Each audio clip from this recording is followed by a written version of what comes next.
Merhaba sevgili Zcon katılımcıları. Bugün burada sizlere Türkiye'de kripto para ve gizliliğin kesişimindeki önemli bir konuyu Zcash merkeze alarak tanıtacağım.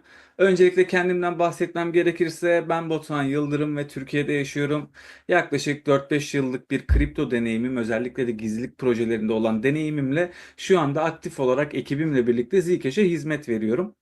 Kripto paralar finansal dünyayı dönüştürmekle kalmıyor, bireylerin özgürlüğünü, mahremiyetini ve ekonomik kontrolünü yeniden tanımlıyor. Zcash bu devrimin ön saflarında yer alan bir proje olarak gizliliği merkeze alıyor. Türkiye gibi ekonomik sorunları ve dinamikleri hızla değişen coğrafyalarda Zcash'in sunduğu imkanlar aslına bakarsanız hem bugünü hem de yarını şekillendirmeye yardımcı oluyor. Hızlı bir şekilde ekibimdeki diğer arkadaşlarımın isimlerini yazdım. Türkiye'de zaten aktif bir şekilde faaliyet gösteriyoruz. Sosyal medya üzerinden resmi web sitemiz Zcash.tr web sitesi üzerinden de insanlara çeşitli bilgiler aktararak Türkiye'de büyük bir topluluk yaratmayı hedefliyoruz. Bugün bu yapacağım sunum tamamen Türkiye'deki potansiyeli vurgulamak amaçlı olacak. Kendi ekibim ile ilgili bütün gelişmeleri zaten forum üzerinden sizlere duyuruyorum. Zcash Türkiye'nin mevcut koşullarına baktığımızda birkaç temel nedenden dolayı büyük bir anlam taşıyor. Öncelikle tabii ki ekranda görmüş olduğunuz gibi en önemlisi ekonomik dalgalanmalar. Türkiye son yıllarda ciddi bir ekonomik baskı altında. 2024 itibariyle enflasyon oranları %50'nin üzerinde ve bu 2025 yılında da devam edecek gibi gözüküyor. 2023 verilerine göre zaten %64'lük bir enflasyon kaydedildi. Biz bu enflasyon ortamında elbette ki insanların altın ve gümüş veya dolar odaklı olan yatırımlarını kriptoya da yönlendirdiğini şeffaf bir şekilde görüyoruz. Çünkü Zcash sadece bir değer deposu değil, aynı zamanda gizliliği öne çıkan bir araç olarak hayatımıza giriyor ve isteğe bağlı gizlilik sayesinde kullanıcılar işlemlerini tamamen gizli tutmayı ya da şeffaf yapmayı tercih edebiliyor. Bir diğer konu başlığımız ise dijital çağdaki mahremiyet ihtiyacı. Türkiye'de internet kullanımı yüksek seviyede bir hızla artıyor ve Statista verilerine göre 2024'te 70 milyondan fazla internet kullanıcısı var. Bu nüfusumuzun %80'inden daha fazlasına tekabül ediyor. Ancak bu dijitalleşme aynı zamanda da veri endişelerini de beraberinde getiriyor. Zaten Global Web Index'in raporuna göre de Türkiye'de takipten kaygı duyan ülkeler arasında ilk sıralarda yer aldığımızı da söyleyebilirim. Bir diğer konu başlığımız, aslında bizim yapmak istediğimiz temel şey ise şu olacak.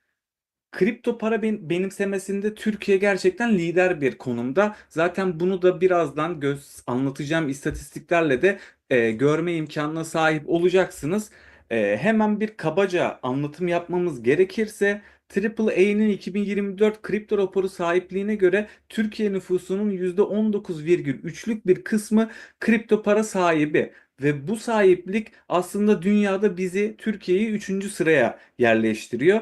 Bu yaklaşık olarak 16 milyon kişinin kripto varlık sahibi olduğu izlenimini sağlıyor. Fakat bu araştırmalar 2024 yılının başlarında yapıldığı için 2025 yılıyla birlikte aslında bu kripto sahipliği çok daha yüksek seviyelerde ilerliyor diyebiliriz.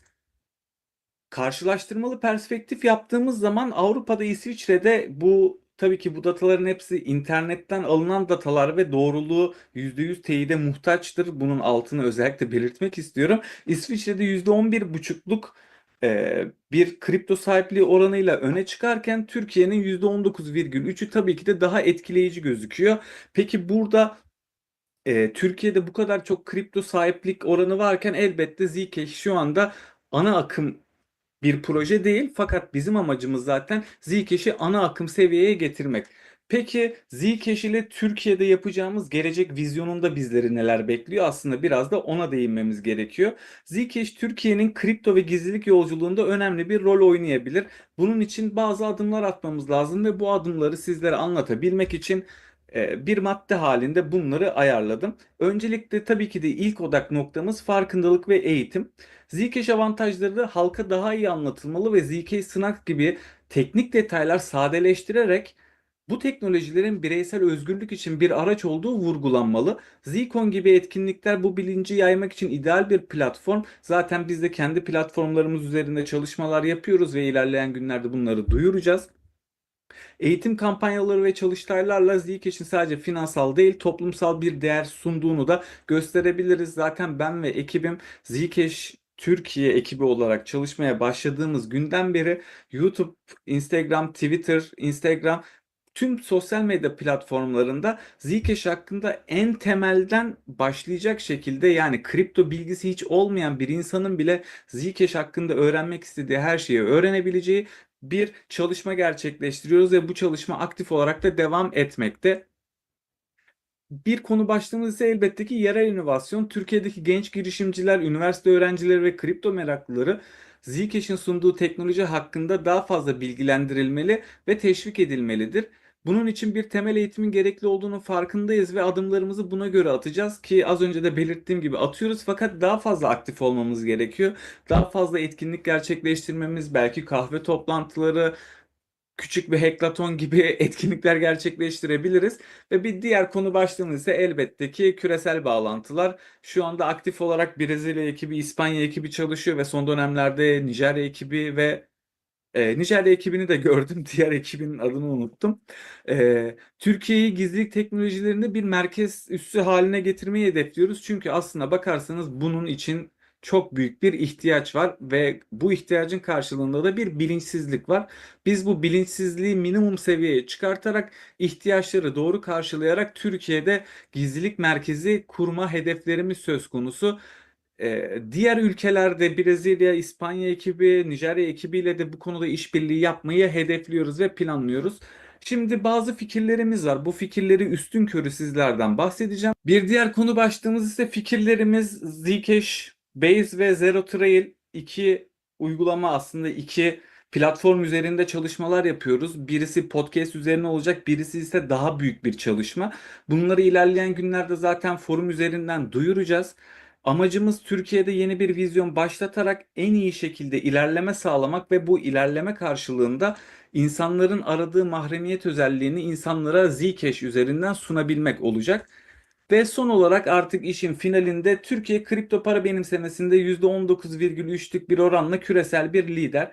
Zcash bu başarıyı gizlilik ve özgürlükle taçlandırma şansı sunuyor. En başta bahsettiğim gibi Zcash Snarks ile sunduğu güvenlik ve isteğe bağlı şeffaflıkla esnek bir ulaşım imkanını da bizlere yaratıyor.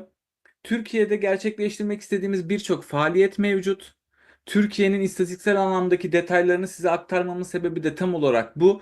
Birçok hayalimiz var. Bunları yavaş yavaş gerçekleştireceğiz. Zcash'in yararına gerçekleştireceğimiz çalışmalar doğrultusunda da ince ve en ayrıntılı şekilde düşünmemiz gerekiyor.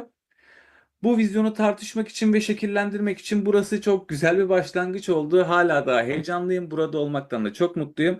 Sizlerin soruları, fikirleri ve katkılarıyla Zcash Türkiye'yi daha yaygın, daha aktif ve daha popüler bir hale getireceğiz. Konuşmamın sonuna geldim. Hepinize teşekkür ederim. Bye.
So I think that we're in a dangerous time. Individuals are very willing to give up their privacy, to get a free Facebook account, to get a free pizza, something like that. But when everybody acts as though privacy isn't important, we end up with a society in which nothing is private.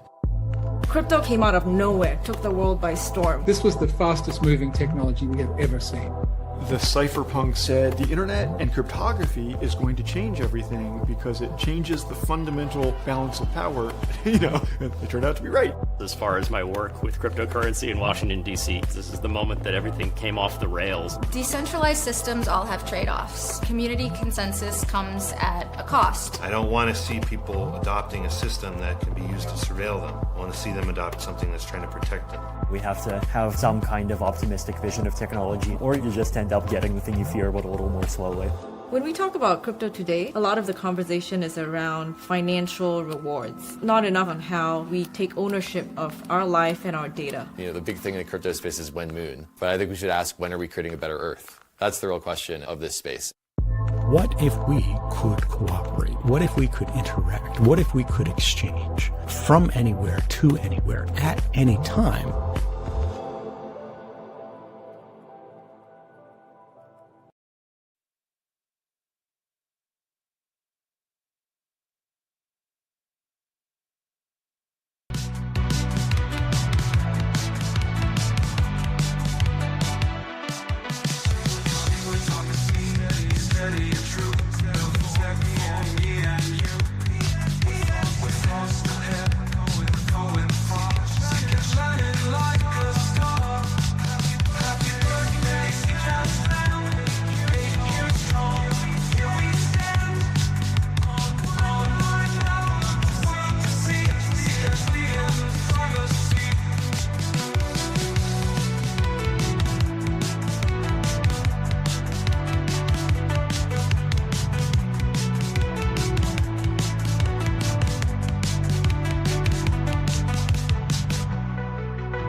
Next.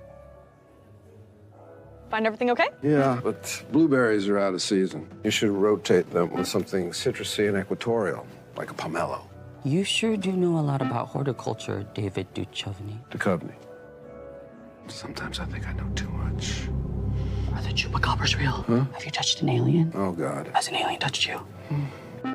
Why is that line moving so fast? They're paying using digital currency. Not only is it super secure, it's super fast, and you can buy just about anything. Imagine what I could do with all that free time. I will save the whales.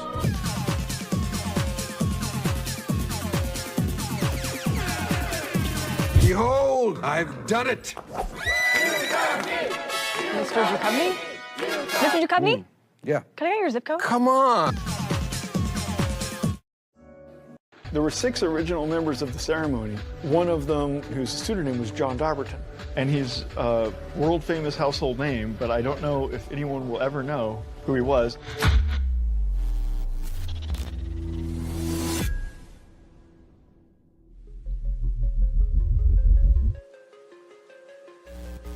One of the things that really took me down the crypto rabbit hole was the ceremony. The ceremony. The ceremony. Ceremony. No cryptocurrency has ever launched with a more detailed process than Zcash's ceremony. Zcash is a privacy-preserving cryptocurrency that allows users to create end-to-end encrypted transactions. But to start Zcash, the inventors encountered a few challenges. There's this critical, problem or stumbling block, which is somebody has to generate the parameters. They have to generate this cryptographic structure. And if the person who generates that cryptographic structure secretly keeps the key that they use to generate it, then they will be able to counterfeit money. When launching Zcash, developers create a special key that is used to lock the code that runs the currency. With the code locked, no one can generate any counterfeit transactions. But there's a catch. Users would have to trust that the developer who locked the code also destroyed their copy of the key, and that no one else duplicated the key. This issue became known as the trusted setup problem. In order to launch Zcash, the team devised a way to pull off the trusted setup as safely as possible. One way to mitigate having to trust one person to do this computation correctly is to trust that at least one of many people did the computation correctly. By involving multiple people, they divided the control. Now, instead of just one key locking the code, there would need to be 6. And as long as just one of those 6 people destroyed their key after the setup, Zcash would be launched successfully. So in 2016, they carried out this process in the ceremony. There were 6 original members of the ceremony, and I recruited a few people who knew about Zcash. One of them was a hacker who was a Bitcoin hacker. One of them was this information security consulting company that we had hired and paid to both do the ceremony honestly in one room and also to attempt to hack the ceremony as best they could in the other room. And then there was me and my friends that were part of Denver Station. Then there was Andrew Miller and Peter Van Valkenburg in their separate locations. And there was a 6th person whose pseudonym was John Dobbertin. We kind of hinted that John Dobbertin was a pseudonym, but nobody knew who John Dobbertin was or anything about him. After the original 6 members successfully completed the ceremony, Zcash launched in October 2016, but it underwent significant improvements in the years that followed. To upgrade the currency, they would have to conduct the entire ceremony process again. We did the second version, and that version had some science upgrades that enabled us to have like a large number of participants. That's what we did 2 years after that when we launched an upgrade to Zcash. We involved multiple people, at first 6 and then hundreds of people. But despite the success of both ceremonies, a problem remained. People don't necessarily trust the trusted setup, even if there's 1 million people. How am I supposed to believe that they were honest, and how am I supposed to believe the ceremony even took place, and so on? It doesn't matter how good the trusted setup is. It's not good enough for trillions of dollars, billions of users, hundreds of years. We gotta do better. Getting rid of trusted setups is ideal. At the time, the science needed to make highly scalable zero-knowledge proofs for systems like Zcash didn't exist until 2019, when Sean Bowe made an unexpected discovery. So I spent a long time trying to come up with a way to make it more efficient. I just stumbled upon a technique to do this zero-knowledge proof construction on completely ordinary elliptic curves. And so over the course of maybe 24 hours, it went from, ooh, that's really exciting, that'll be neat if we can do that, to, holy crap, now we don't have trusted setups or anything. It's all really simple. It was a series of steps that turned from a nice insight into a complete paradigm shift. Sean Bowe had solved the trusted setup problem, and with it, he'd solved a long-standing issue in cryptography. His discovery is already being deployed and built on by researchers and businesses. There's really nothing that compares to that feeling of being a high school dropout that contributes something significant to cryptography and the history of cryptography. That's really cool. I think that's, I'm really lucky to be able to do that. Getting rid of the trusted setup meant that the greatest risk of counterfeiting had been removed. Sean's discovery had made Zcash significantly safer for the future. They called this new upgrade Halo. That is what we're about to activate in Zcash mainnet. Zcash will be, for the first time, a completely private money system in which there's no questions anymore about how you set it up, because there is no setup. It's just pure math. Trusted setup is a thing of the past. The discoveries in the Halo system unlock the potential for Zcash's future. The new Halo-based payment system, it could be really powerful for both interoperation and also for scalability. It's just about making sure that the protocol can support all 8 billion people on the planet. Halo offers new avenues to increase Zcash's usability, and by eliminating the need for trusted setups, it offers a chance to let go of the last secret from the ceremony. Oh, I've got to look at something. Oh, awesome! I'm so glad I looked at this. Last night, I sent a letter that meant a lot to me. Are you recording this? You should record this. Last night, I sent a note to John Dobberton. Sir, I said, long ago, about 5 years ago, I told you I would keep the secret of your participation in the ceremony until you told me it was okay to share it. And just now, as we started recording, I got a message back from John Dobberton. He said, as long as it's clear that I was never paid and had no stake, it was just a public interest thing, I think you can tell people. And today, I can finally let go of the last secret. Are you ready? So, who are you?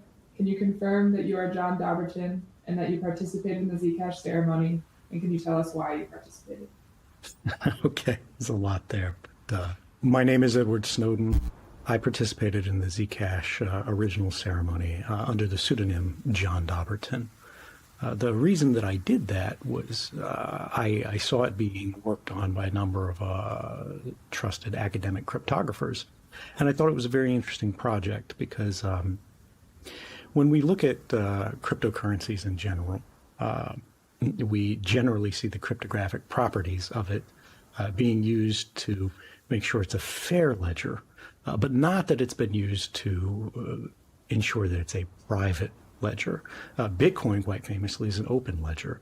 The problem with that is you can't have truly free trade unless you have private trade, and you can't have a free society without free trade. And so, you know, I didn't design algorithms or anything like that. I left that to the people who actually knew what they were doing. But when it came to this concept that they needed many people in many places, all cooperating, in the hopes that just one of them might not be compromised, might not work sort of against the public interest, and that was necessary for the ceremony to succeed, I was happy to say, sure, I'll help. But the best step forward beyond the ceremony is to remove the need for it entirely. And I'm just really happy to see that the Zcash project, which I've never really worked intimately with, has managed to keep moving beyond the initial steps to keep improving, and sort of move us closer and closer towards that ideal of a free currency, which is also a private currency.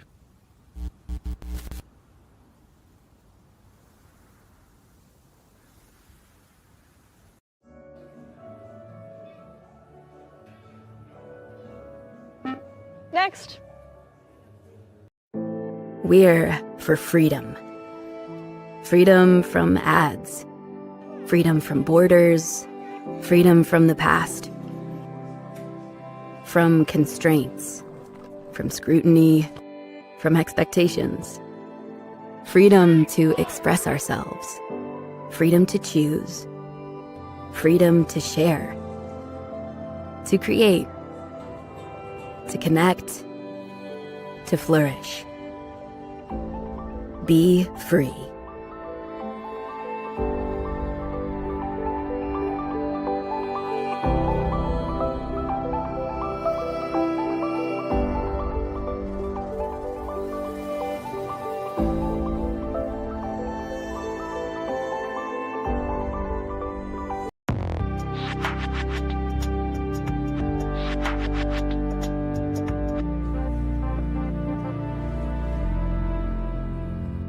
So the emergence of cryptocurrencies, I think, was a wake-up call to regulators. Regulators have been used to operating in a world where they've had a fair degree of control and oversight over financial networks and the transfer of money, whether it's within their jurisdiction or internationally. The emergence of a decentralized peer-to-peer mechanism for transferring value that bypasses all of those traditional financial networks, I think is deeply concerning to them. And they have, been working to understand it and to get comfortable with it and understand how they can ensure that, they can continue to have oversight and regulate this new economic activity. I think they just about gotten comfortable with Bitcoin, and then something like Zcash comes along, which has got, is portrayed in the media as being anonymous and secret, and they've had to then start up that process again of learning about it. But we talk to regulators, we talk to policymakers to help them understand this technology, to help them understand the implications that it has for policymaking, for law enforcement, for regulation, for preventing money laundering and terrorist financing. And once they learn about it, they start to understand that it's not all that different from, say, something like cash. We already have mechanisms in place to prevent money laundering using cash. And when you have something like Zcash, which is effectively digital cash, a lot of those same principles still apply. This idea that it's anonymous isn't really true.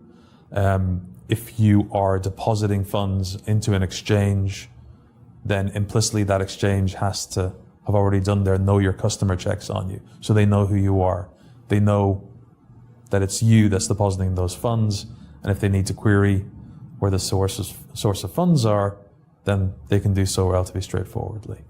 So a lot of the principles that already exist, and a lot of the techniques that already exist, are applicable to these new technologies and these new currencies like Zcash.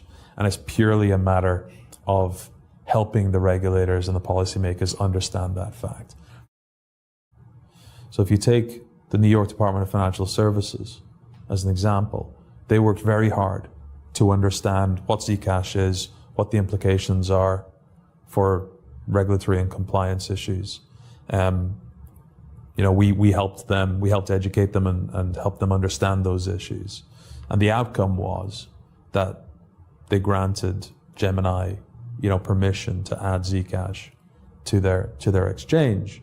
And the reason they did that was because they had gained that understanding. They were comfortable.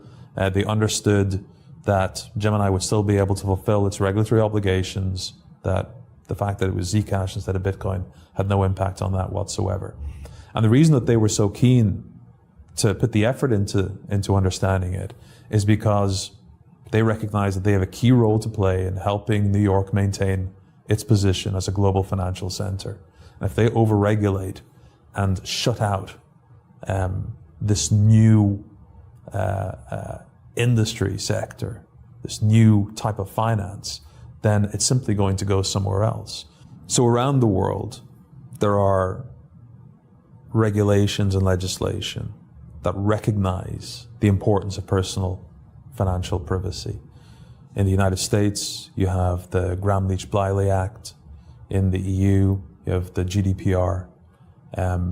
It's a theme in today's world where you have issues like the Experian hack, concerns over how data is being shared on Facebook, that people are growing more and more aware that they need to protect their personal data. And financial data has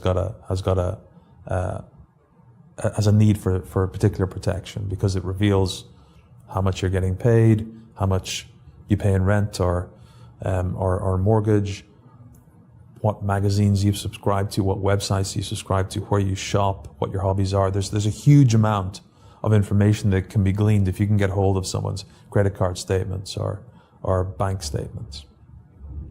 Now, when cryptocurrency go mainstream,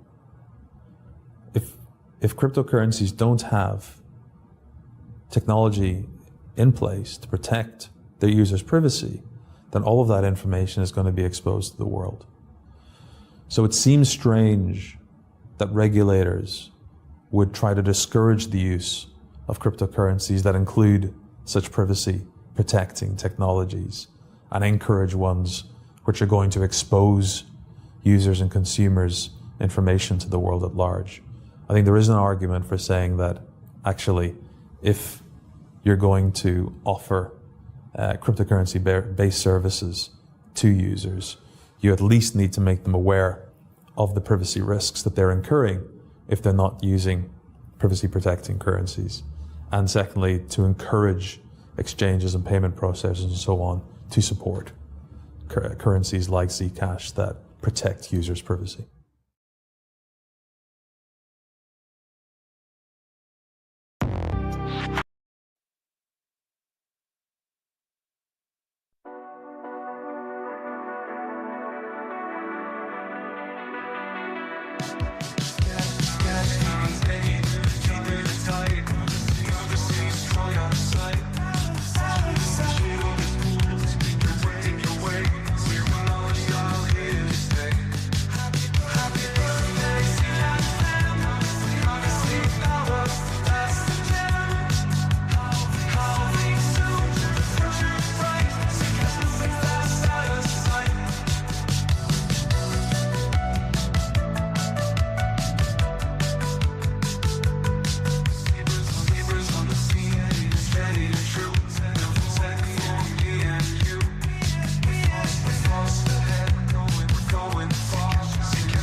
Like if you get paid your salary in Bitcoin and then you go to the coffee shop and you buy a coffee, not only does the coffee shop owner get to find out what your salary is, not only does your boss get to find out where you go and how you spend your money, which is not what people expect and not what should happen. Random third parties get to find out. Like criminal hackers who are looking for people to hack into their phones and steal their money, they get to find out your salary and where you go for coffee and when. Everyone in the world gets to find out. So it can't really be used for money by normal people at scale with that kind of disclosure and vulnerability.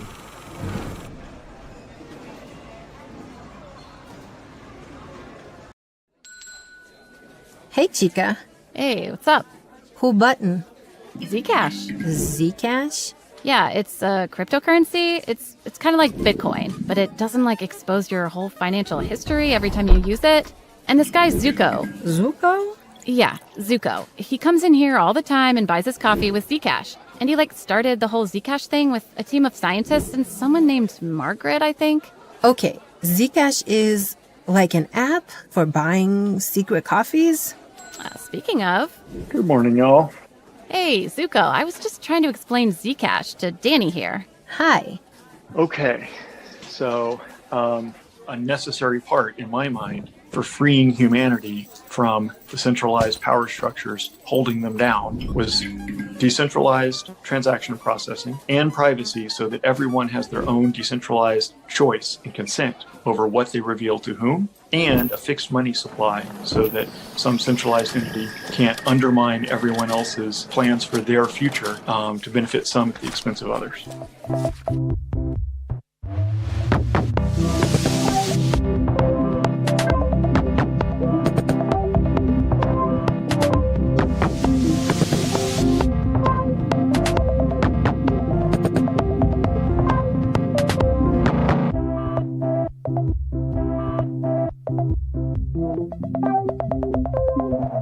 It requires something called the ZSnark parameters to be baked into the protocol. Oh my God. I asked hours of questions.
technologically achieved pretty much all of that. There's a ton of more work that will always be necessary to sort of keep up and to put it into everyone's hands and make it something they even know about and know how to use and works for them. Here's your coffee, Zuko. Yeah, it was super great. Thanks.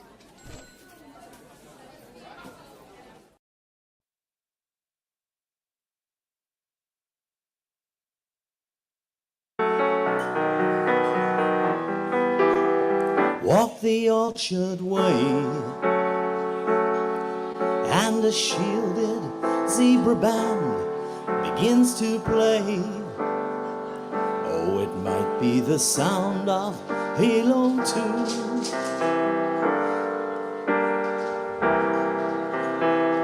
Sweet music I hear, Namadazek airdrop, mass adoption is near. Can't you see Zcash leading the charge? As Satoshi himself tried to do. Don't you notice society's lost? That's why we're following Zuko. Zuko on my own. Would I wander through this crypto land alone? Never knowing my snarks from my starks, my sats from my zats. I'm too much of a normie. That's why I need Zach.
Yeah, sugar money season. For real. Block rewards. Cut them down. Let me put you on. Real talk. Phone blowing up. It's that Zcash time. 312 down to 1.5 sec. Watch it shine. My difficulty hits different. Yes sir. Less coins per plus, but price might fly. Don't cry. Private money game stay legit. Block rewards small about we don't quit. Stacking zats while they sleep, no fizzy. Block rewards, low key, getting dizzy. Fact, but we still mining, staying busy. Digital money, looking pristine. Yeah. Going crazy, keep the vibe. Sheesh, inflation dropping low.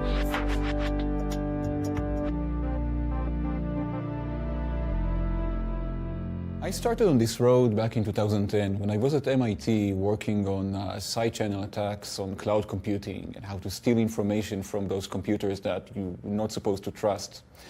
And that got me thinking, how can we trust a computer that we don't own, that is somewhere out there, controlled by someone we've never seen, and is running our code and producing output that's sent back to us? And I realized that zero-knowledge proofs, which were back then a theoretical curiosity and fascinating technique, but not on anyone's radar for practicality, I realized that this could, in principle, solve the problem if someone could prove to you that they have run the correct code for you. And moreover, if you actually change them, then you can reason about an ongoing computation consisting of multiple steps, maybe from different parties, that preserves some ongoing property. So with this in mind, I applied to the National Science Foundation for some funding to pursue this direction. And the answer we got was basically, this will probably never be practical, but if it ever were practical, then it could change the world. So here are a few bucks. So with that, we set out, my then student Alessandro Chiesa and me, to explore this notion, and we had a series of papers defining this notion of ZK snarks, which distill the requisite properties of zero-knowledge proofs that you would need in these kind of applications, and proof-carrying data, which is the idea of chaining them together. And we started the collaboration with Eli Ben-Sasson and subsequently with Madars at MIT, Madars Virza, to actually implement these ZK snarks.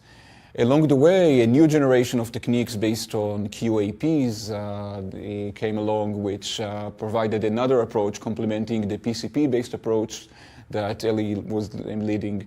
And we used these to build a series of prototypes that show that these abstract ideas are actually practical.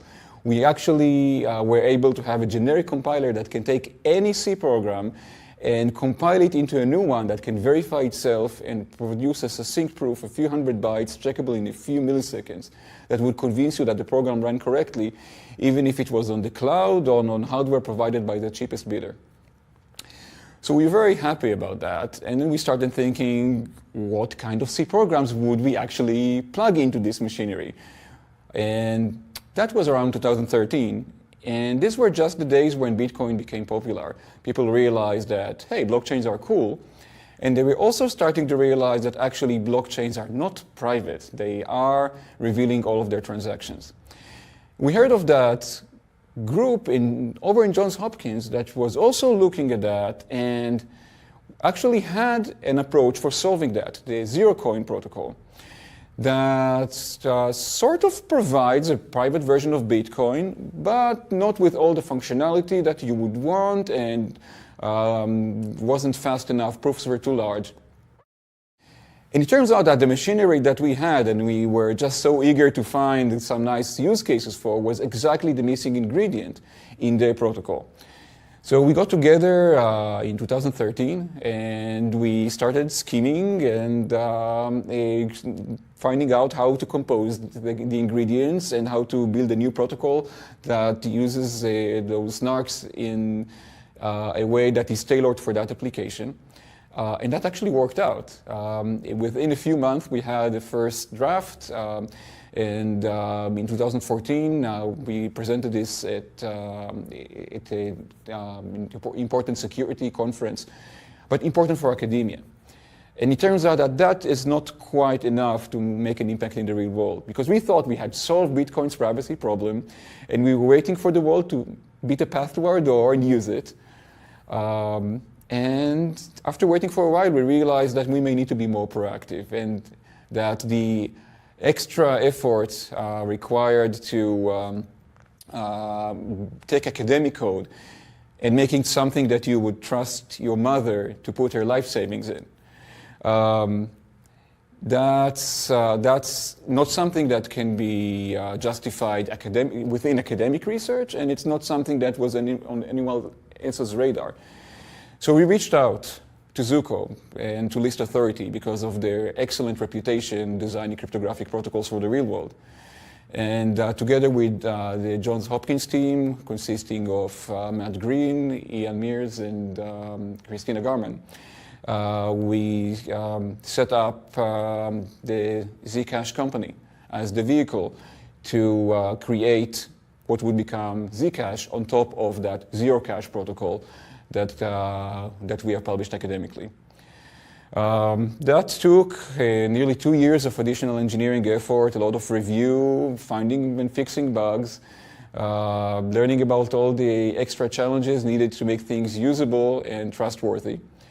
And in October 2016, we actually shipped the code, and that was, I'm proud and happy to say, the most boring launch of my life, because it actually worked. It keeps working to this day. Then here we are, finding ways to make people use it.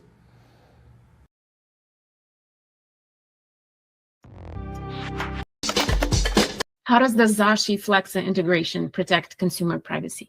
Great question.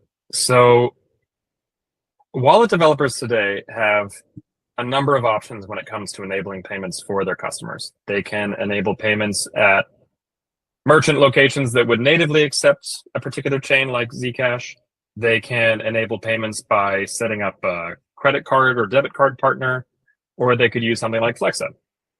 Of those, the native payments are probably the most onerous and the most precarious. It makes for a number of different compliance and regulatory questions that I think are still unanswered, both on the merchant and the consumer side. The credit card and debit card approach is the most privacy invasive. All of us who have signed up for a debit or credit card know all the information that we have to put on that credit card application form or the debit card bank account opening form, and it is onerous. Who's your spouse? What's your social security number? Where do you live? What's your full legal name? All of this information gets collected and then gets stored and used against all of our future payments. What a lot of people don't realize as well is some of it is actually encoded in the card itself. And if you were to get a magstripe reader off of eBay or Amazon and swipe your card, you'll see your name in the card, which means your name is actually traveling with you every time you make a payment. Online, it gets worse, where other types of data fields are sent across, and certainly billing addresses are a problem because they're an ill-conceived solution to trying to secure payments that came about many, many decades back as the internet was first evolving. How do we secure online payments when we don't have more information or more pins to secure it with? We have the name and address at the top of a bank statement. Okay, great. So now you're sending someone's home address along with every single transaction to every single merchant that someone pays. This is ludicrous. So in terms of protecting consumer privacy, I think what the Flexa SDK does and what this integration that we've built with Zashi does is it eliminates all of that. There is some information that Flexa is legally required to collect, and we have gone to literally the laws themselves to parse out exactly what is the minimal amount of information we can collect on behalf of a customer. We collect that, we keep it, we don't do anything with it other than what we're legally obligated to do, and we certainly don't share it with Zashi or with UCC or with any of the merchants you pay. And so what's cool about that is it solves the question of, when I'm making a payment at this store, am I going to be able to be tracked across to this other store or tracked over to this other brand that might be owned by the same company? And the answer is no. Every single payment that a merchant processes via Flexa looks exactly like every single other payment that a merchant's processed, unless you share things like your email address or your loyalty account with the merchant. And we think that's the way it should be. We've been working on a lot of ways to even further obfuscate those transactions, but to give you an example of how much we care about privacy and personal data, we don't even store IP addresses. We don't do anything more than what we have to do with the information we collect, and we're very transparent about when that information gets shared. We post an annual transparency report that shares publicly what information requests we've received from various government agencies. We care a lot about trying to fix this problem of private personal data getting shared. And I think it does go back to the Cypherpunk Manifesto and this idea of electronic money and the storekeeper not needing to know anything about me if I want to buy a magazine, for example. So that's how we are working to really, really protect the privacy of anyone who's making payments. How does the Zashi Flexa integration protect consumer privacy? Great question. So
Right, I'll be taking on the presentation Zcash on and off ramps in Nigeria. My name is Chidi Odisa, and then the Twitter handle is at Zcash Nigeria. Brief introduction about me, Chidi Odisa, Zcash lead Nigeria, driving Zcash adoption. I am also a board member of ZCOP DAO and a recent recipient of the ZCG grants. I have been in the Zcash ecosystem about 5 years now, with a focus on education, community building, and merchant adoption. I've also supervised the setting up of Zcash communities outside of Nigeria, a few countries in Africa, Ghana, and then Uganda to be precise. The purpose of this presentation is so we can understand how Nigerians buy, sell, and use Zcash, and how we navigate crypto regulations and then privacy tools. Nigeria's crypto landscape. Crypto adoption is rising despite CBN restrictions. Of course, CBN is the central body regulating anything finance in Nigeria, both fintech, banks, and all that. We call it Central Bank of Nigeria. So they are the guys who supervise and guide what happens in the financial space in Nigeria. P2P trading is the dominant method.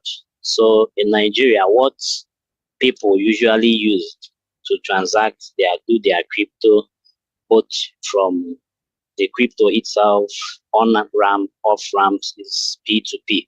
That's peer-to-peer trading, people trading directly within themselves with a platform acting as the middleman. In 2024, Nigeria recorded up to $60 billion in inflow of cryptocurrency. This tells us a whole lot. One, that Nigeria is a fertile market. Two, that Nigeria can actually be the hub of crypto adoption in Africa. This means that if we could give Zcash a little more push in Africa, there is a potential market for it. And I believe we are getting there. Also, the ranking was done as well, and Nigeria was ranked second among grassroots in the area where grassroots crypto adoption is highest. Yes, most Nigerians, average Nigerians, especially within the working class at the youth age, that is 18 to 34, 18 to 45, 1 out of every 10, especially in the urban areas, can say something about crypto, has heard something about crypto, even though that most of them may not really understand the inner workings of crypto, but a substantial amount of them has heard about crypto. So what is driving this adoption? One of the reasons driving this adoption, one of the things driving this adoption is the CBN, that's the governing body role, the role they are playing in trying to checkmate what people do. You know, setting up a fintech company have to go through the CBN, and in most cases, it is a difficult thing to maneuver. So many people are looking for alternatives, and crypto presents itself as a very wonderful alternative. This index, this crypto index that is being displayed on the screen, was done by Chain Analysis, a well-known firm that is into crypto research. So Nigerians are very much into cryptocurrency, especially the young ones, the working class, and just a little bit fraction of the old.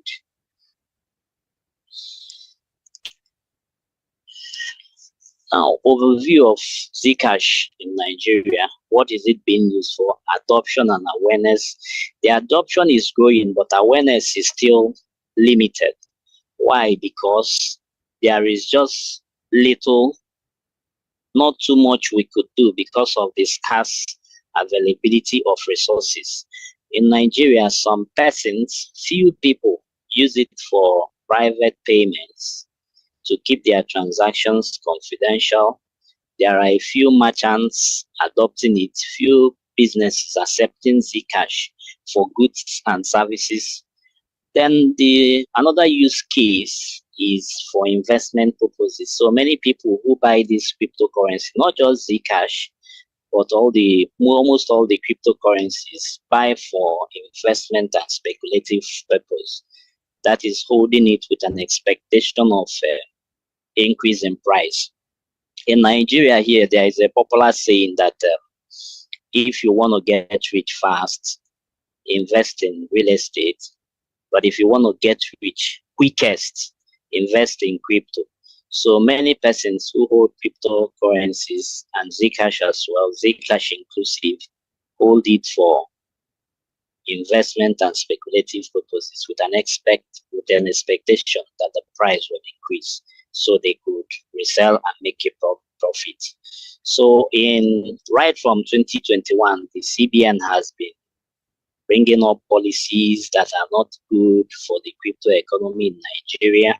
In 2023, they went further to ban it, and that led to the exit of most of the centralized exchanges that were otherwise popular before then. Before then, we had the likes of Binance, we had the likes of KuCoin, we have the likes of Bybit that were very, very popular with Nigerians. But as at today, most of them have left. All of them have left. Not actually most, all have left due to the policy of the federal government, that's the CBN. In last year, 2024, they revised this rule, lifted this ban, but it has been vague. The regulation has been vague. So this has succeeded in stifling the growth to some extent. People now have to look for ways to get things done. People have to look for ways to get into crypto, to do crypto transactions. They try as much as possible to avoid the banks. Then P2P trading, as I've stated before, is very dominant method in Nigeria. There are different versions of it. Some of these exchanges, like Binance, like Bybit, also offer a P2P section in their websites where people can actually trade with themselves. So the guys who are a bit technical can easily get a VPN to bypass being in Nigeria, pick another country, then go to these exchanges and do the transaction. But you still cannot withdraw because they don't support Nigeria NGN withdrawals, except when you're trading with yourself. Then recently, Binance also removed that P2P section for Nigeria completely. It's no longer there.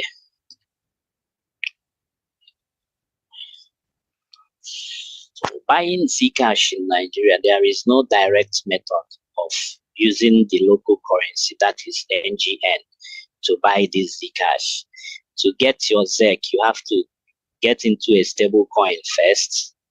Then from the stable coin, you can swap it into Zcash. The peer-to-peer method simply means using platforms like Binance, P2P, Bybit. Bybit is actually a bit leading at the moment. A whole lot of transactions is going on presently in Bybit with regards to Nigeria. That is people converting to USDT via P2P and then converting it to ZEC. Then there are local platforms like WhatsApp groups where these P2P trades also take place. There are Telegram groups. There are also local crypto hubs, localized. These ones are location specific. So people who know themselves already, I can call Mr. A to come out at point B. Someone I already know who needs crypto, then we can stay there. He transfers the crypto to me and I give him physical cash. So these things also still exist in Nigeria, but it is localized and also location specific. So, but it comes with its own risks. There are scams, there are high fees, there are identity exposure, of which these are things that Zcash doesn't stand for. So the best practice is usually to get an escrow or use an escrow service. By using an escrow service, the charges will also, to a large extent, go up because they have to have a markup to accommodate the escrow service. Then there are also crypto-friendly fintech apps like YellowCard, Bundle Africa, but they do not support Zcash purchases directly. It still has to go through BTC or US.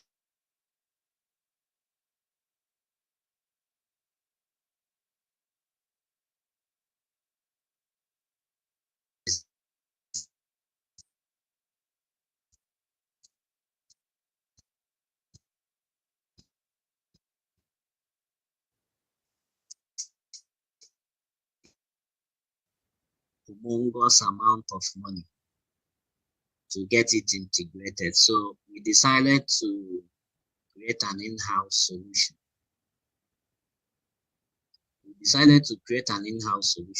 And I'll talk more of it as this presentation is ongoing. So selling of Zcash in Nigeria or spending it is limited due to difficulty in exchanging it for NGN. I was once a member of the GAP program, Global Ambassador program, and I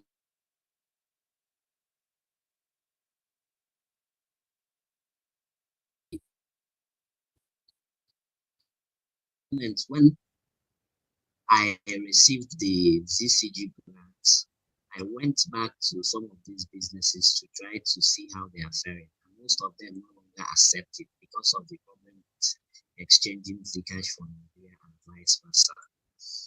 So selling Zcash for Naira, the easiest method is to convert your Zcash to USDT. Then use near intent, which is the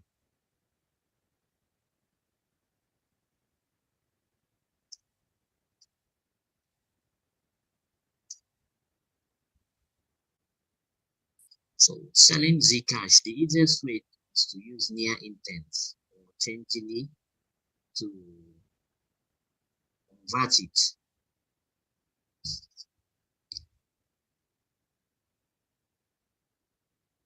Experienced users can also use a VPN to access this centralized exchange. What this means is that I can, for instance, I have ZEC token now. I want to convert from Naira.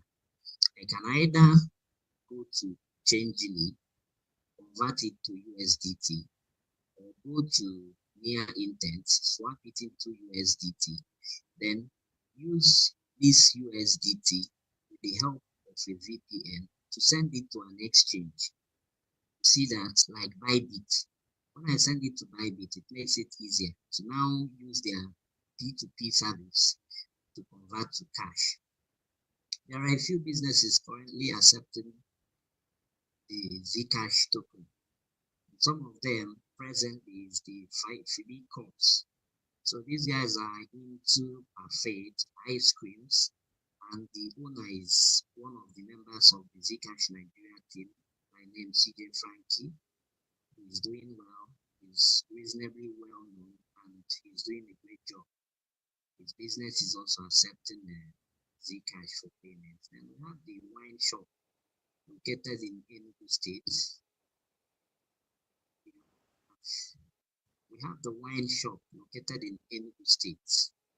They also accept Zcash for their businesses. They are mostly into wine retail and also. So, what are the opportunities? These problems we face also present its own opportunities. The P2P markets are ever expanding. More merchants are open to crypto payments. If we can solve the on and off ramp issue between ZEC and Naira, that is getting in and out of ZEC to Naira, it gives us potential to have more merchants and more businesses involved. Then another opportunity that could be explored is the Zcash for remittances and privacy payments. There are a lot of transactions of people outside of Africa sending money into Africa, and this presents an opportunity. This presents an opportunity for people that can be harnessed. This presents an opportunity that can be harnessed. So if there are people who are good in these areas, we could try to work out something to accept Zcash for the purposes of remittances and privacy payments.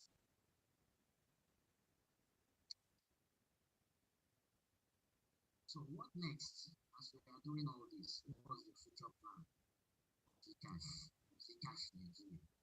So we intend to set up an independent organization.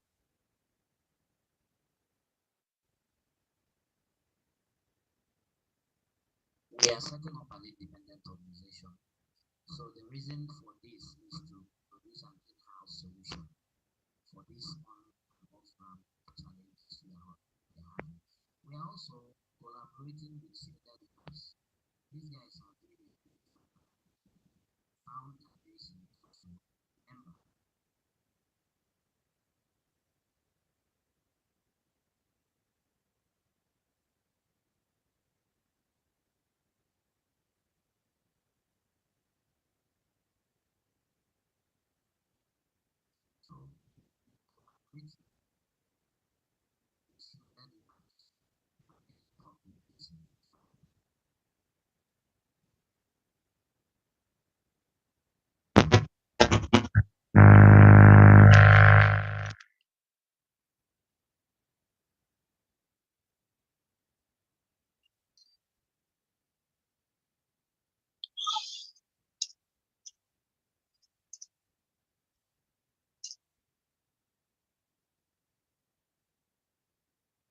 Setting up an independent organization for Zcash development.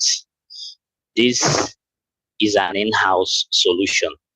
So what we are trying to do is, one of the experiences I had during my GAP program was being invited by the government, the security agencies, a couple of times, where they emphatically told me to stop promoting parallel money. And if I must continue to promote parallel money, I must register it. I have to register an organization. So all this culminated in my coming up with this solution with a few other persons to set up an independent organization. And as I said earlier, I am in contact with Jason, the founder of Shielded Labs. I want to get insights from them, coordinate closely with them, and then the ways of some of the things they've been able to achieve. This independent organization will also be into research and development to find out other ways to enhance usability and scalability,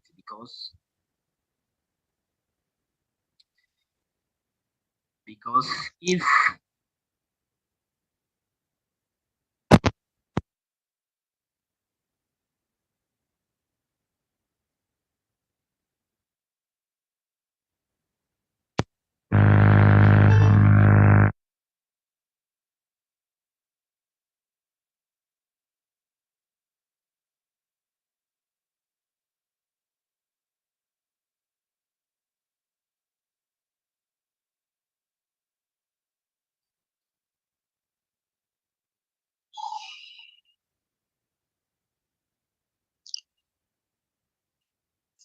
implementing a robust liquidity mechanism to support quick transactions, and then collaborating with local fintech and payment processors to improve accessibility. So we are looking for some local payment processors that we can have some form of collaboration with. As all these are going on, we also have to continue to do our education and awareness, to launch structured educational programs to increase adoption. Of course, this is part of the things we are doing through the grants provided by the ZCG. We are also producing localized guides. Presently, there are resources in Yoruba language, weekly resources that is being translated, and other materials are being translated as well.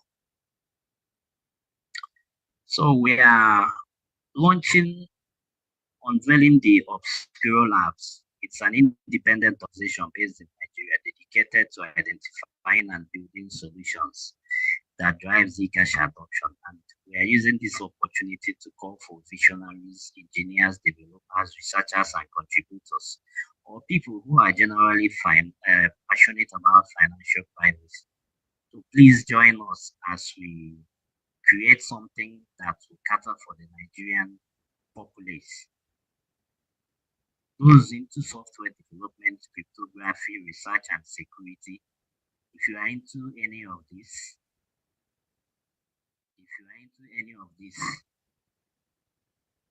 please endeavor to join us. So Obscuro Labs is 100% going to be funded by donations. So we don't really have funding at the moment. We believe that as we try to prove ourselves, that we'll see people that will join us and at least donate to the progress of the labs. Be a part of this movement.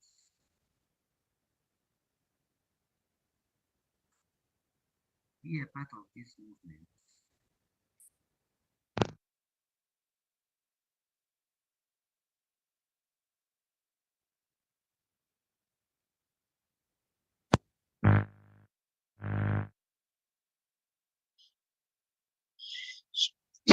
Join us in developing a practical on and off-ramp solutions and advancing privacy-focused financial system. Obscuro Labs will be funded by donations. We are already trying to contact a few persons as we try to prove ourselves. We believe that we will get people who will key into this mission because if we do things properly and at the correct way, Zcash has a very big market in Nigeria, and we intend to harness it to its fullest. So at this point, I would like to pause and take questions, if any.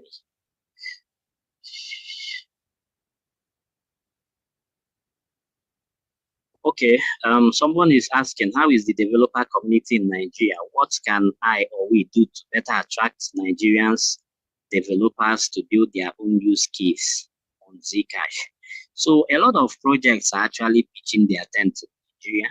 Many of the well-known projects are establishing hubs in Nigeria, and Nigeria is a very big market with a huge pool of good developers. So the obscure labs we set up will try to mobilize this developer community to come into Zcash and see the solutions they can build. There are many use cases that will thrive in Nigeria. So take more questions.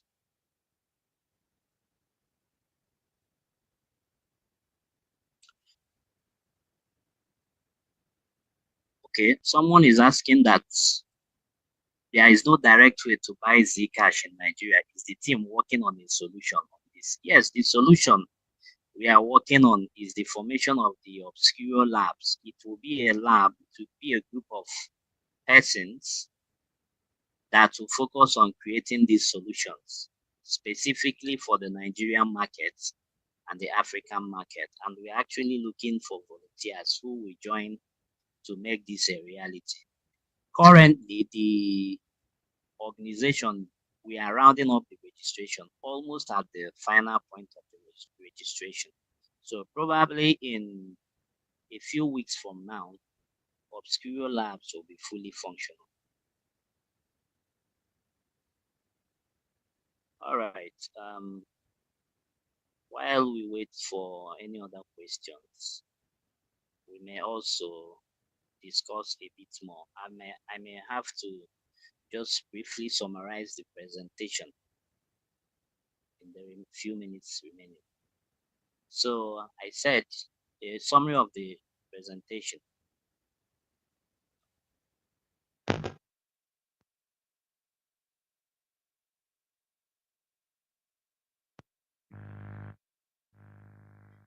summary of the presentation is, first of all, how do we buy Zcash in Nigeria? There is no direct method.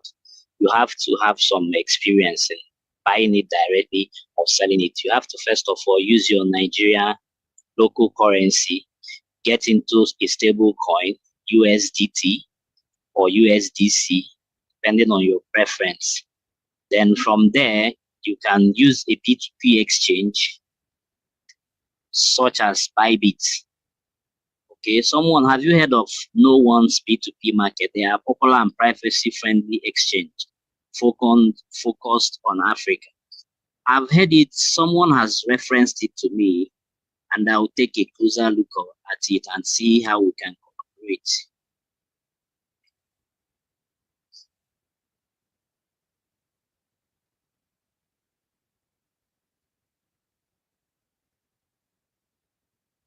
So the summary of the presentation is how there are a number of businesses, few of them anyway, accepting Zcash because of the hurdles of accepting it.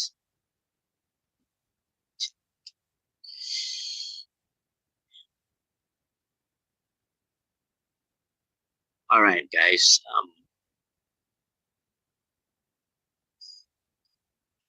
Be a part of the obscure labs.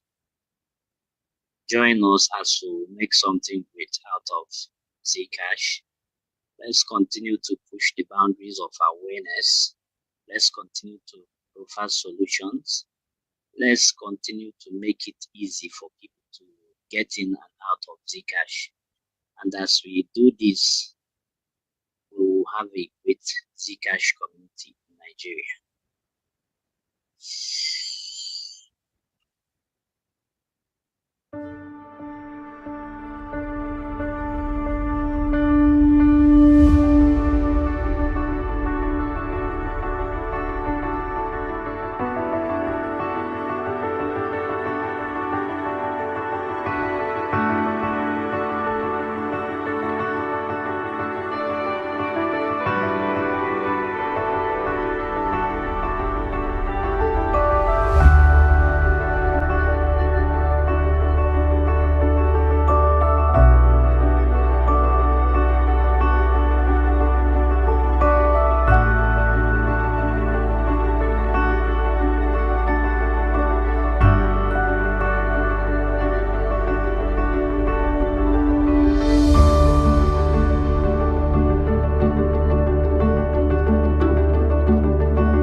Yeah. Sugar money season. For real.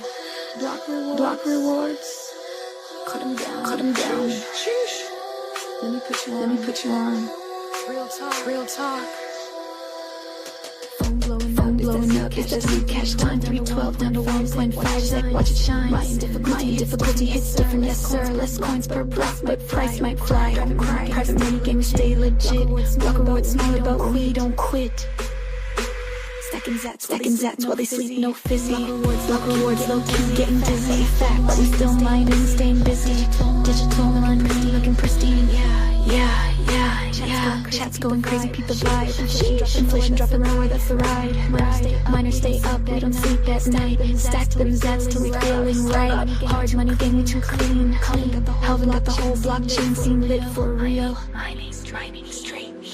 Locks getting matter, no caps. Facts, digital dark gold, that's peak. Privacy, coins stay stacked, we getting racked. Stacking zats while they sleep, no fizzy. Block rewards low key, getting dizzy. Fact, but we still mining, staying busy. Digital money, looking pristine. Yeah. Cash gang. Rewards go down. But we up though. That's the hard money. 1.5 season gives us Sigma Riz. You still got some time. Sashi.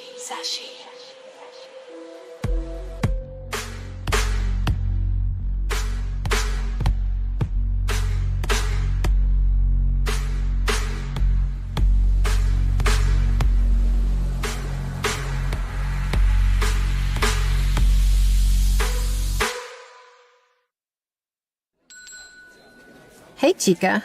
Hey, what's up? Who button? Zcash. Zcash? Yeah, it's a cryptocurrency. It's kind of like Bitcoin, but it doesn't like expose your whole financial history every time you use it. And this guy Zuko. Zuko? Yeah, Zuko. He comes in here all the time and buys his coffee with Zcash. And he like started the whole Zcash thing with a team of scientists and someone named Margaret, I think. Okay, Zcash is like an app for buying secret coffees? Speaking of... Good morning, y'all. Hey, Zuko, I was just trying to explain Zcash to Danny here. Hi. Okay, so a necessary part in my mind for freeing humanity from the centralized power structures holding them down was decentralized transaction processing and privacy so that everyone has their own decentralized choice and consent over what they reveal to whom, and a fixed money supply so that some centralized entity can't undermine everyone else's plans for their future to benefit some at the expense of others.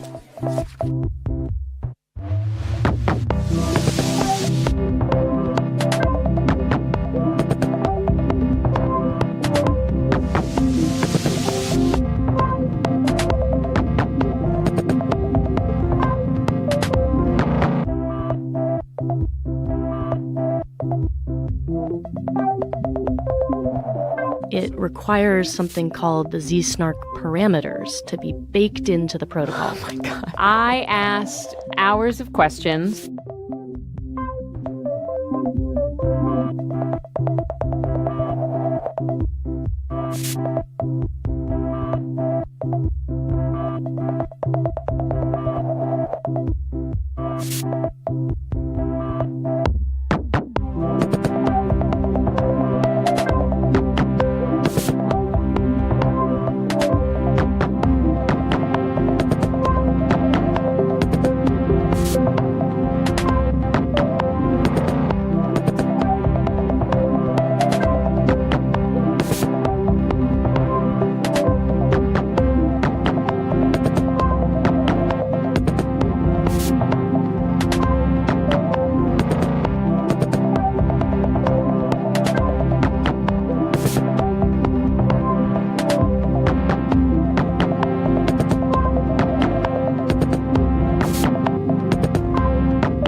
technologically achieved pretty much all of that. There's a ton of more work that will always be necessary to sort of keep up and to put it into everyone's hands and make it something they even know about and know how to use and works for them. Here's your coffee, Zuko. Yeah, it was super great. Thanks.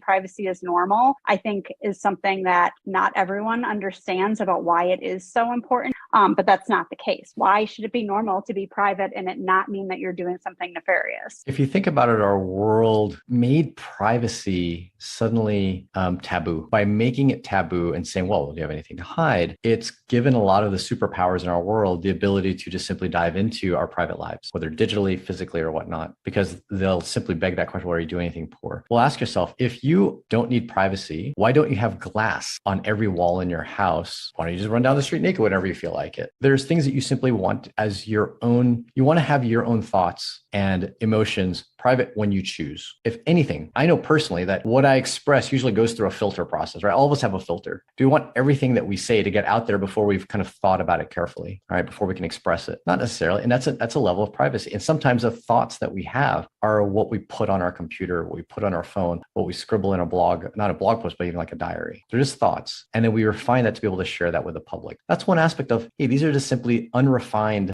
thoughts, ideas, in some cases, actions that I don't feel are ready for me to share with the people I want to share them with. From another viewpoint, a key piece of privacy that we've expected is in the world of like corporate privacy, right? Companies don't necessarily want other companies to know exactly what's going on within their company from a competitive standpoint, right? It's just raw competitive landscape. Don't countries also want privacy from other countries? So entities in general want some level of privacy from other entities, whether it's country to country, company to company, and what are people other than mini companies?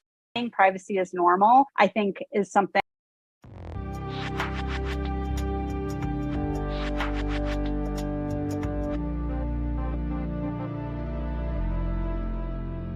I'm Peter Van Valkenburg. I'm the Director of Research at Coin Center, which is a Washington, D.C. based nonprofit focused on cryptocurrency policy, but I'm also a member of the Zcash Foundation Board of Directors. Coin Center has been around for 4 years now, and our mission is to defend the freedom to innovate using open blockchain technologies, and that means Bitcoin, Ethereum, Zcash, and the like.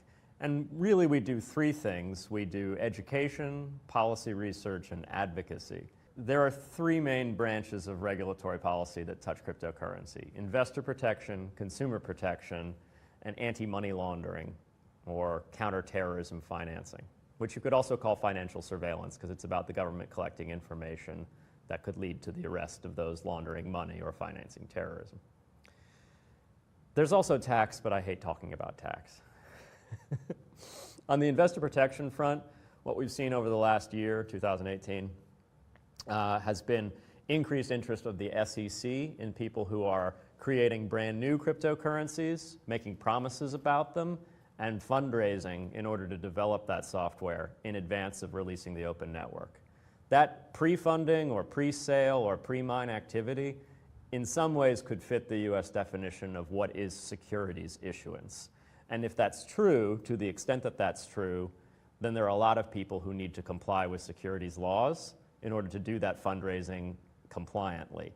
And most people haven't. The ICO boom has largely been a story of people not complying with those laws.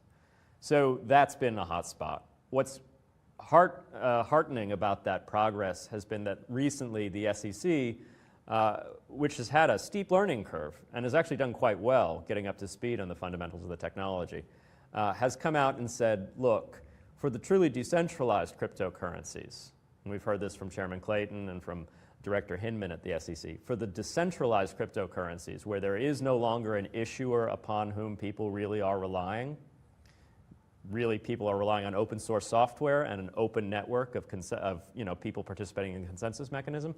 Those things, those tokens and coins, are not securities, according to our read of the relevant law.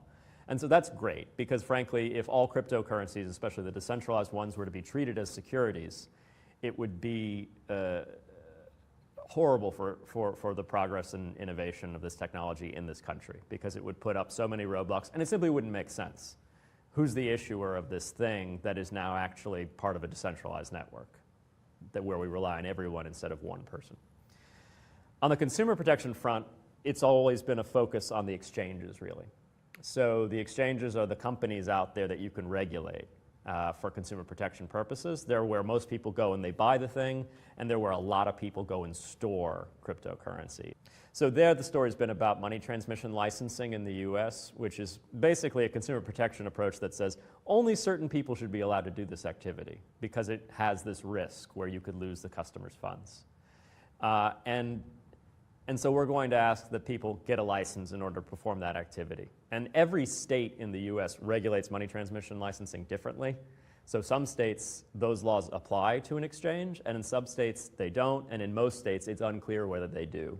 And then a few states like New York have created new licenses, like the BIT license, as a way of creating a separate licensing regime specifically for virtual currency companies or cryptocurrency companies. So that's been progressing, although there's still lots of uncertainties, as I said, about which states will actually require a license and some just won't. And then the last thing that I was going to talk about was anti-money laundering policy. And this is not a state-enforced licensing law.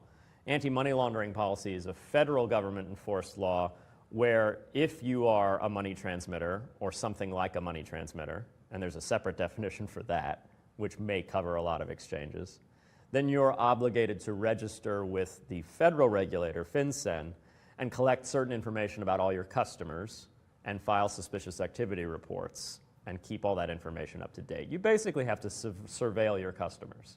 And this is all a product of the Bank Secrecy Act, which is a statute that was passed back in the 1970s, which started this sort of surveillance regime with respect to your financial records. And interestingly, we talk about warrantless surveillance in the context of things like emails and the Snowden revelations. We don't usually talk about it in the context of our financial records, but almost all of the data collected by our financial regulators is collected without a warrant.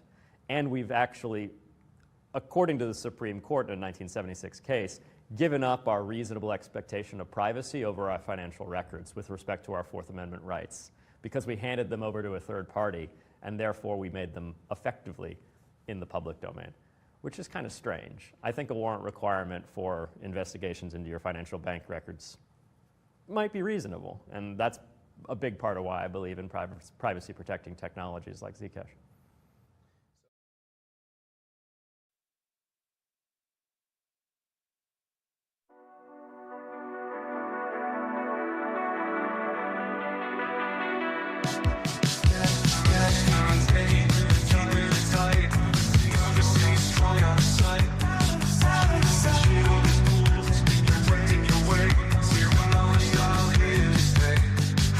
Happy birthday, Zcash family.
Zcash Mafia pull up, no trace.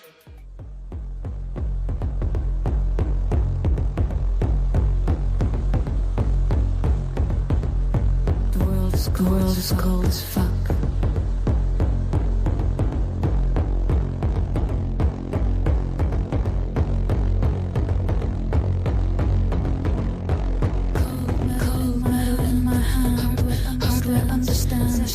She shoots the flow. Keystone lets me go.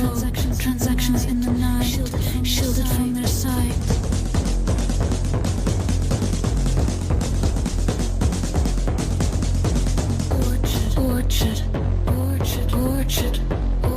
Orchard pool. Privacy the only rule.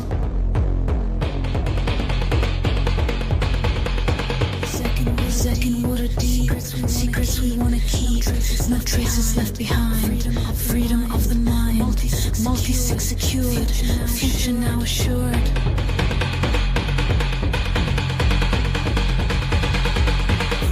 Private, secure, complete. Hardware wallets can't be beat. Zashi flow and Keystone strong. To the orchard we belong.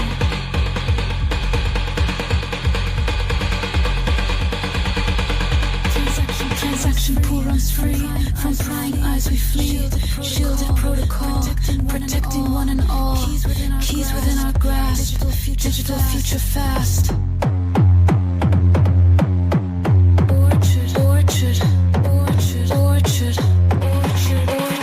pool. Privacy the only rule.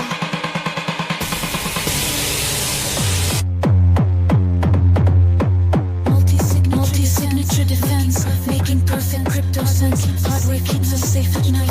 Digital freedom burns bright.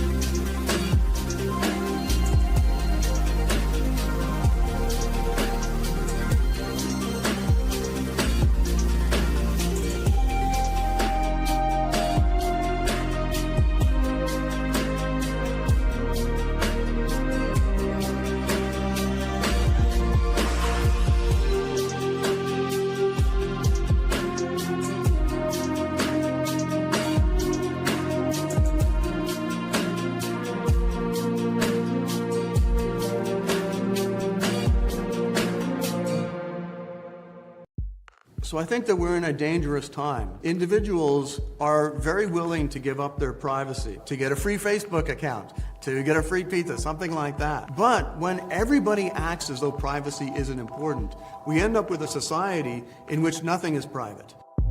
Crypto came out of nowhere, took the world by storm. This was the fastest moving technology we have ever seen. The cypherpunk said the internet and cryptography is going to change everything because it changes the fundamental balance of power. You know, it turned out to be right. As far as my work with cryptocurrency in Washington, D.C., this is the moment that everything came off the rails. Decentralized systems all have trade-offs. Community consensus comes at a cost. I don't want to see people adopting a system that can be used to surveil them. I want to see them adopt something that's trying to protect them. We have to have some kind of optimistic vision of technology, or you just end up getting the thing you fear, but a little more slowly. When we talk about crypto today, a lot of the conversation is around financial rewards, not enough on how we take ownership of our life and our data. You know, the big thing in the crypto space is when moon, but I think we should ask, when are we creating a better Earth? That's the real question of this space. What if we could cooperate? What if we could interact? What if we could exchange from anywhere to anywhere at any time?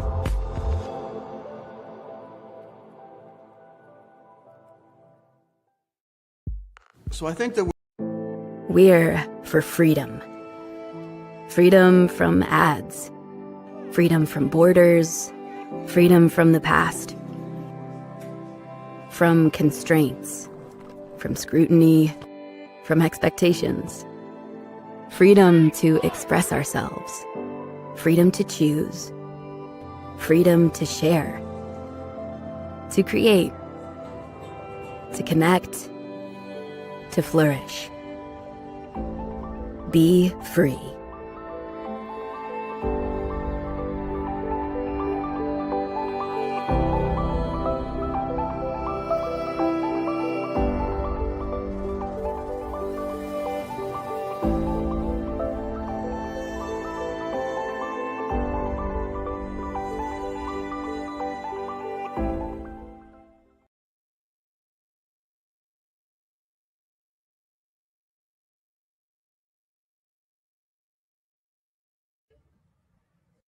A couple of years ago, I would have been more firmly in the kind of, like Tezos, EOS, whatever camp that says there should be explicit on-chain governance. And now I'm like absolutely against that, and I think that stuff is crazy. So if you look at EOS has these 21 delegate slots. And to get into one of these delegate slots, you have to basically vote, or you have to have people with enough coins vote for you, right? Now, in total, about 17% of the EOS holders have voted at all. And out of those, the delegate that has the largest number of votes is Bitfinex. And Bitfinex only has about 3.5% or so of all the ETH voting for it. Out of that 3.5%, 1.8% is coins that are owned by Bitfinex themselves. And the other 1.7% is just random people. So with that 1.8%, Bitfinex was basically able to single-handedly get themselves into this list of 21 delegates when they otherwise would not have been able to get in there. And what this privilege gives them is it basically gives them the ability to take a share of the 1% a year annual interest that's allocated to Bitfinex, or that's allocated to EOS delegates. So basically, what this voting mechanism has created is it creates this kind of superlinear pro-plutocratic effect where if you're big enough, then, and specifically if you're big enough to have more than 1.8% of all the coins, you have enough votes that you can use to basically buy up a delegate slot and then use that delegate slot to earn even more money and get access to this crazy special 2.64% extra premium interest rate that no one else has access to. So that's one example of how I think like coin voting governance really manages to fail in the case of allocating capital.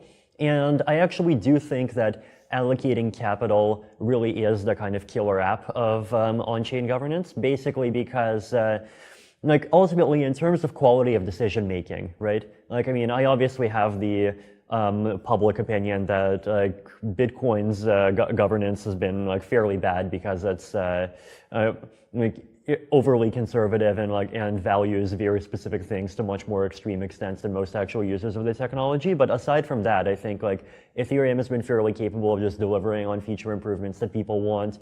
Zcash governance has been very capable of delivering on a roadmap that I think Zcash constituents are really happy about. Like Bitcoin Cash is starting to push out changes. Like all these other blockchains are starting to launch, and like Monero is doing like community hard forks every 6 months.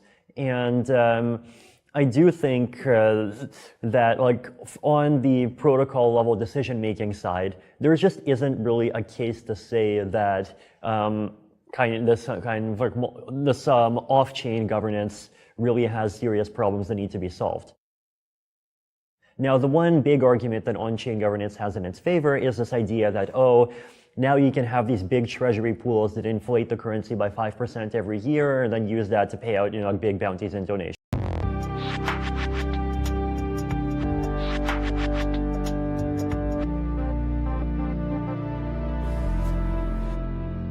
Privacy just is it's an important human right to me. It's what allows me to feel comfortable as a human being. It's what allows many other people to feel comfortable and safe and secure, and to feel like they have an opportunity to help influence and change the world and improve people's lives, which is interesting because it's kind of a selfish right. It's something you preserve to yourself, but it really is necessary for a society to function properly, in my opinion. I'm most optimistic about the fact that governments, especially regulators, are beginning to understand that privacy is necessary for finance, and that decentralized models of financial activity, such as Bitcoin and cryptocurrencies and so on, are important, and that privacy is incredibly important for those models to function correctly, and that just because some criminals use privacy-preserving technology doesn't mean that no one should have privacy, or that we should ban Zcash or ban Monero or ban anything.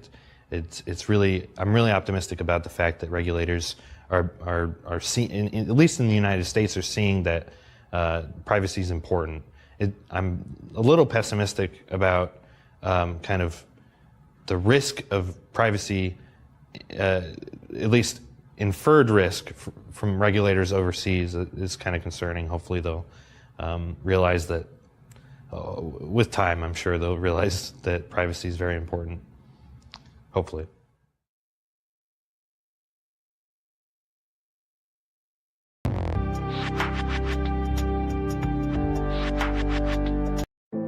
We're for freedom. Freedom from ads. Freedom from borders. Freedom from the past. From constraints. From scrutiny. From expectations. Freedom to express ourselves. Freedom to choose.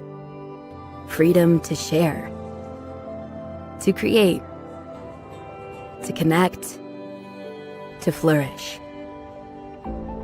Be free.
Yeah, sugar money season. For real. Block rewards. Cut them down. Let me put you on. Real talk. Phone bill focus that Zcash time 312 down to 1.5. Cryptocurrency is fundamentally about disintermediation, right? It's the ability to own something directly, just through yourself without a third-party custodian. It's the ability to send money in a peer-to-peer fashion without having to rely on Western unions or banks or so on. And, for us who are lucky enough to live in a world where we do trust our banking system, we do trust the rule of law, we trust the government for the most part, we don't need we don't need that. It's nice to have, it's interesting technology, it's perhaps good diversification. It's in many ways perhaps a good hedge against, some geopolitical disaster occurring that does throw these things in question. But it's in the places in this world where people don't have that trust in these institutions and in the rule of law surrounding them that they really do need this kind of technology where they can take ownership of their own funds and where they can make a payment or send a remittance and know that it's going to get to the other side without having to worry about one of these third parties taking control of it in the meantime. And so that's where I think that in emerging markets, and today specifically in Venezuela, it's a totally transformative technology. And that's something that I'd like to emphasize as well, is that it's easy to think that, this is still early days of the tech. We're still working on everything from low-level scaling of the protocols all the way up to user experience and design issues. All of that's true, but there are also opportunities where it does make sense for it to be used today. And I think that as a whole, we can do better in identifying those and pushing those. The important thing to remember as well is that fundamentally what we're talking about, and we'll just take Venezuela as an example here, because that's kind of what we're focused on at the moment. What we're really talking about is a form of aid as well. And that can't get lost in the kind of larger conversation. There's a risk, of course, of becoming these sort of out to space technologists who want to believe that the people of Caracas, what they really need is Bitcoin. No. What they need is food and, basic goods. But to the extent that cryptocurrency can be a means of storing value for them, perhaps even at some point a means of payment directly to merchants, that it can be a force that provides for even an alternate kind of economy there, that is at least one step in the right direction. And so, there are a lot of sensitivities to what we're talking about in terms of bearing in mind what's really going on there, that, people are starving, people are dying. And, we want to be very careful that we are aware of those dynamics and not just approaching this as entrepreneurs or technologists, because that's really not what it's about.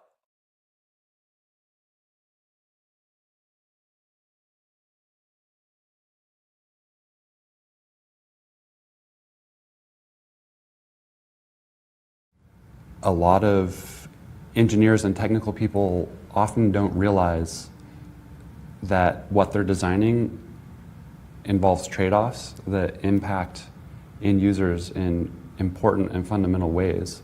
A prime example is privacy.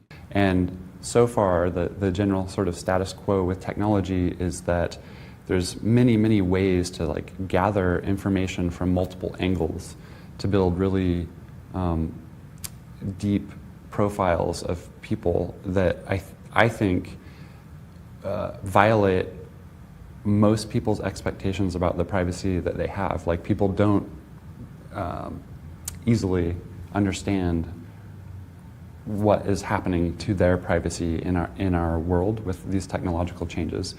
So one of the most important ways I feel to empower users is to give them technology that respects their autonomy and decision making and provides strong privacy and security and safety in general.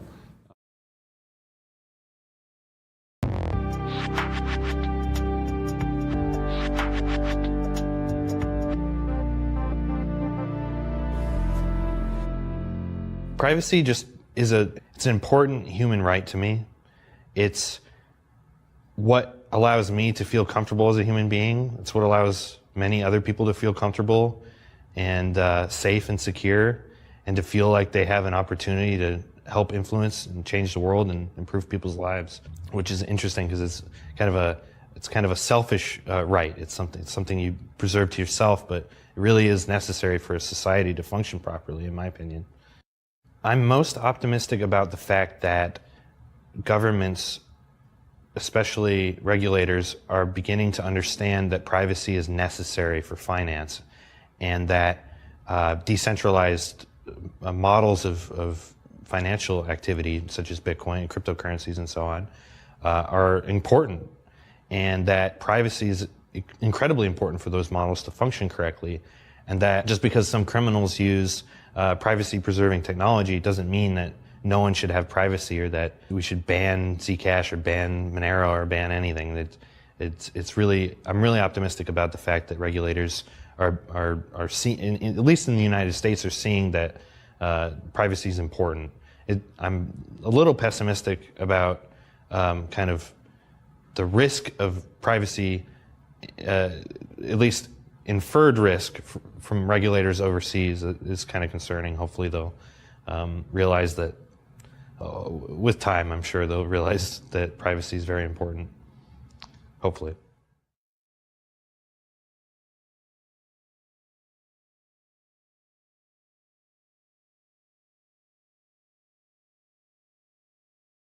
So JP Morgan had this heavy interest in blockchain technology, and they had built an internal group to explore and experiment with it. And they rapidly identified this need for privacy and confidentiality. They eventually came to us and said, we're interested in exploring the zero knowledge proof-based solution further. So we agreed to enter into a technology partnership with them.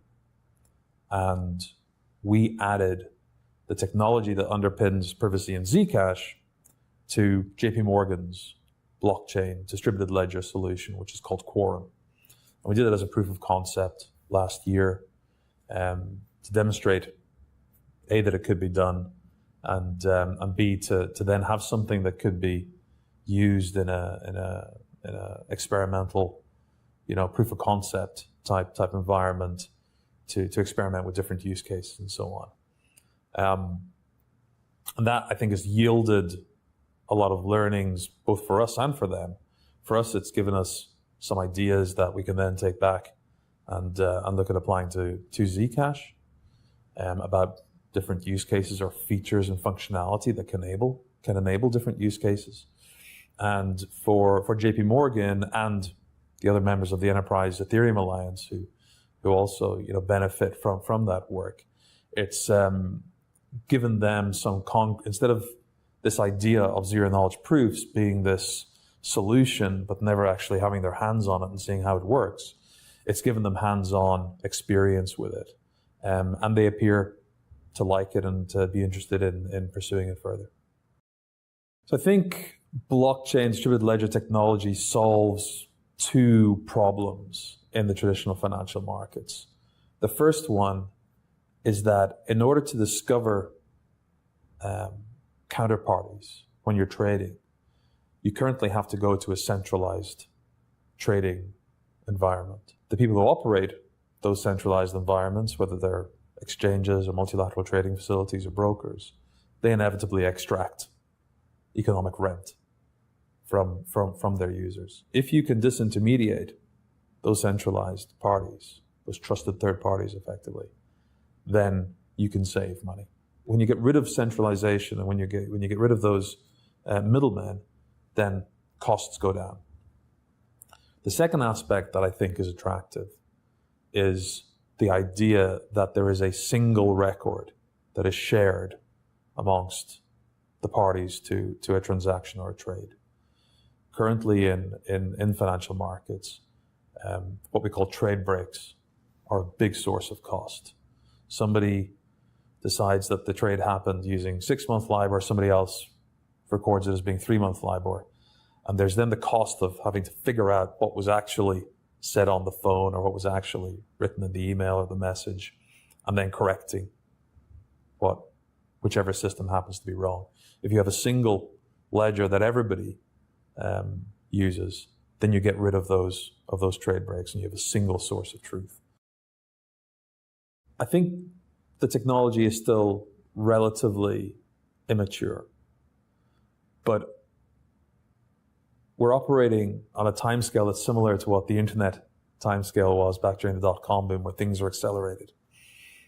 And I think that it's evolving and it's maturing very, very quickly. And I wouldn't be surprised if we start seeing it being deployed in real, production environments within the next 12 to 18 months.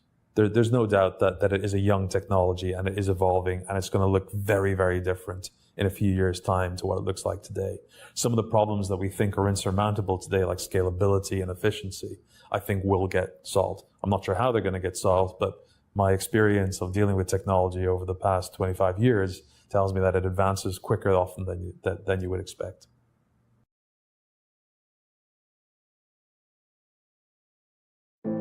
We're for freedom. Freedom from ads. Freedom from borders. Freedom from the past. From constraints. From scrutiny. From expectations. Freedom to express ourselves. Freedom to choose. Freedom to share. To create. To connect. To flourish. Be free.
Hola a todos. Antes de comenzar nuestra presentación, queremos agradecer al equipo de ZChop por invitarnos a participar con una ponencia en ZCon6 y a la Fundación Zcash por organizar este evento y hacer posible esta charla. Zcash en español tiene dos fases. Una primera fase que hemos decidido titular Inicios, construir para la comunidad 2020 a 2021. En esta primera etapa, cuando se funda la comunidad de Zcash en español en septiembre de 2020, creamos dos espacios digitales para poder conectar con la comunidad hispana de Zcash. Fueron Telegram y PublishOX. En Telegram creamos un canal y un grupo. En el canal siempre nos hemos preocupado por compartir información de interés, de relevancia sobre noticias, actualizaciones, traducciones, sobre todo de artículos de la Electric Coin Company y de la Fundación Zcash, artículos no técnicos, crear artículos originales explicando qué es Zcash, todos sus beneficios y todo lo que gira alrededor de este ecosistema, mientras que en el grupo nos hemos preocupado desde siempre de buscar esa sinergia, esa comunicación, ese primer contacto con los miembros. A su vez, que tengamos la oportunidad de brindarles un soporte ante todas aquellas dudas que tienen los miembros de la comunidad. En esta etapa hicimos varias videoconferencias en la comunidad de Zcash en español, sobre todo para los miembros que estaban en Telegram, en donde explicamos qué es Zcash, cuáles son los beneficios de usar Zcash, cuál es la importancia de la privacidad financiera a través de Zcash, cómo usar esas primeras billeteras móviles como fueron Sequalet Lite y Nighthawk, e incluso nos invitaron a dar charlas o videoconferencias en otras comunidades cripto preocupadas por la privacidad financiera. En la plataforma de PublishOX publicamos los primeros artículos originales de Zcash en español, explicando nuevamente qué es Zcash, cuáles son sus beneficios, sus bondades y todos aquellos aspectos no técnicos para aproximar a los primeros hispanohablantes interesados en conocer más sobre Zcash. En esta primera etapa también nos preocupamos mucho por educar, por ayudar a que la gente entendiera el funcionamiento de la privacidad financiera con Zcash. Sin embargo, el liderazgo fue muy centralizado, giraba alrededor de una sola persona, lo que nos llevó a una segunda fase. Esta segunda fase comienza en marzo del año 2022 con la creación del Programa Global de Embajadores por parte del Comité de Subvenciones de Zcash. Y aquí pasamos de construir para la comunidad a construir con la comunidad. Esto es algo que se ha mantenido hasta el día de hoy y es lo que ha permitido que muchas personas se puedan integrar de manera activa aportando valor a la comunidad de Zcash en español. Esto permitió que surgiera el sitio web, la primera cuenta en Twitter o X, nuestro canal de YouTube, el primer podcast de Zcash en español llamado Zcast. Pasáramos de la plataforma PublishOX a Medium y de allí a Free2C. Colaboráramos con el equipo de Zcash Brasil para crear el Discord de Zcash Global.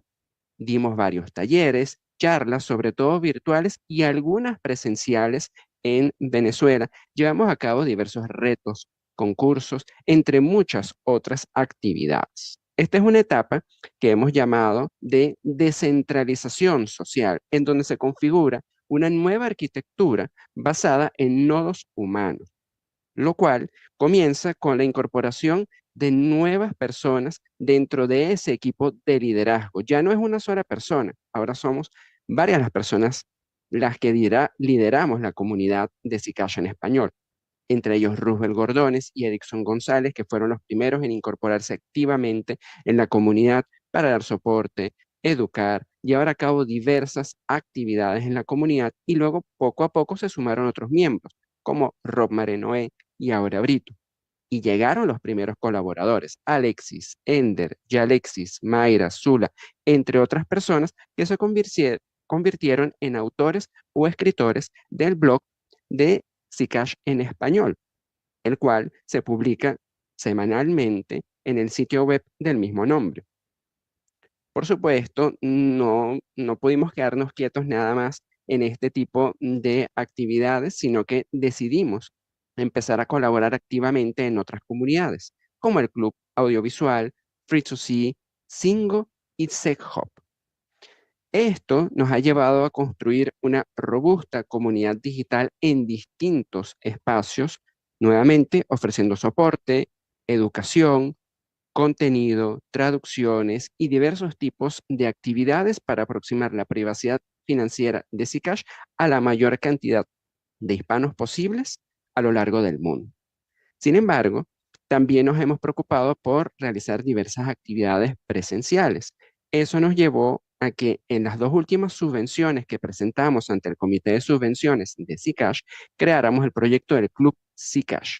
Ya tenemos dos clubes formales, como es el Club Zcash en Caracas, Venezuela, y el Club Zcash en Querétaro, México. Esperamos pronto formar un Club Zcash en Barcelona, España, y en Buenos Aires, Argentina, en donde podamos encontrarnos con emprendedores, negocios, profesionales independientes y todos aquellos curiosos en conocer más sobre la tecnología de privacidad financiera con Zcash e implementar esta tecnología en su día a día para la venta de productos y servicios, pero también para resguardar su privacidad financiera con Zcash. La presencialidad, esas actividades en donde nos podemos encontrar cara a cara, también es una parte muy importante de las actividades y eventos que llevamos a cabo dentro de la comunidad de Zcash en español, y esperamos conformar muchos clubes a lo largo de Iberoamérica para que más personas puedan encontrarse cara a cara en actividades presenciales y conocer de primera mano y construir relaciones de networking a través de los clubes Zcash. Pero para seguir ampliando, expandiendo toda esta información sobre nuestras actividades, eventos y todo lo que hacemos en Zcash en español, los invito a escuchar la presentación de Rubén. Gracias, Joditer. Bueno, sin duda alguna estoy muy emocionado y agradecido de estar compartiendo hoy con la comunidad global de Zcash. En esa segunda etapa que nos compartía Joditer, ustedes han sido protagonistas del ruido que ha hecho la comunidad de Zcash en español. Hemos sido muy activos y muchos de ustedes nos han reconocido precisamente por eso. Yo quiero compartirles aquí un poco, si se puede decir, nuestra receta de algunos eventos memorables que hemos realizado dentro de la comunidad de Zcash en español, y además nos sentiremos orgullosísimos de que en las distintas comunidades globales alrededor del globo las puedan aplicar también. Por ejemplo, empezamos, recuerdo, en 2022 con las noches de Free2C, una actividad, pues obviamente a través de esa plataforma para conocer a los miembros de la comunidad que empezaron a ser activos en esa plataforma. Sin duda alguna, un espacio genial para empezar a darle protagonismo a la gente. Otra actividad que desarrollamos fue ¿Quién quiere ser Zcasher? Más o menos como al estilo del programa, del famoso programa ¿Quién quiere ser millonario? ¿Lo recuerdan? Bueno, en donde los participantes, miembros de la comunidad, respondían preguntas inherentes o vinculadas a Zcash, y es una forma de ir aprendiendo y a la vez ganando SEC. Otra actividad que realizamos, la ruta Zcash, una actividad que duró más de 7 días, en donde cada día de esa semana, de esa actividad, íbamos ahondando desde cero, desde la creación de Zcash hasta pues hoy en día todo lo que tenemos en el ecosistema, las billeteras, los exchanges, el SEC Hub, todo lo que tenemos hoy día en nuestro ecosistema de Zcash. Otra actividad, noche de wallets. Recuerdo actividad que nos quedábamos hasta medianoche, muy tarde, conectados, siempre pues hablando, respondiendo a las preguntas de los usuarios, porque precisamente ese ha sido también uno, como mencionaba Joditer, uno de nuestros objetivos, que los usuarios sepan manejar bien las billeteras. Es esencial que el usuario que llega a Zcash sepa manejar bien las billeteras. También hicimos una Zcash Party, una fiesta en mi casa, en donde pues invitamos a los Zcashers. No quisimos hacer nada técnico, fue un espacio para compartir, para disfrutar.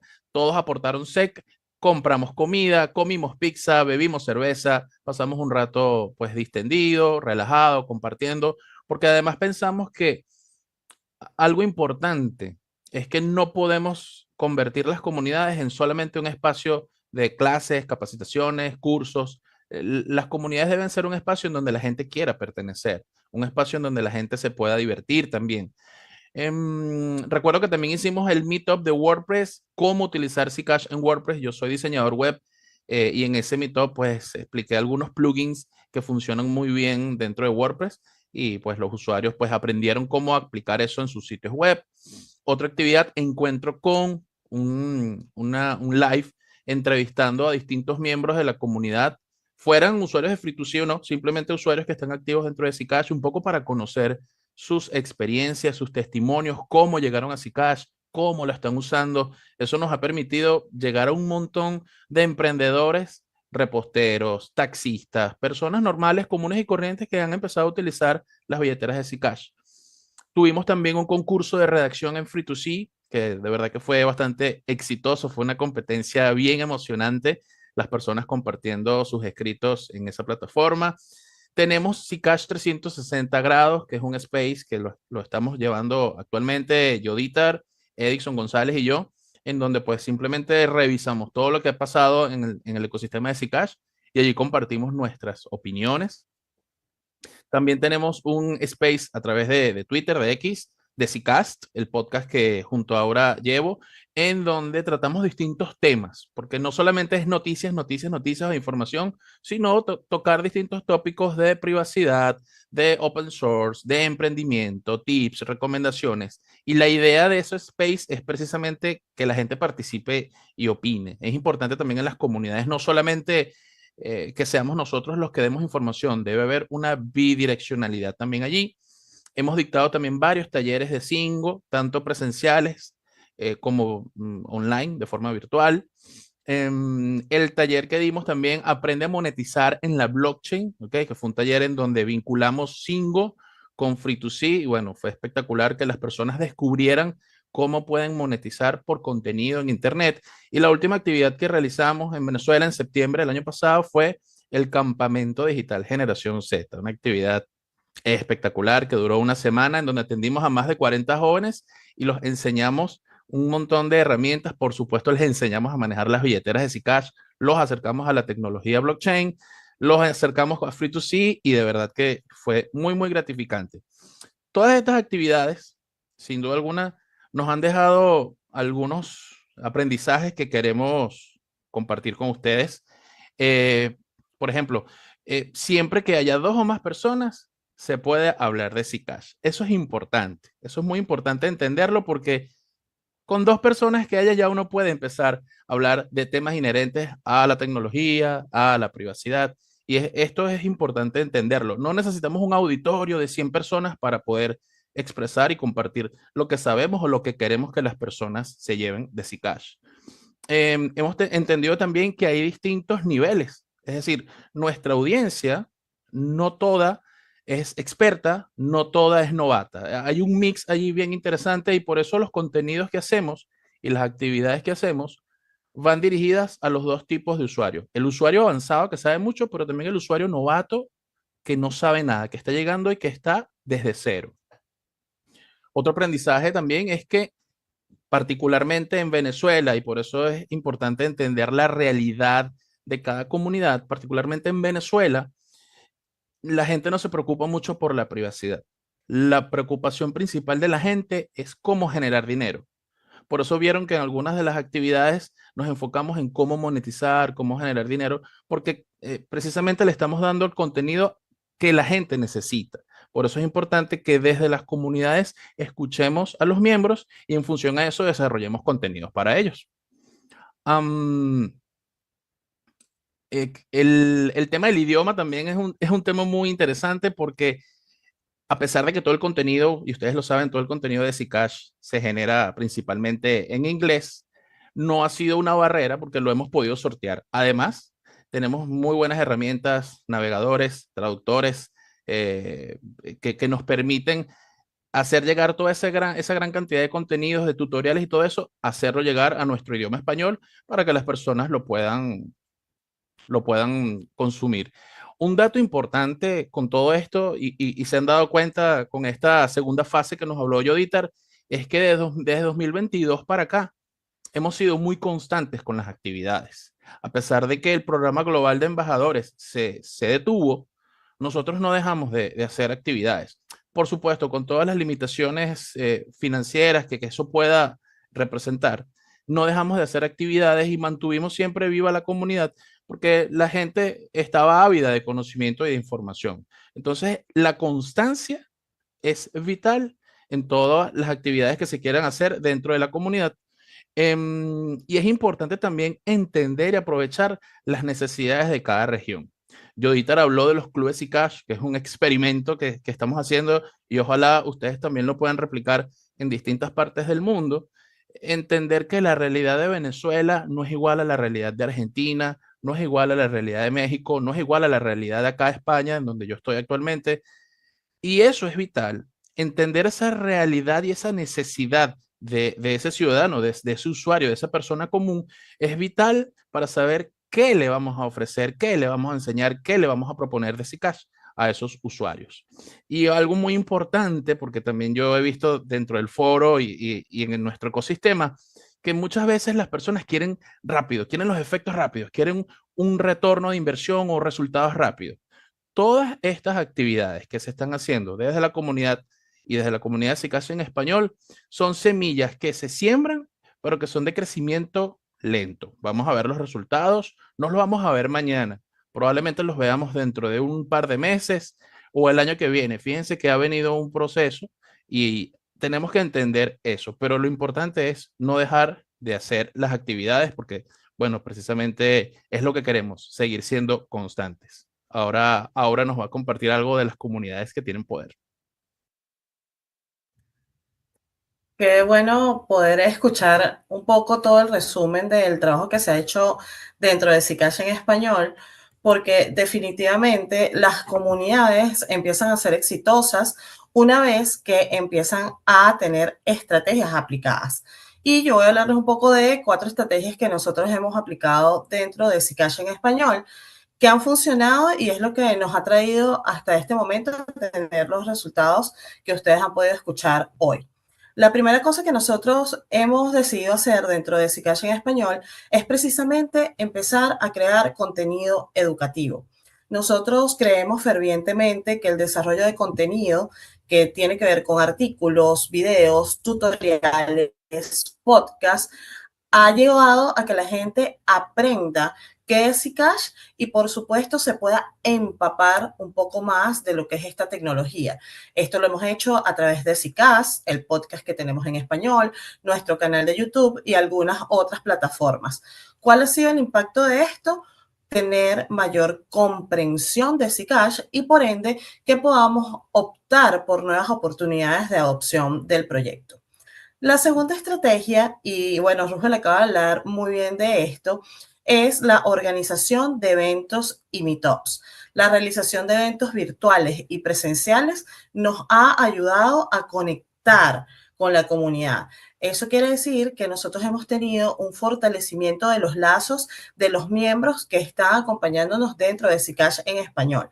Y es un poco lo que siempre hablamos. Cuando hablamos del poder de la comunidad, cuando hablamos de community building, estamos hablando precisamente de esas vinculaciones que nosotros logramos a través de las actividades y de las acciones que tenemos dentro de cualquier comunidad que estamos gestionando. Y es precisamente el trabajo de todo un equipo y de toda la gente que está dentro de la comunidad lo que hace que esos vínculos se fortalezcan y se formen. Por eso es que sentimos que esta es una estrategia fantástica porque además nos ayuda a que nosotros pongamos en uso programas como Zcash 360 grados, los AMAs que hemos logrado hacer y todas esas charlas con Zcashers que, bueno, precisamente nos conectan un poco más con el corazón de la comunidad. Otra estrategia que es una que a mí particularmente me gusta mucho es la de las traducciones. Traer toda esa documentación de Zcash Global y todo ese contenido a nuestro idioma nativo. Para la comunidad hispanohablante esto ha sido fantástico porque se han encontrado con tener material disponible que pueden entender rápidamente.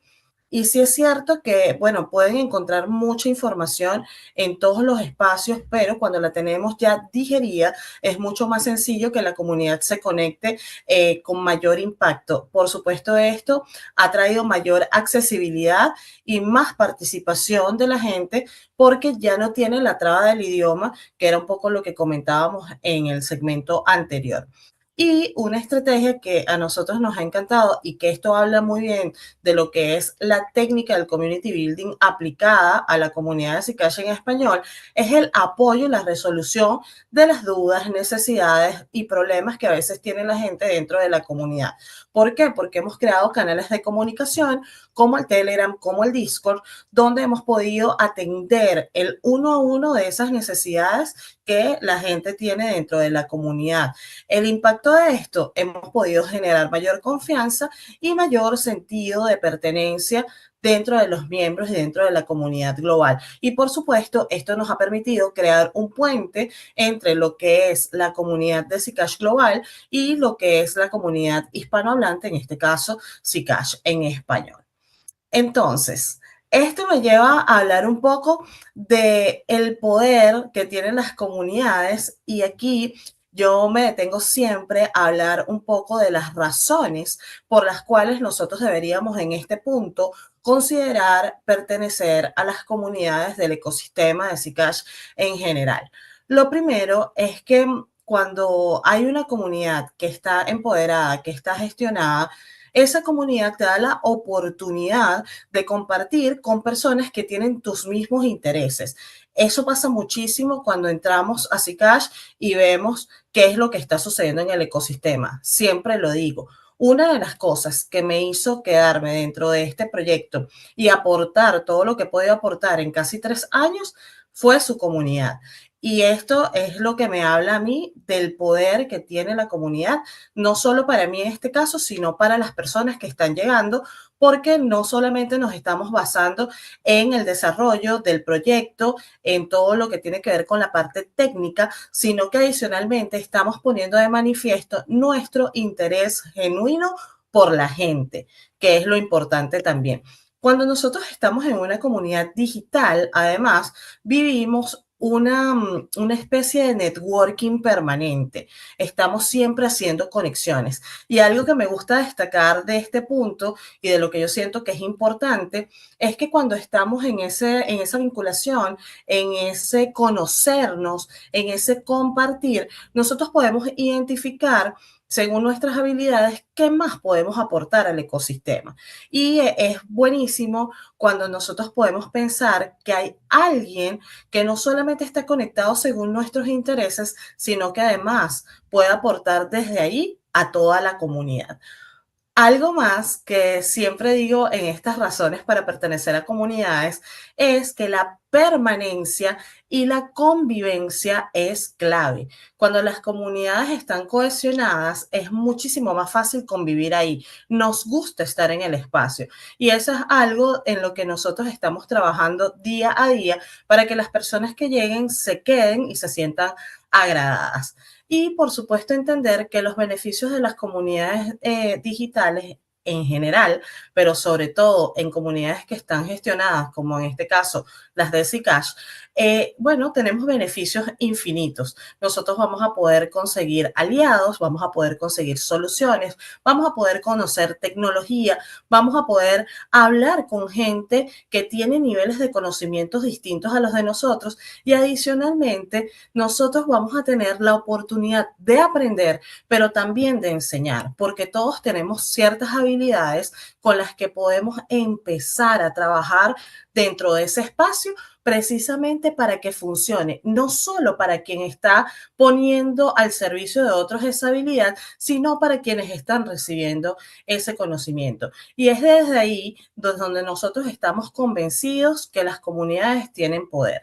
Entonces, algo que nos gusta destacar es que todo este trabajo que se ha venido haciendo en las diferentes fases de Zcash en español tiene que ver con una intención, con cómo ha sido concebida la intención de nosotros querer que la gente entienda de la tecnología, la use, se quede y adicionalmente la recomiende, porque es lo que al final nos garantiza la adopción del proyecto.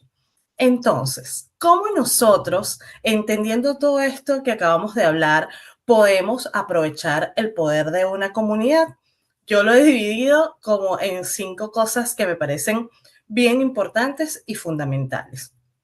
La primera, si tú quieres aprovechar ese poder, tienes que ser un miembro activo de la comunidad. Eso es algo que es indiscutible definitivamente. Participar activamente es lo que nos ayuda a convertirnos en un miembro de algún equipo, en algún miembro de alguna comunidad, en un miembro de algo. Y eso es lo que queremos, que todos acá seamos lo más activos posible. Por eso es que tenemos tantos eventos, tantos espacios que están desarrollados precisamente para que la gente los pueda aprovechar. Esto nos ayuda a ser proactivos y a contribuir con el crecimiento de la comunidad. Lo segundo, si quieres ser un buen miembro de cualquier espacio de Zcash, tienes que ser una persona respetuosa y constructiva. Una, porque todos tenemos una opinión y queremos que esas opiniones quepan en el espacio y además nos sirvan para mejorar, para crecer, para avanzar. Y luego, porque esto nos permite, cuando somos constructivos, apoyar a otras personas y hacerles entender que están en un espacio donde vale la pena hacer vida. Como tercer tip, yo les puedo compartir que adicionalmente el tema del contenido que nosotros generamos allí, de las conversaciones que nosotros generamos dentro del espacio, tiene un peso fundamental en lo que nosotros estamos construyendo. Entonces, compartir contenido educativo, hacer conversaciones que tengan una temática donde podamos estar involucrados y llegar a opiniones, bueno, diferentes o iguales, siempre va a ser bueno porque además nos ayuda a seguir difundiendo el proyecto, a seguir difundiendo los mensajes, a entender que lo que estamos hablando es relevante. Y esto siempre digo que se termina elevando a otras personas que pueden escuchar esta información y pueden sentirse atraídas por el espacio y van a querer venir. Por supuesto, colaborar en proyectos. Zcash tiene una particularidad que me gusta mucho, que es que tiene muchas cosas en donde nosotros podemos empezar a aportar. Si vamos al Sec Hub, hay un montón de cosas que están allí disponibles para que nosotros aprovechemos, pero también para aportar. Hay tareas, hay equipos, hay traducciones que se pueden hacer, hay espacios donde nosotros podemos encontrar nuestro lugar y podemos participar activamente y colaborar. Entonces, si tienes una habilidad, que todos tenemos una, tú vas a poder dentro de Zcash empezar a compartir esa habilidad para aportar algo positivo al ecosistema. Todos podemos hacer esto y eso nos va a permitir lograr objetivos comunes. Y por supuesto, algo que a mí me gusta mucho y que aunque ya no está activo, que es el programa de embajadores, nosotros podemos seguir siendo embajadores de Zcash donde sea. No importa en qué lugar del mundo tú estés, no importa qué idioma hables. Si tú quieres promocionar esta comunidad, si tú quieres promocionar este proyecto, si tú quieres hablar de Zcash, puedes hacerlo y puedes convertirte en un embajador, ayudar a que otras personas se unan a la comunidad y, por supuesto, difundir los valores y la filosofía que tenemos dentro de este espacio. Entonces, fíjense que aquí es donde realmente radica el poder de la comunidad y es donde normalmente nosotros decimos que las comunidades tienen poder.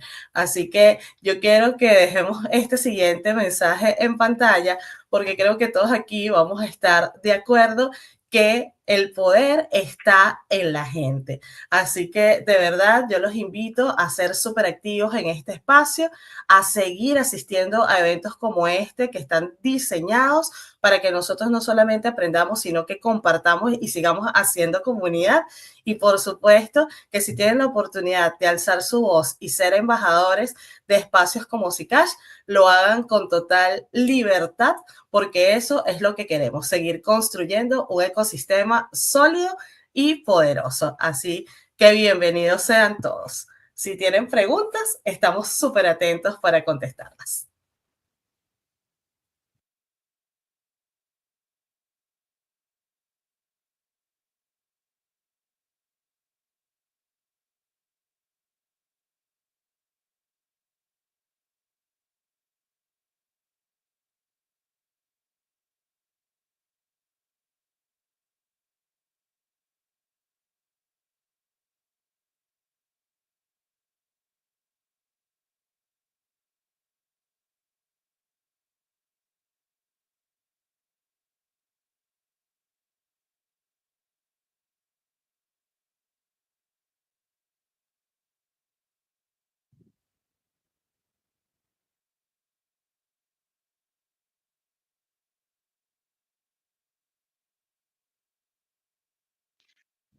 Bien, les hago las preguntas. ¿Están listos? Sí, Listos, por aquí listos estamos listos, excelente. y esperando las Bien. preguntas. La primera sería, ¿cómo resolvemos la falta de atención de los miembros dentro de las comunidades para que sean más activos y protagónicos?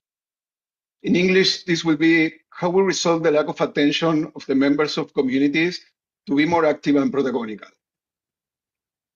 Por Bueno, favor, Chovita. Sí, bueno, esta es una pregunta muy recurrente en todas las comunidades, sean físicas o digitales.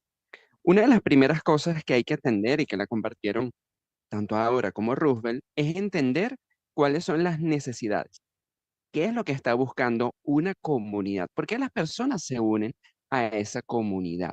Una vez que tú conozcas lo que pudiésemos decir el latido de la comunidad, en ese momento vas a saber qué ofrecer y cómo ofrecérselo. Por ejemplo, en el caso de Latinoamérica, quizá las personas no estén tan hambrientas de privacidad financiera, aunque puedan entender la importancia y necesidad de ella, pero tiene una realidad tanto social como económica que necesita ser atendida. ¿De qué manera Zcash puede ofrecer soluciones implementando la privacidad financiera para atender las necesidades de esas personas? Y eso es lo que siempre hemos buscado entender. Una vez que tú captas ese latido y sabes cómo introducir la propuesta de Zcash, las personas la comienzan a adoptar y la comienzan a implementar de forma efectiva. Lo bueno de Zcash es que tiene una plataforma entre billeteras, un ecosistema amplio con distintos tipos de proyectos como ZChop, Free2C, el Zcash Community Grants, y al mismo tiempo tiene intercambios de mucho interés, sean centralizados o descentralizados, entre otra serie de elementos que permiten atender de manera mucho más efectiva esas necesidades, de tal manera que las personas se puedan incorporar y de inmediato comenzar a adoptar esta tecnología de manera efectiva. Pero estoy seguro que Roosevelt y ahora pueden complementar mi respuesta con otros puntos que puedan nutrir lo que estoy compartiendo con los asistentes. Aura, adelante, Aura, adelante.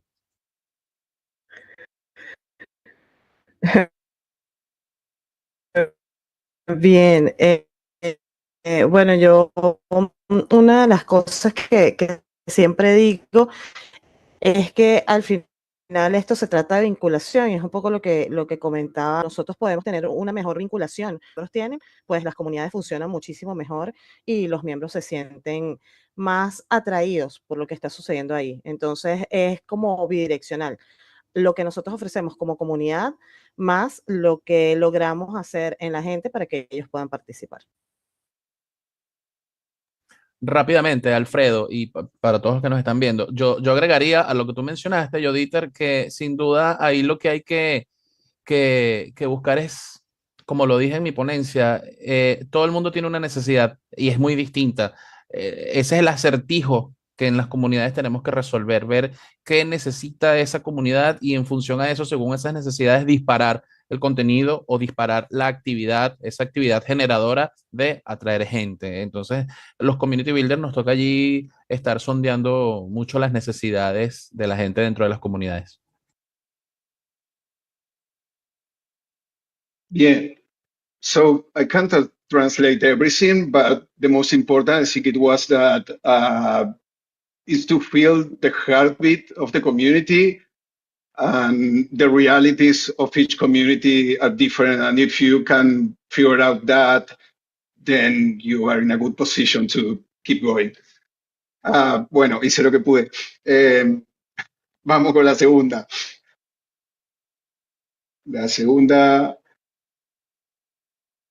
tomando en cuenta que para muchos mantenerse activo en una comunidad digital puede ser un tanto complejo de mantener por falta de disciplina o desinterés, ¿en qué radica que sus miembros vayan de más a menos en su participación o interacción? So in English, this will be keeping active in a digital community is hard. How do you deal with your members going from more to less in regards to their participation? Roosevelt? Ajá, bueno, toda comunidad tiene distintas fases y distintos tipos de miembros. Vamos a tener miembros que son más activos, miembros que quizá no son tan activos, son más observadores hasta que llega un punto en el cual se vuelven activos. ¿Qué es lo que sucede con los miembros de cualquier comunidad digital, pero también física, presencial? Ellos tienen sus momentos en los cuales van a insertarse y van a participar. Por supuesto, es importante que esa persona pueda identificarse con los valores con el propósito de esa comunidad a partir de las necesidades concretas. Si yo estoy en una comunidad como la de Zcash en español o Zcash en general, seguramente estoy interesado en finanzas digitales, estoy interesado en billeteras, soluciones que me permitan a mí, por ejemplo, enviar dinero transfronterizo de manera rápida, segura, privada y de bajas comisiones, que tenga una plataforma tecnológica que sea segura, que sea confiable y al mismo tiempo que tenga la oportunidad de educarme, de conocer más sobre esta tecnología innovadora alrededor de cripto y blockchain. ¿Qué es lo que va a hacer entonces? La persona se va a sentir motivada en participar, en aprender, en asistir a las distintas actividades educativas, a los distintos talleres, a los distintos eventos virtuales y presenciales que tenemos, pero también a consumir todo el contenido que escribimos o traducimos para esa comunidad. Entonces, claro, la comunidad, al ver que tiene una plataforma sobre la cual apoyarse, puede sentirse más vinculada, más interesada y empezar gradualmente a integrarse. Tenemos cualquier cantidad de testimonios de miembros de la comunidad, por mencionar solamente algunos, está el caso de Mayra, de María Milano, por mencionar solamente a estas dos personas, hay muchos más que puedo mencionar de personas que se fueron involucrando paulatinamente. Mayra es una colaboradora activa de la comunidad de Zcash en español, escribe en nuestro blog, además de que siempre participa en los eventos y actividades, y María Milano participa, por ejemplo, en las tareas de The Work, hace muchos diseños gráficos para la comunidad y es un miembro activo en todos nuestros eventos, en todas nuestras actividades, aportando siempre valor, que es algo muy importante. No son miembros que solamente aportan con comentarios, mensajes en los grupos digitales, sino que también están participando activamente, aportando valor. No sé qué pudiese aportar también Aura y Roja al respecto, pero estoy seguro que nos pueden dar ideas muy interesantes al respecto. Sí, bueno, un poco lo que Joditer está diciendo es lo que yo también rescato del tema de lo que es la participación de los miembros. Además que algo que yo pudiera agregar es que las comunidades tienen un ciclo y las personas dentro de las comunidades también. Hay gente que va a venir a las comunidades, se va a acercar, va a mirar lo que hay y le va a gustar y luego se va a quedar y va a ir construyendo esa comunidad. Hay gente que viene de paso y está bien. Es decir, hay como muchos perfiles de personas dentro de la comunidad y eso es lo que hace precisamente que el trabajo del community builder esté enfocado. Nosotros tenemos que ser o tener, mejor dicho, una escucha activa para poder entender qué es lo que está pidiendo ese miembro o esos miembros y, por supuesto, poder darle lo mejor que tengamos para que ese interés se mantenga siempre, digamos, como en una constante. Y rápidamente para complementar, muchachos, entendiendo que la gente va y viene, así como dice Aura, creo que desde Zcash Global nos toca entender un poquito, ver que por qué los bitcoiners se quedan con Bitcoin, por qué la gente de Monero se queda con Monero, por qué la gente de Solana se queda con Solana y así sucesivamente. Nos toca en un ecosistema ver qué hacen otros proyectos y eso nos permite también a nosotros retroalimentarnos. Entonces creo que también es un trabajo allí de a mí no me gusta verlo como que competimos con otros proyectos, sino de retroalimentación global general y ver qué hacen otros proyectos que hacen que sus comunidades se queden, qué hacen de gobernanza, qué hacen en la parte administrativa, en la parte financiera, cómo son sus eventos, etcétera. Y eso también nos permite a nosotros retroalimentarnos.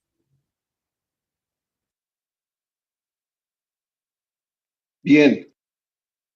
So yeah, Shoditar basically said that identify the values is important here.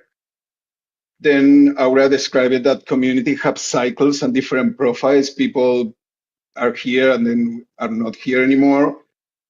And finally, Roosevelt talked about other projects. For example, people that is in Bitcoin, stay in Bitcoin, the same with Monero. So we should watch that kind of projects and try to figure out how to do it for Zcash. Siguiente pregunta. ¿Hay alguna posibilidad de que las recompensas de las tareas de ZChub aumente? Buena pregunta. Buena pregunta. Ajá. Nosotros tenemos, digamos, un presupuesto para cubrir distintos tipos de actividades. Por supuesto que nos gustaría poder aumentar las recompensas en las distintas tareas que se llevan a cabo en la plataforma D-Work, pero también tenemos que tomar en cuenta que estamos construyendo los clubes Zcash desde México hasta Argentina, pasando por España. También estamos llevando a cabo concursos como el concurso que lanzamos hace unos días en Free2C para todos aquellos que quieran hacer videos y que tienen unos requisitos y en donde vamos a recompensar a los mejores talentos. Y tenemos otras actividades que estamos llevando a cabo como equipo en distintos países de Latinoamérica para poder llevar la privacidad financiera cada vez a más personas. Eso implica tomar la responsabilidad consciente e inteligente de distribuir esos fondos para que se puedan financiar cada una de esas actividades. Crean y consideren que si tenemos la posibilidad de aumentar las recompensas en D-Work, lo haremos. Pero tomen en cuenta que necesitamos distribuir nuevamente de manera inteligente y eficiente esos recursos para que cada vez más personas puedan conocer y adoptar de manera efectiva la privacidad financiera con Zcash. Siguiente pregunta, Alfredo, porque básicamente es un tema presupuestario. Bien, mejor porque tenemos muchas y nos queda poco tiempo. La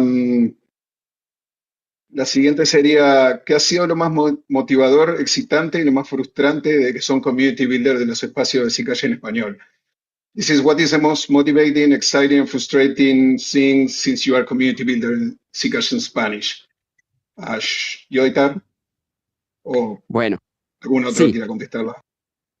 No, con gusto la respondo porque para los que somos Crypto Community Builders sabemos todos los retos, que son retos emocionantes que nos ofrece la construcción de comunidades. Ciertamente puede haber momentos en los cuales sientes que hay no obstáculos, no dificultades, sino retos que debes asumir para lograr llegar a esa comunidad que necesita una tecnología como la de Zcash. Entonces, toca que tú como community builder puedes entender cuáles son las mejores estrategias según la comunidad que estés atendiendo, tal cual como lo expresaron Aura y Roosevelt, para que de esa manera ese contenido, esa información, esa participación activa tan necesaria en las actividades y eventos se haga efectiva. Si tú conoces a tu comunidad, tú sabes qué es lo que necesita, qué es lo que quiere tu comunidad, tú vas a saber cómo responder. Y por supuesto que va a haber momentos en los cuales la comunidad es más o menos activa. Nunca existe una comunidad que esté siempre activa al 101%, que tú la veas enérgica a cada momento. Hay etapas, hay momentos. Y las comunidades son cíclicas. Eso significa que tienen sus momentos. Y por eso es que a veces vemos a unos miembros más activos que otros. Y eso nos va llevando a construir una comunidad. Bien, a ver quién quiere responder esta. Sabiendo que Zcash es un proyecto de privacidad y que la misma se considera de nicho, ¿cuál es su estrategia para llegar a los usuarios que no se interesan o no conocen sobre el derecho a la privacidad? Sí, interesante pregunta. El tema del nicho, creo que es una de las, como yo lo veo, es una de las debilidades, pero a la vez es la principal fortaleza de Zcash. Me explico. Como lo dije en mi ponencia, a las personas en distintas regiones, especialmente Latinoamérica, sí, la realidad aquí en Europa está empezando a cambiar y en Estados Unidos mucho más está cambiando respecto al tema de la privacidad. La gente en Estados Unidos y Europa cuida más su privacidad. En Latinoamérica somos más laxos, somos más relajados. Y entonces, ¿cómo llamar la atención de esas personas? Bueno, precisamente es un trabajo de hormiguita. Lo mencionábamos también en la ponencia, es un trabajo de constancia, de constancia. Hay que estar buscando siempre gente nueva. Como la gente que está en la comunidad cumple un ciclo, comienza muy emocionada, va a 2 a 3 actividades, recibe un bounty y tal, y después se desaparecen. Eso suele suceder. Lo que hay que hacer desde las comunidades es siempre buscar gente nueva, siempre estar buscando gente nueva. Esa gente nueva, ¿cómo la buscamos? Hay que ir a los sitios que yo llamo canteras, esos sitios, eventos de networking, otras conferencias, actividades en universidades, incluso actividades en colegios. Nosotros que hemos hecho actividades con niños, cuando hicimos actividades con jóvenes, los padres se interesaron. La actividad era para jóvenes, pero los padres se interesaron. ¿Qué es eso de la billetera? ¿Qué es eso de blockchain? ¿Qué es eso de cripto? Entonces hay que estar constantemente generando actividades en esos espacios cantera que siempre nos van a traer nueva gente, porque la gente hay que, digamos, constantemente regenerarla dentro de los espacios comunitarios. Bien, le hago una para Aura. Aura, como community builder, ¿cuál consideras que ha sido el factor preponderante en el éxito de la comunidad Zcash en español, en particular?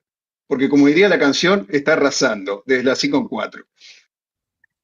Miren, creo que una de las claves del éxito dentro de la comunidad ha sido precisamente que haya representación, que se entienda que embajadores somos todos. Creo que ese es un trabajo que Judith ha construido desde el principio y como él decía en su participación, que no se dejó nada más esa figura en cargo de una sola persona, sino que se le dio ese poder a varios miembros de la comunidad. Entonces lo que pasa es que cada quien desde su talento, desde su habilidad, puede aportar y por supuesto puede contribuir a que esta comunidad vaya siendo mucho más sólida, que se vaya conociendo alrededor del mundo y creo que en la SICON 4 una de las cosas que sucedió es que nos identificamos mucho por ser los bochincheros. Esa fue la palabra clave y era precisamente porque la comunidad estuvo tan activa y tan pendiente de lo que estaba sucediendo, no solamente vía online, sino vía presencial.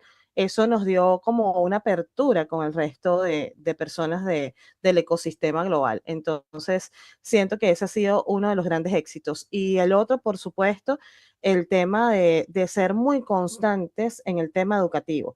Nosotros tenemos una particularidad en Zcash en español, es que siempre queremos estar enseñando a la gente y siento que eso ha sido también un punto muy fuerte en lograr que la comunidad sea mucho más sólida. Bien, a ver, hay muchas descargas de wallets de Zcash en Latinoamérica, pero esos usuarios no participan activamente en nuestro ecosistema. ¿Qué estrategias tienen para cambiar esa tendencia y tener una comunidad cada vez más vibrante? Jodita. No, chicos, se las dejo a ustedes. Yo ya he respondido muchas preguntas. Mejor ustedes. Bueno, una estrategia también la mencionamos digamos, en el pool de actividades que tenemos, es los clubes Zcash, ¿sí? El club Zcash es un invento, ¿sí? Es una prueba, estamos probando que en distintas comunidades locales las personas creen ese espacio, esa célula en donde inviten a sus contactos más cercanos, a compañeros de trabajo, a personas que quizás tengan la misma inquietud tecnológica o de aprender. Entonces, esa es una estrategia en donde no tenemos nosotros que estar quizás presentes física o virtualmente. Sí, por supuesto, les damos apoyo a las personas que están conformando los distintos clubes y cash. Actualmente está el de Querétaro, como mencionó Jodita, en México. Acá en Barcelona, España, también estamos pronto a empezar uno. En Argentina también se está conversando eso. Y la idea es que en esos espacios se vaya llegando a gente nueva. Insisto, siempre tenemos que recordar que va a llegar gente, va a ver si lo que se hace dentro de la comunidad resuena con sus intereses. Hay gente que llega por la especulación, que quiere ganar plata, eso también sucede. Pero nada, hay que seguir llamando gente nueva, haciendo actividades nuevas. Es un proceso constante. Empezamos en la A, llegamos a la Z y volvemos a empezar en la A. Es decir, es un ciclo que no para, no termina. Debemos ser siempre constantes. A ver, ¿cómo se logra la cohesión en comunidades tan variopintas y de perfiles tan diversos? ¿Cómo descubren y sacan provecho de los puntos en común? Ese es un trabajo de community building directo y tiene que ver con la observación. Literalmente lo que hacemos es siempre como que estar muy pendientes de cuáles son esos puntos fuertes de las personas que entran a la comunidad y ver también cuál es el interés que ellos tienen dentro del espacio. Y a partir de ahí empezar a ofrecerles opciones precisamente para que ese talento pueda quedar al servicio de la propia comunidad. Hay casos bien específicos, como por ejemplo el que mencionaba Joditer de María, que es diseñadora y entonces se le ha mostrado la posibilidad de hacer las tareas de D-Work, gente que ha venido a colaborar dentro del blog, personas que tienen un negocio o un emprendimiento y le ofrecemos la posibilidad de que aprendan a tener pagos diversificados con SEC. Entonces empieza a funcionar esa cohesión. Otra de las cosas que hemos implementado son las alianzas. Por ejemplo, en algún punto hemos trabajado con billeteras como Singo, con comunidades como la mía, Emprendedoras Digitales de Venezuela. Hay formas en las que nosotros hemos conseguido que todo ese talento pueda ser aprovechado y no solamente en función de la comunidad de Zcash en específico, sino de la misma gente. Entonces ahí empieza esa vinculación, esa bidireccionalidad, que es lo que nos ha caracterizado y donde la gente puede empezar a sentirse parte de. Allí es donde hay una identificación y por eso es que hay miembros que están con nosotros desde hace mucho tiempo, hay gente que llega nueva pero que quiere quedarse y que entiende muy bien cómo es la forma en que nosotros queremos expandir la comunidad y, como decía yo ahorita, se terminan convirtiendo en embajadores también del propio proyecto y llevándoselo a otros espacios. Entonces, es como lo hemos hecho hasta ahora. Bien, la última, en 20, 30 segundos. ¿Pueden las comunidades ser agentes activos de cambio en pro de proyectos como Zcash? Dieter, todos. A ver, es que está sucediendo. Alfredo y todos los Zcashers que nos están viendo, todos los que nos están viendo en distintos idiomas, está sucediendo. O sea, no en vano esta conferencia se llama Las comunidades tienen poder. No en vano los cambios que vimos ayer en el Zcash Grand, en la conferencia del Zcash Grand, en la AMA, que ellos lo dijeron, el poder comunitario que está haciendo Zcash en español, Zcash Brasil, Zcash Turquía, Zcash Nigeria, es muy poderoso. Todos estos cambios, la gobernanza que se está proponiendo y los movimientos que se están proponiendo desde la Fundación Zcash y desde la Electric Company son una muestra, son una respuesta al tema comunitario. Entonces, sí, las comunidades están entendiendo que tienen el poder transformador. Entonces, creo que sí, lo estamos viendo ahorita en vivo, en directo, y creo que el 2025 va a ser un año de más cambios positivos, por supuesto, dentro de Zcash. Muchas gracias. Nos quedaron algunas preguntas en Cuba, si se pueden dar una vuelta y contestarlas, pues nos quedamos sin tiempo. Muchísimas gracias. Gracias a todos. Gracias a todos, gracias Alfredo.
So I think that we're in a dangerous time. Individuals are very willing to give up their privacy, to get a free Facebook account, to get a free pizza, something like that. But when everybody acts as though privacy isn't important, we end up with a society in which nothing is private.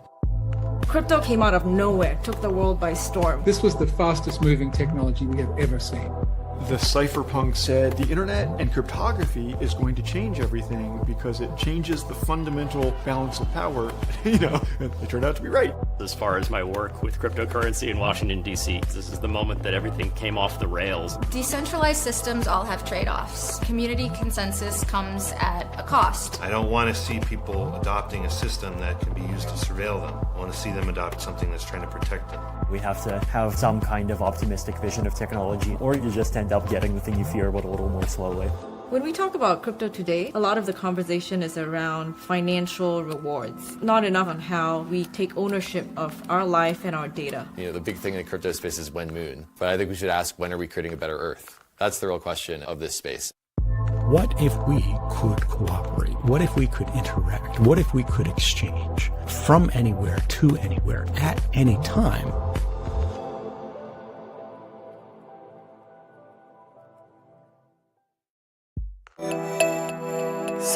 Zcash.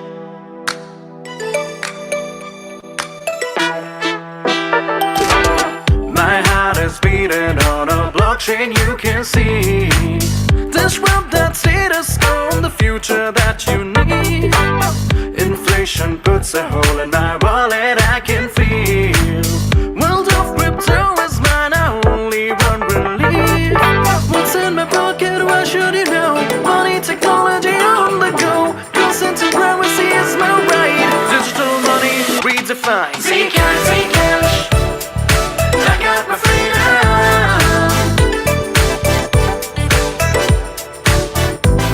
Zcash, Zcash. I'm the revolution.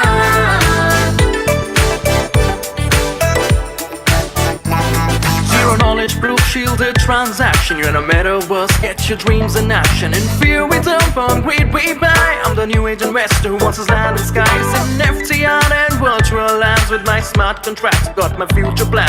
Web 3.0, we all are free. Evolution, revolution, hand in hand. What's in my pocket, why should you know? Money, technology on the go. Consent to privacy is my right. Digital money redefined. Zcash, Zcash. I got my freedom.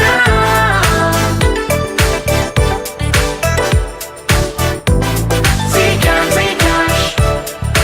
I'm the revolution. Zcash, Zcash. I got my freedom. Zcash, Zcash. I'm the revolution.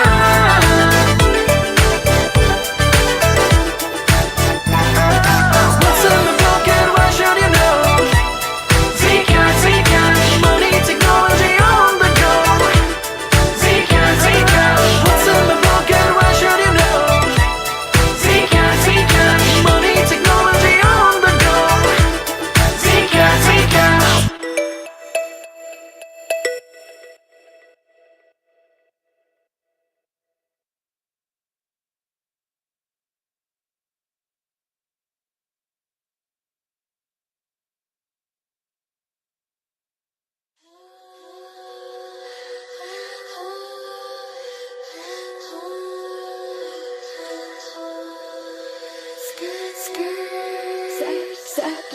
Yeah. Shielding money season. For real. Block rewards. Cut them down. Let me put you on. We're for freedom. Freedom from ads. Freedom from borders. Freedom from the past. From constraints. From scrutiny. From expectations. Freedom to express ourselves. Freedom to choose. Freedom to share. To create. To connect. To flourish. Be free.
Hello, everyone.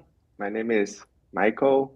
For those who don't know me, I have been Zcash since 2022 as ambassador and helped by amazing team since then. I have also been a big fan of Privacy and ZK. So before that, I already knew about Zcash. I'm very happy to be here and my third year straight as participant in ZCO event. And we did the opportunity to create some event in Brazil called Zcon Voices, which was the only country outside of the US to make that. So thank you for the gift. I'm already using my Zcon 6 t-shirt. So thank you to the Nick, Zcash Foundation, and Jack Hub.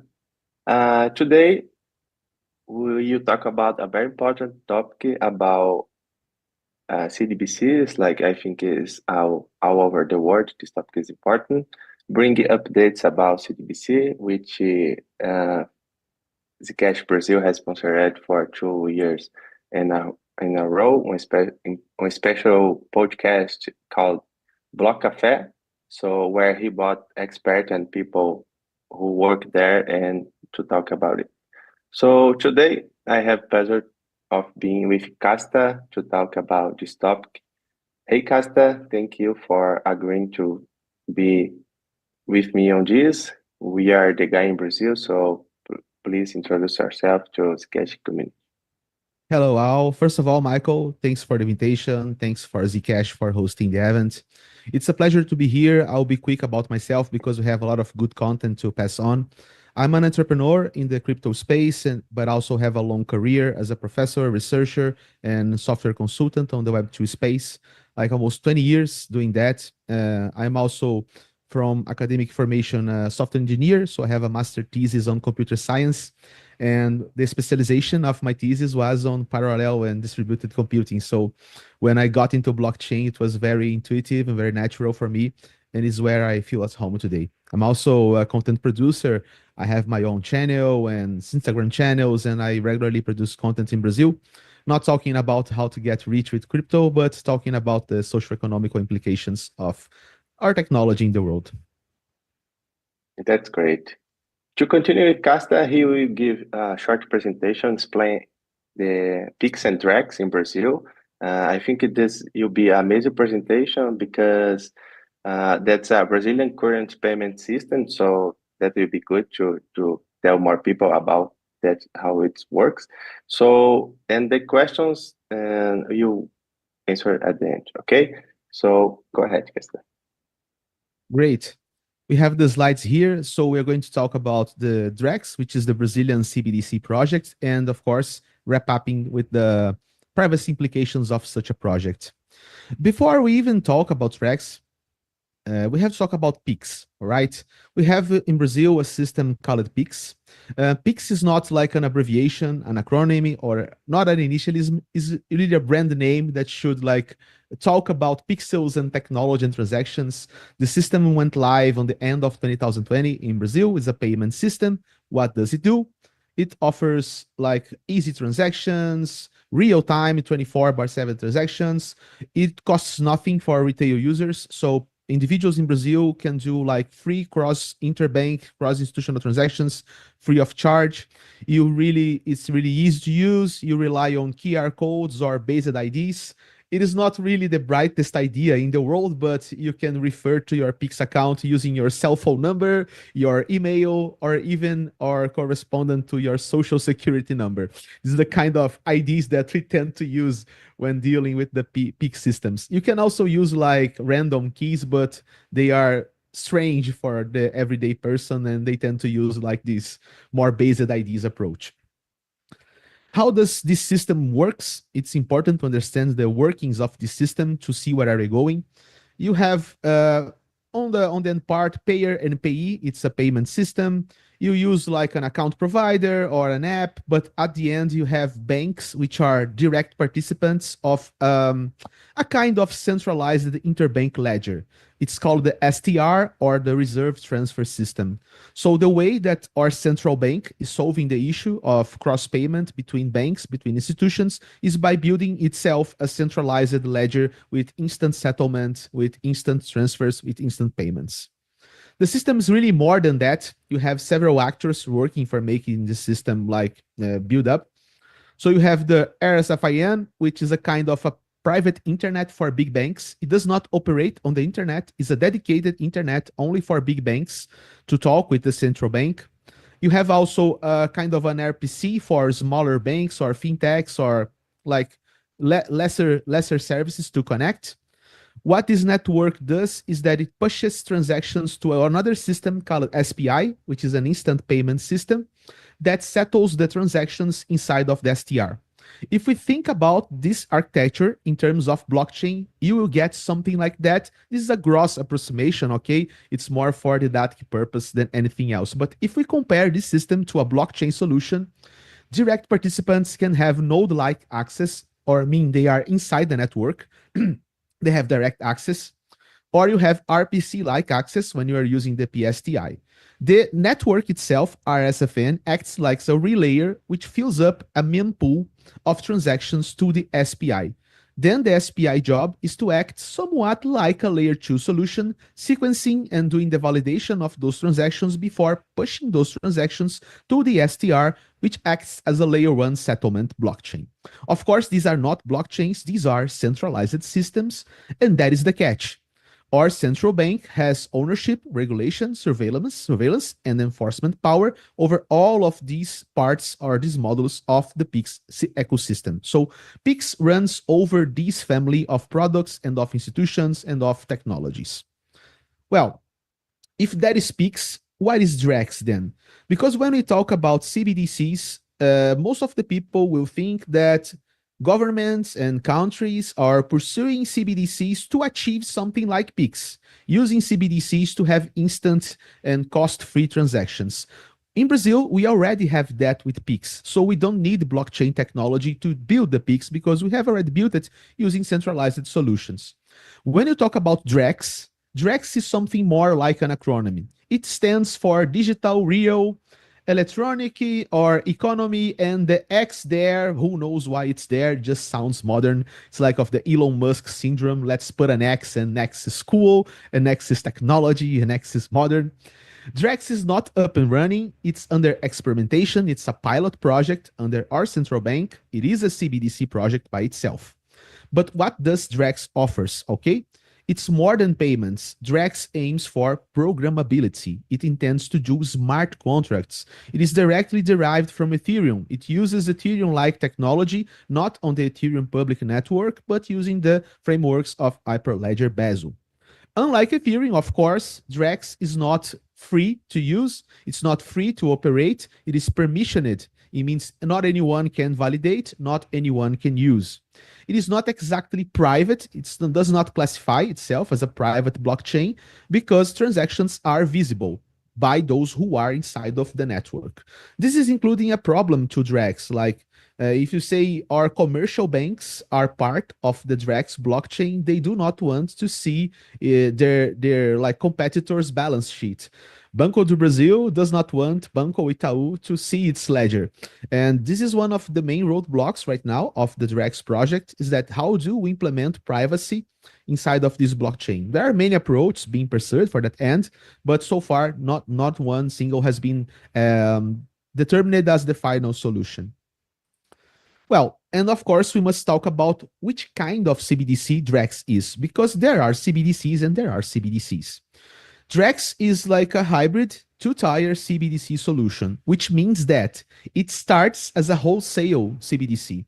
For those who don't know, a wholesale CBDC is a CBDC that only deals with bank transactions and the backbone of the financial ecosystem. So it does not reach the end user. Whereas retail CBDC, it's aimed to let's do custody, transactions, and let end users access smart contracts and services on this blockchain. But DREX aims to even one day reach retail CBDC, but is starting right now. It is a project that is experimenting with a wholesale CBDC. Okay, in its current stage, we are in pilot stage, but rather an advanced one when you compare Brazil to other countries. In the first phase, as we are doing smart contracts, we are doing smart contracts to tokenize something. In the first phase of the pilot, they were experimenting with the tokenization of public debt. Think of T-bills, like treasury bills and public debt as well. We call it Tesouro Direto or direct treasury in Brazil, but it's experimentation with like, let's tokenize public debt and program that inside the money itself. So it's a fairly advanced economical experiment in terms of government. I don't see much governments willing to experiment with the tokenization of the public debt, which is the backbone of the monetary policy by the central bank. It's very, very unusual. But we are already on the second phase, expanding to other use cases like let's tokenize real estate, automobile markets, forex, agricultural credits, experiment with systems for cross-border transactions, also experimenting on DeFi, like can we make liquidity pools for our tokenized bills? Does it work? Like let's make an Uniswap of government debt. How is fair? And there is also current ties and experiments of our central bank with Chainlink, trying to see how can they use CCIP technology to make messaging between central banks, commercial banks, and including foreign banks if they intend to join the system to facilitate cross-border transactions. So in terms of like a technological ambitions, it is a fairly ambitious project, an advanced project. I had the chance in many opportunities to talk to the guys at our central bank, their technical team. And one thing that I can say for myself is that these guys really understand blockchain technology. They really know what Bitcoin is about, what Ethereum is about. Be it, of course, sometimes we like the government, sometimes we dislike the government, more times than not, one side or another. But that is not the merit of the discussion, is that in a technological aspect, these guys really understand the technology. They are very, very, very deep technical. Well, the Drex network itself, it's not yet like defined. We don't know how the network is going to be operated. I just showed you guys like how the PIX infrastructure works, but we have really not defined how it's going to be the infrastructure or the setup, architectural setup of the Drex network. What is likely to be? Well, it is likely that the Central Bank of Brazil will be some kind of super node. It will have like ultimate authority in the settlement of transactions, in the governance of the network. It is not going to be some kind of DAO where banks can vote on stuff. Like you have the authority of the central bank, like as a master node, some kind of super node. The large commercial banks, they would end up being something like full nodes to give like redundancy. They like the decentralization aspect, not to decentralize power, of course, but to gain redundancy. So if you have like a super national ledger, it would be nice if all of the large commercial banks have copies. And so if they act as full nodes, you get redundancy, you get some degree of safety and fault tolerance, which is interesting for them. They could also act as like RPC gateways for lesser institutions, not like smaller institutions.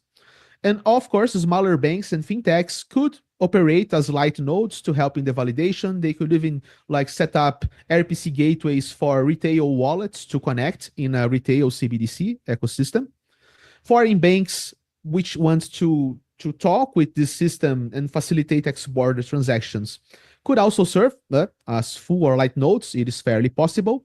And financial institutions like our exchange market, or perhaps like institutions on the agricultural sector or on the mortgage sector could also have permission to set up smart contracts and tokenize assets on this blockchain. It is unclear if any of the previous structure of PIX will be leveraged for Drex, because Drex really is a DLT-based approach. It has its own degree of decentralization, but it's like the decentralization of the inner sphere of friends and partners, really permissioned. So it's not really about retail decentralization. It's about achieving a degree of decentralization with trusted partners to at least achieve fault tolerance and have some kind of redundancy. Well, if we have to sum it up in one sentence, I would say that Drex is for PIX what Ethereum is for Bitcoin. So Bitcoin is a payment system, PIX is a payment system. Some people will disagree, but just for like simplification here. And so Ethereum is about bringing programmability over something like Bitcoin. Drex is about bringing programmability to something like Pix. It is not about achieving instant payments. As I said, we already have that. Drex is something greater, for the good or for the bad. But Drex is about the creation of a full-fledged digital programmable infrastructure of economy for a huge country like Brazil. A country which has the proportions of a whole continent. It has a more than 200 million population. So it is really a huge challenge.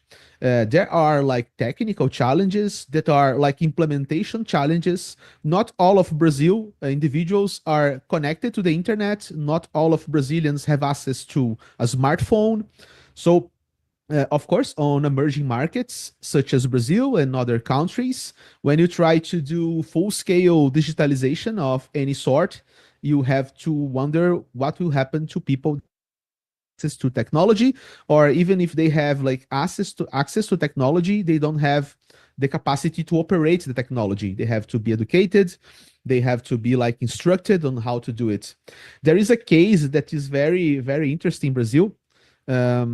There are like road tariffs when you are driving through a highway, and then you have to pay a tariff at some length of the highway. In Brazil, we have those like these barricades where you stop your car and then you pay your tariff, and then the barricade lifts up and then you move on. Recently, Brazilians have experimented with an automatic tariff system for highways where you just go with your car, and the system, like, there is no barricade. The system takes a photo of your car, and then you have a debt with the government. Simple as that. And it's up to you, like, to open an internet site and put up your numbers, your driver's license or your license plate, and then the system will tell you how much you are in debt, and then you have like to pay this debt. But there are like, this is doing like on smaller scale cities, which people are not really instructed. So people haven't the slightest clue that they are being like debited for something. They don't even know which one is the site where you're going to download your debt and know how to pay your debt. So right now, this system is being a huge failure because it is scaling up on huge amounts of debt that no one is paying, because most of the people doesn't even know the system is working, and they haven't the slightest idea on how to access the system and how to pay this debt.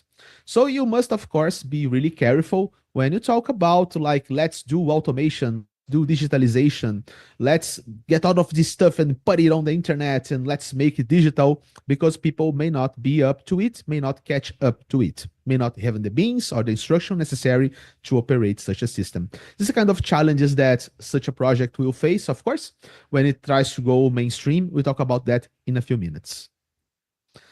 What about the implications now that we understand a little about the Drex project? Brazil has a past history of like huge economic turmoil in the past, and also huge economical innovation.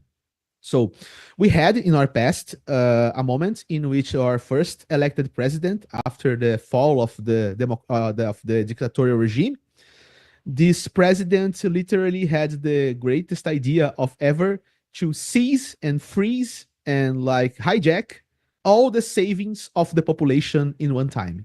Like, but not like big investors saving, like the everyday Joe savings, the simplest kind of savings, which we call it poupança. And they said, well, we need to fight inflation, so let's hijack everyone's poupança, everyone's savings. And they did that.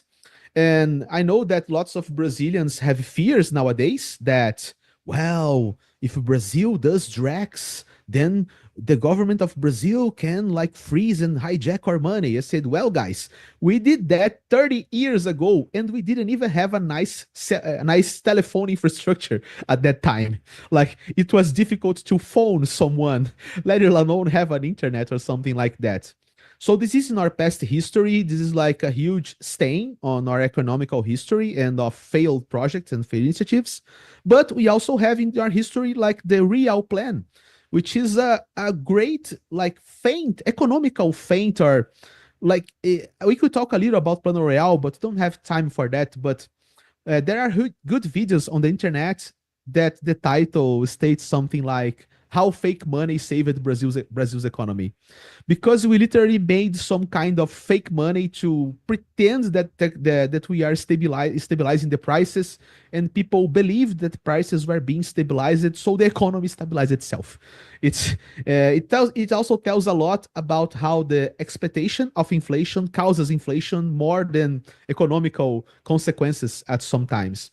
And this is like, there's a huge experiment and a huge success, and on how almost like a psyops operation like tackled hyperinflationary crisis really quick and really stabilized the economy for lots of years in Brazil. This is not only to talk about the past, but Brazil has a current. Nowadays, we have economic tomorrow, and we have economic innovation. Like PIX, for the eyes of most governments and mainstream economists, PIX is a huge success. Like PIX facilitates a lot of velocity of the money in our economy. It is good for everyday users. People use it a lot and really use it a lot. But there are also some dispute and some turmoil. We have like a crisis nowadays in Brazil, a gambling crisis. So gambling is illegal in Brazil, but we have all kinds of sites nowadays, like sport bets or betting sites, which have those mini games that drain your money away. And Brazilians are heavily addicted to that, especially when you consider the poorer classes. Like the lower you go in the scale of the economical classes, the more you find a disposition for gambling addiction, trying to get rich quick, trying to escape poverty through gambling. And this is like an endemic crisis right now in Brazil. There are estimators that at 1 month, we have a social security program in Brazil, which is called Family Purse or Bolsa Família, like a family subsidies, in which the government provides to people in need, like a salary, kind of like an income, basic income. And if you take the overall money that was spent on this program of basic income, I think 3 months ago in Brazil, 2 billion real, which is something like, take it by 5, 20 by 5, $40 million, $400 million were spent on gambling. So this is a huge problem, because the government is bringing subsidies for people to eat, for people to pay for the education of their kids, to improve their homes, their conditions of life, their healthcare, and they are literally taking the money and gambling the money away on these sites, and like getting the money from the government to the hands of like owners of gambling companies. And there were talks about, well, could we use the PIX system to prevent people to sending the money to gambling sites? Is it a good idea? Is it a bad idea? Right now, it's only an idea, because the PIX system does not support that kind of functionality, but this was discussed. We have discussions nowadays if people that are in debt with the IRS, we do not call it IRS, but IRS, like you are owing money to the government, then you can be censored and pushed away from the PIX ecosystem. You are unable to use PIX. We are discussing if that's going to happen, if that is possible. We are also have a lot of political disputes when our governments try to pass legislation to the IRS to actively prospect any transaction over 5,000 reais, which would be something like $1,000. And people were really scared. They got a lot of public backslash. But we have tension when you talk about, yes, PIX works great. Everyone uses PIX, but PIX lives under the rule of central bank. And how can PIX be facilitated to enforce like government intentions or enforce law? And this is the kind of conflict that we are seeing right now. It pop-ups like in several news like that. Is a discussion that is ongoing. But talking about the privacy implications, PIX already does a lot of stuff. What can we do with PIX? And we don't need Drex to do that, okay? Our central bank has full oversight of all PIX transactions. Our data is leveraged for IRS taxing purposes. It is leveraged for law enforcement purpose. It is very easy for any agency to establish connections between individuals and institutions based on the PIX behavior. Transactions on PIX can be censored, can be reverted. Individuals can be expelled or institutions from the PIX system. our data can be, we don't know if it actually is being, but our data can be leveraged for monitoring socioeconomic behavior. And if we see that we are tracking, like people are using the money to go to gambling, how do we know that? Because we are expecting where people are spending their money. And also we can use the PIX system to implement taxation policies. If everyone relies on PIX, we can tax PIX transactions and try to enforce socioeconomic behavior. For instance, well, if you are not paying your taxes to the government and you owe some debt to the IRS, then we implement a tax on your PIX and we are going to get the money out of your transactions until your debt settled, or perhaps to punish you for not being up with debt. That is the kind of thing that PIX can already do. We don't need a CBDC to do that. We have a system that already can do all of this kind of stuff. So lots of the fears that Brazilians attribute to Drex, they are like misunderstoodments, because you should already fear. Those fears are not in the future. Those fears exist right now with PIX. If you talk about Drex, anything PIX can do, Drex can do on steroids. Easier, cheaper, faster, more complex, more sophisticated. But Drex can also enable like really huge scale instant freezing of assets. Let's freeze the wallets of a whole set of people snapping your fingers. It's possible.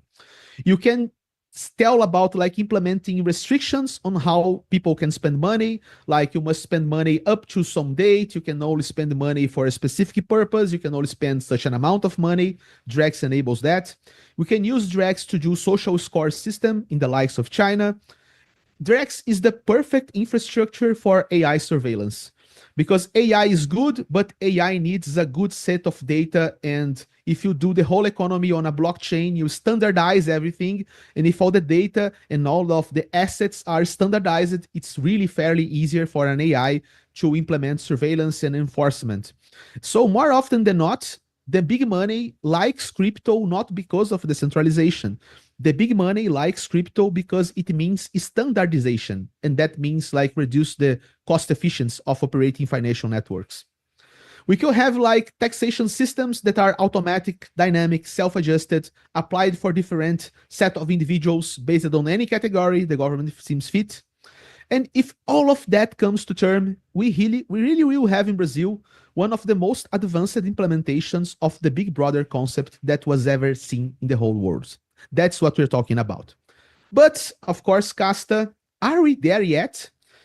Is this happening, or is this just like a glimpse of the future? Well, technically, we are far from there yet, okay?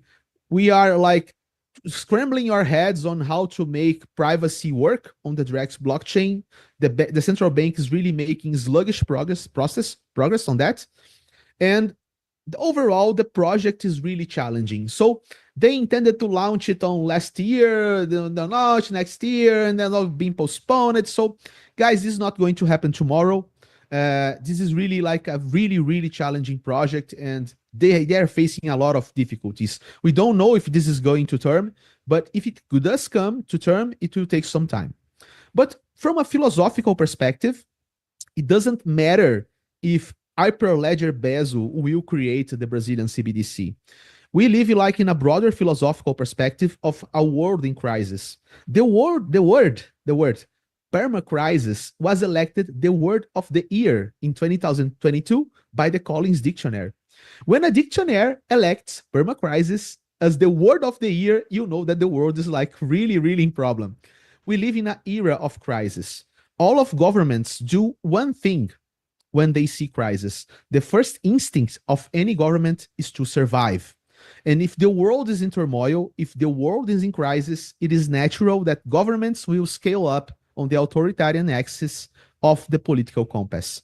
That's why it doesn't matter if it's a left-wing or right-wing government.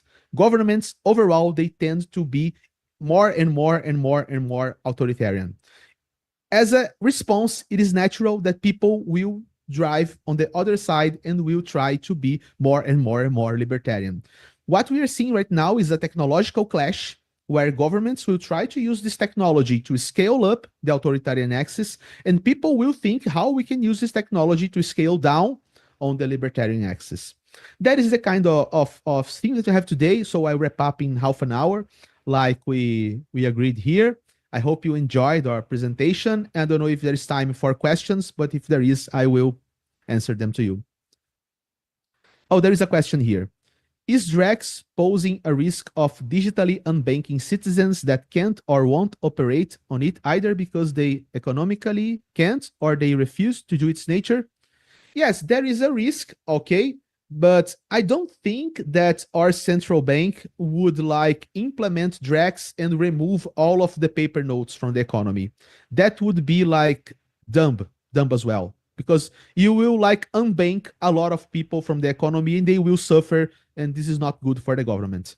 So what I think that is most plausible in such a future is that you have like a limited set of paper notes and you allow those paper notes to circulate on neighborhoods and like cities that are not ready yet there for Drex, but they are geographically limited. Only if you are inside of this geographical scope, you can use paper money, and this set of paper money cannot leave this geographical delimitation, and it is like backed by a set of Drex tokens locked on a wallet. So we do the inverse correlation.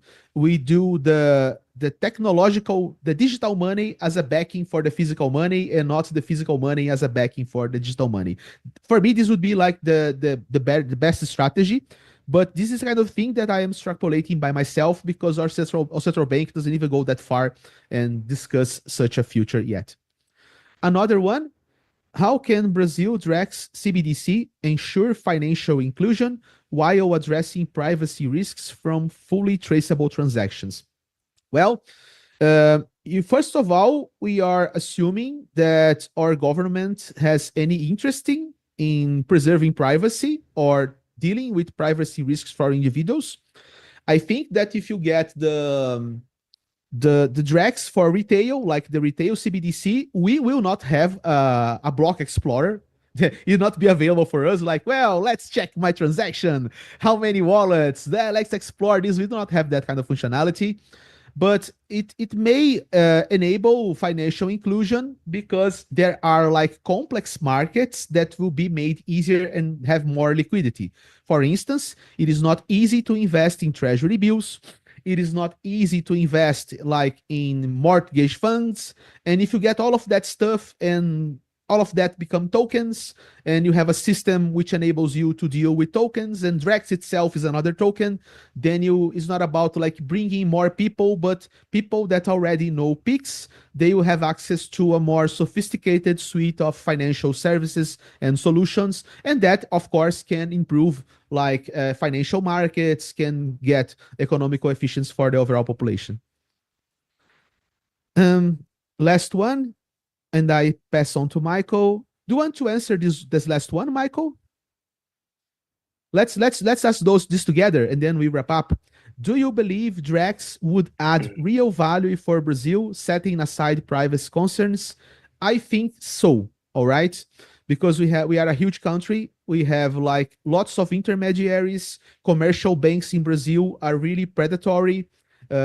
Lending solutions in Brazil are exorbitant on their practice of rates.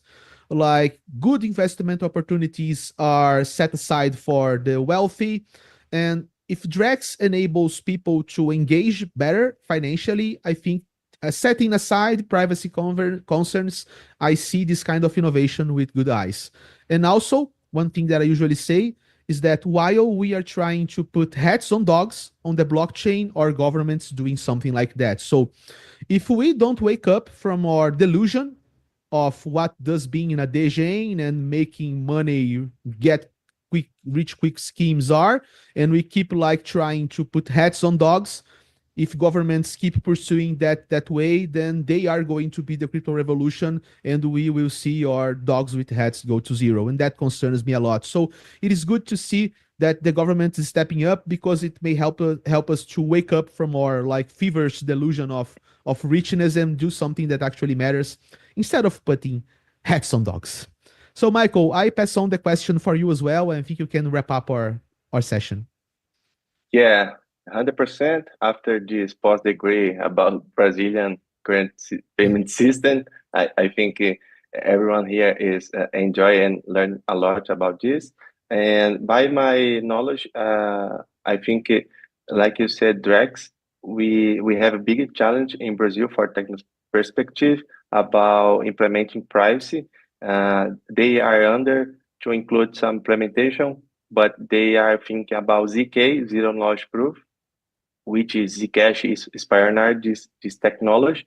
So this technology can solve some problems with encrypted memo, for example, about preserving privacy in the transaction, like you said about Block Explorer, for example. So Zcash blockchain, for example, solved that problem.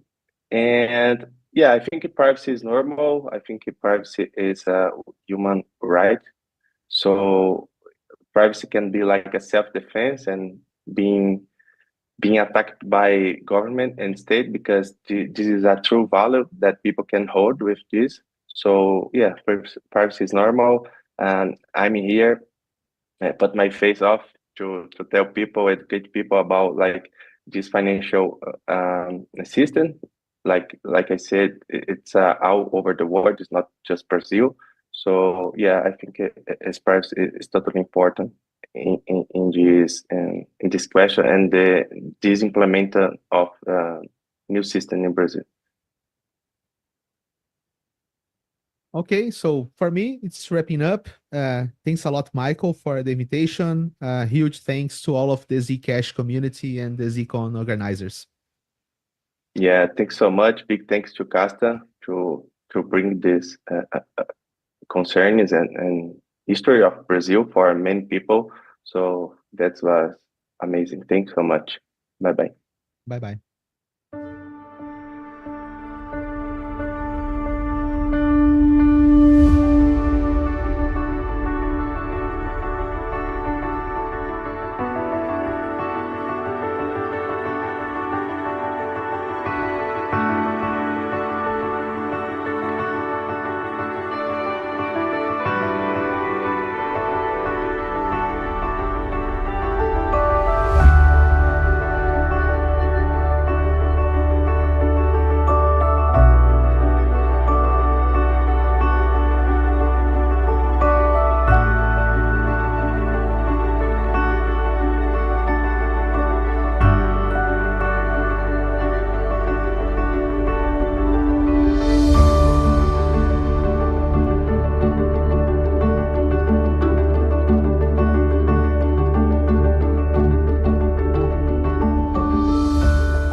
We're for freedom. Freedom from ads. Freedom from borders. Freedom from the past. From constraints. From scrutiny. From expectations. Freedom to express ourselves. Freedom to choose. Freedom to share. To create. To connect. To flourish. Be free.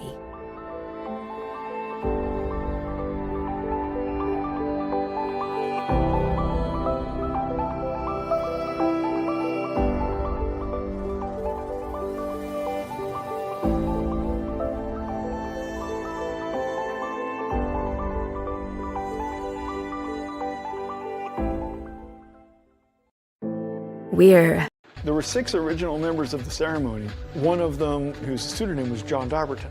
And he's a world famous household name, but I don't know if anyone will ever know who he was.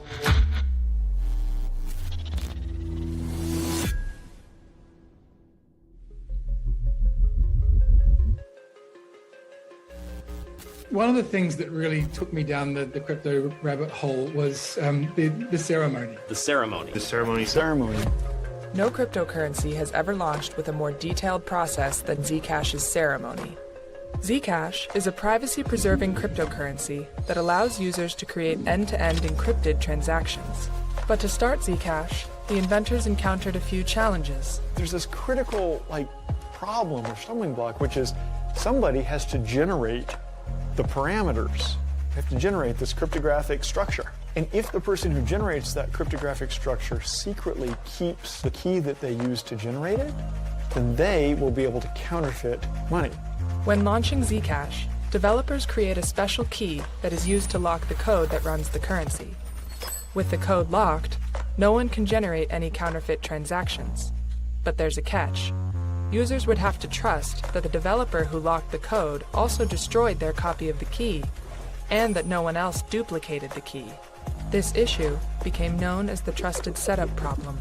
In order to launch Zcash, the team devised a way to pull off the trusted setup as safely as possible. One way to mitigate having to trust one person to do this computation correctly is to trust that at least one of many people did the computation correctly. By involving multiple people, they divided the control. Now, instead of just one key locking the code, there would need to be 6.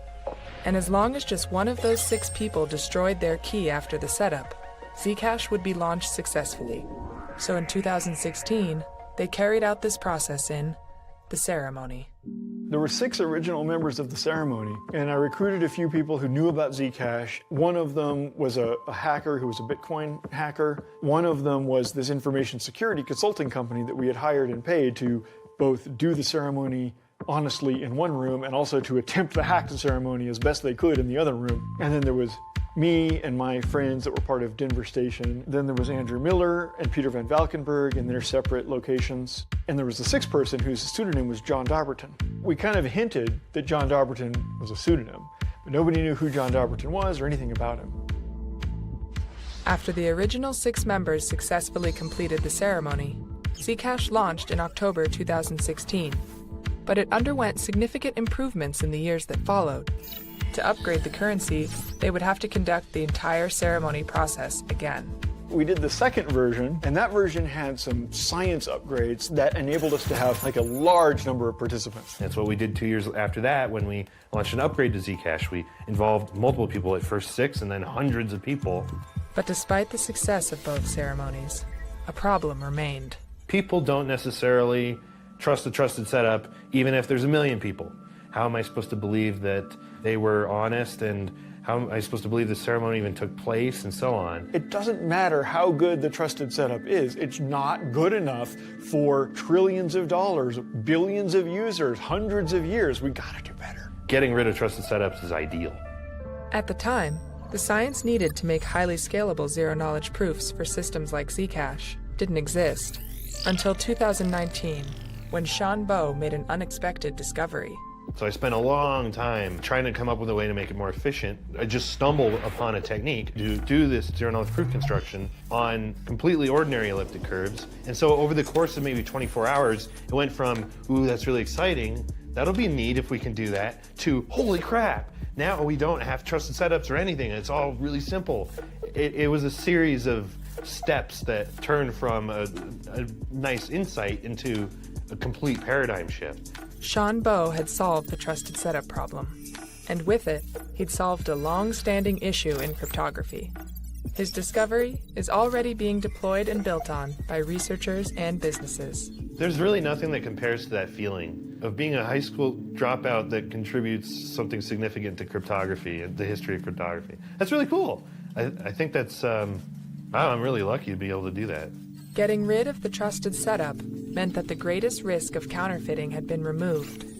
Sean's discovery had made Zcash significantly safer for the future.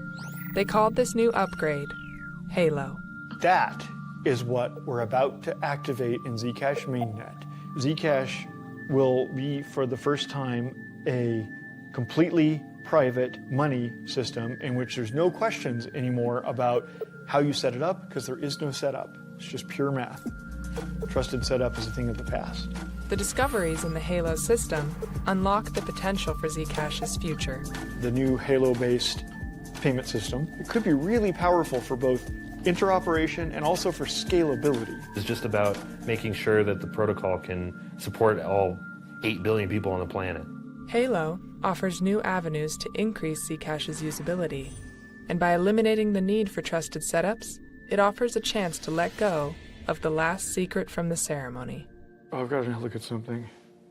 Oh, awesome! I'm so glad I looked at this. Last night, I sent a letter that meant a lot to me. Are you recording this? You should record this. Last night, I sent a note to John Dobberton. Sir, I said, long ago, about 5 years ago, I told you I would keep the secret of your participation in the ceremony until you told me it was okay to share it. And just now, as we started recording, I got a message back from John Dobberton. He said, as long as it's clear that I was never paid and had no stake, it was just a public interest thing, I think you can tell people. And today, I can finally let go of the last secret. Are you ready? So, who are you? Can you confirm that you are John Dobberton?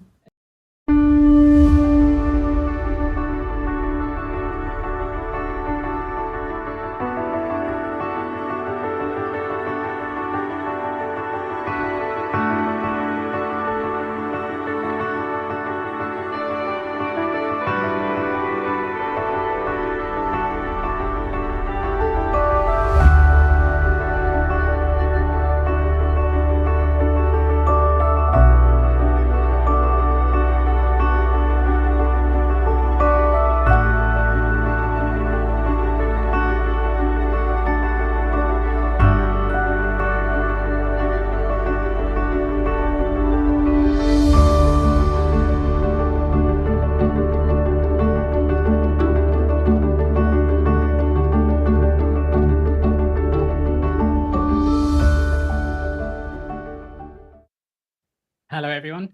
I'm Squirrel, and I'm from ZCub. I'm on the ZCub core team. As part of that, what I do is manage the ZCub bounty program. I create and review weekly tasks. I work with contributors on their tasks and on creating new DAO proposals. I'm involved with the operations and project planning, so coordinating with FPF and the Zcash Foundation. And I also manage the ZCub budget and produce treasury reports. Hey guys, I'm Dismad. I'm also a core contributor. I have been in the ecosystem for roughly 4 years now, and I specialize in data gathering, visualization, technical explainers, tutorials, especially on the educational side. And I've also committed a lot of time to governance discussions in not only the Zcash community forums, but the Discord and now the DAO. And I help manage the Twitter, Blue Sky free to Z accounts, and we also have a ZCub.social Mastodon account now that I help govern. Awesome. Hello, everybody. It's good to be here. I'm Vito.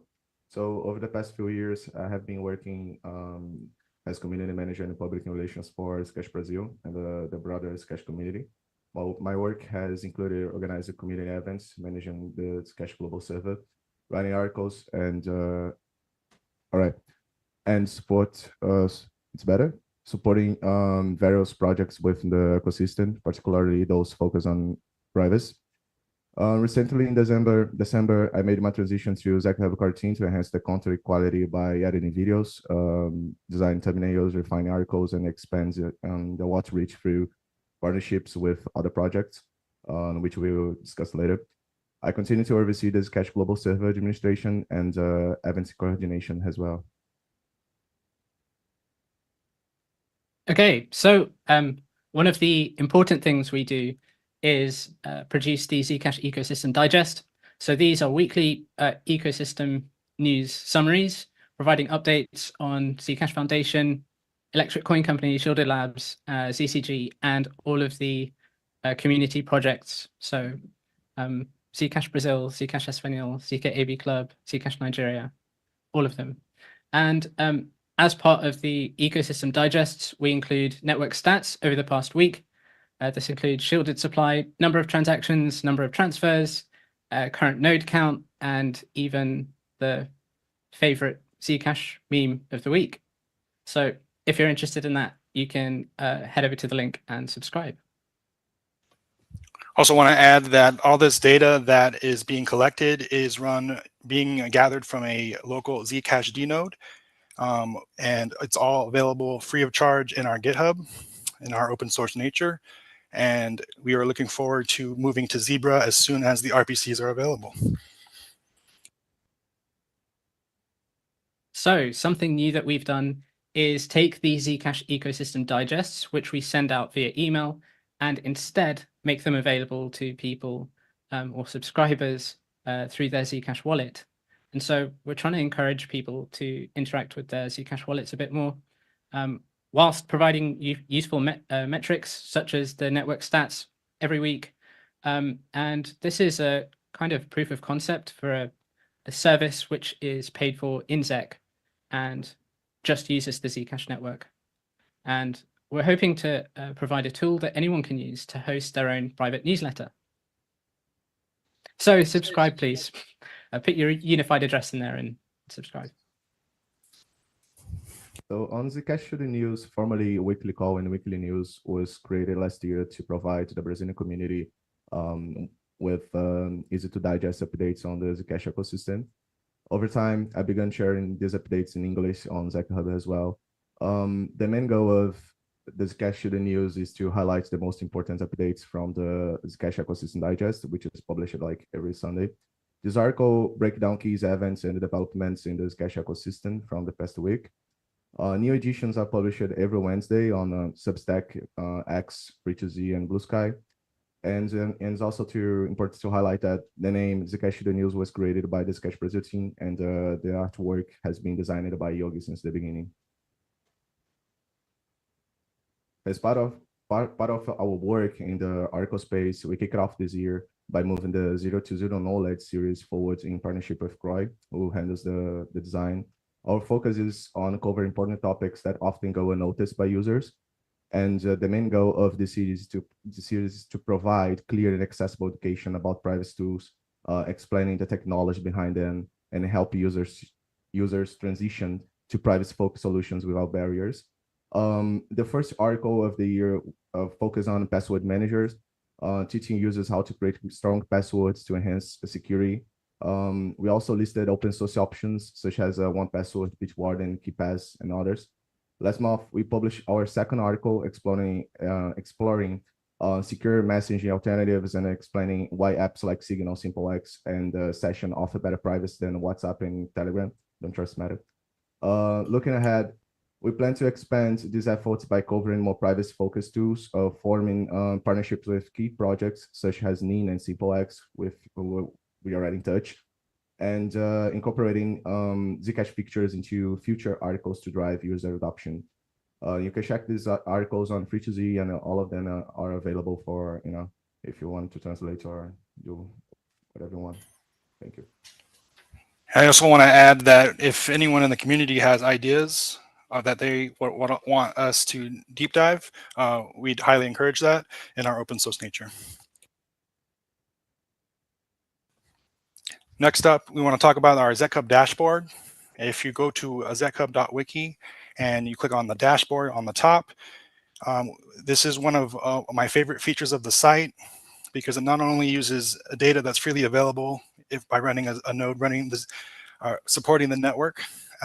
This data is freely available, and this is a great tool for students or devs just getting into the ecosystem, because it shows what's possible with easily visualizing the data that, quite frankly, is hard to find, or you have to pay for it. So I think this is a huge advantage for the ecosystem.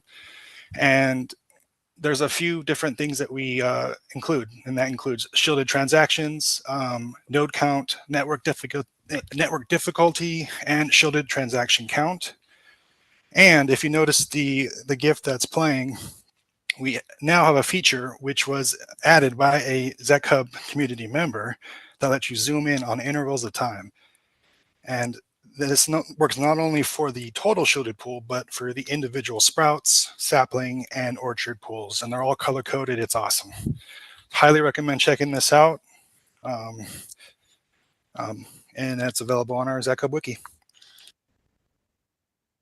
Yeah, and if there are any metrics that you'd like to see, let us know.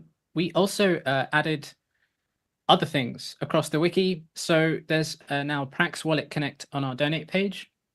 We have a ZEC to ZAT converter on the transactions page. And something very important, we now have a developer resources page. And so I think this was mentioned in Paku's all-time high in collaboration presentation recently. We're hoping to communicate a bit more with devs and find out which things, such as the Zcash dev tool, could we put in here and kind of explain for people at different difficulty levels. There's also a map for the pay with Flexa locations, store locations, and thanks to Minnie from Zcash Brazil, we have a brand page with graphical assets for all the community projects and Zcash wallets. Another part of ZCub is our YouTube channel, which is where we post different tutorials and shorts. And there is a lot of different options available. Some of these are rather advanced, but most of them are intermediate and beginners. And this is something that, again, requires input from the community on what you want to see. What are some tutorials that you would find useful? And we can help you make tutorials and communicate those to the world. For example, the newly released near intense swap service, which connects Zcash to the DeFi world, is a huge development.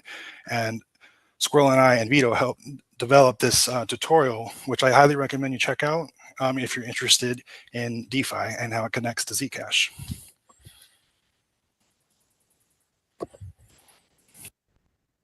So the central part of ZCub is its bounty program. We invite contributors from all across the world to learn about Zcash and earn ZEC itself.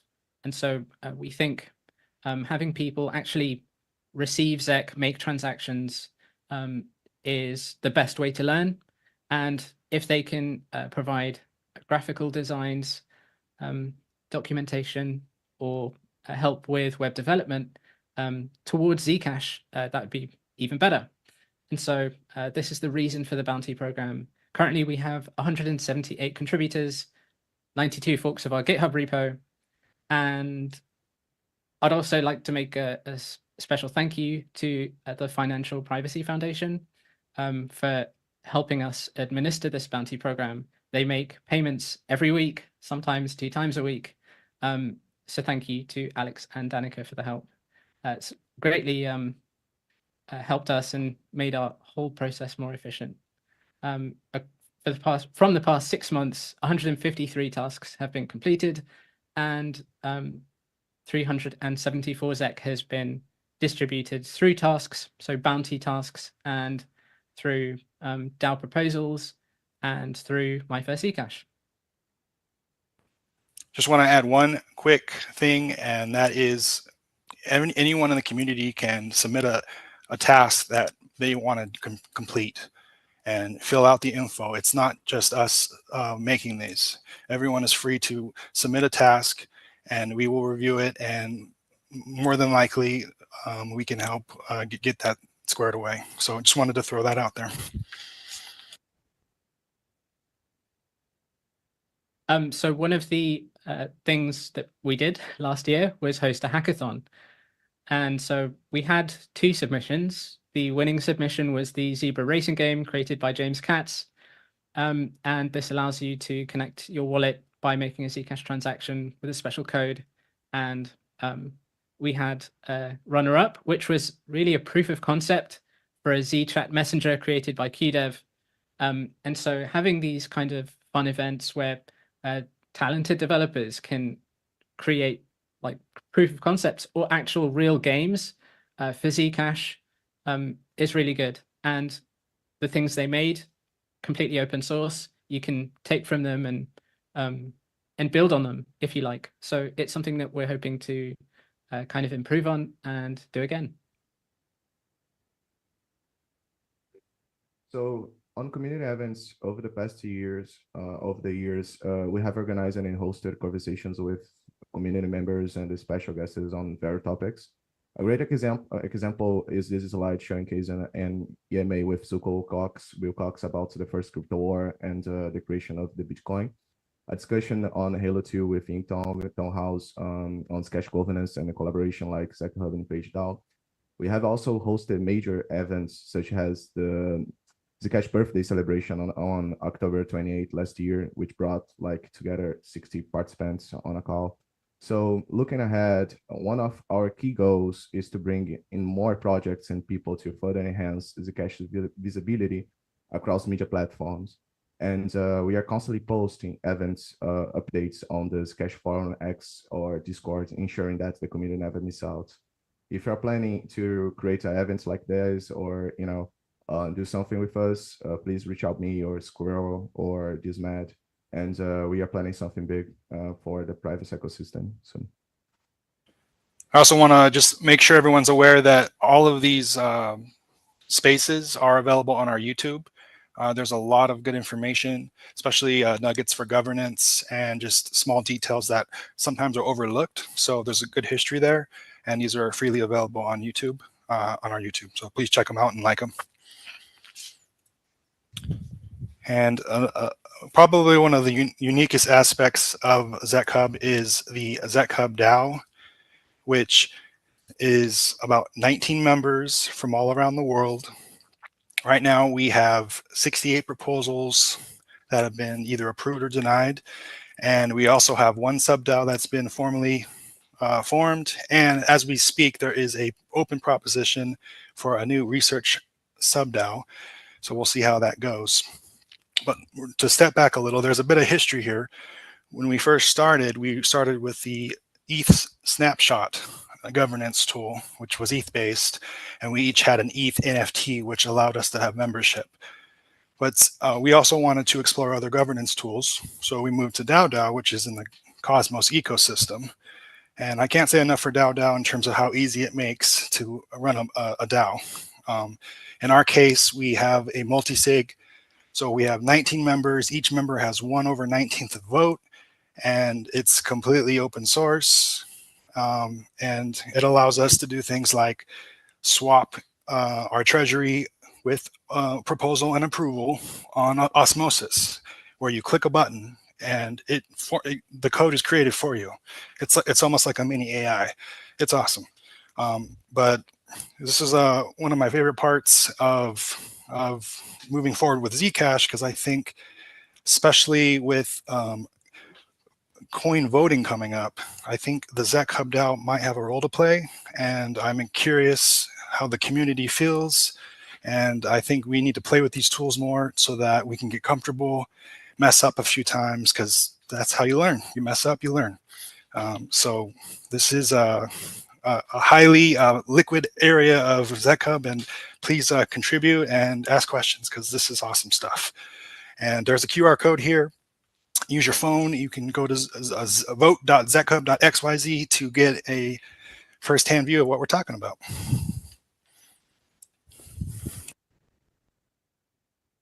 So the Global Ambassador Program was initially created in 2022 with the support from ZCG.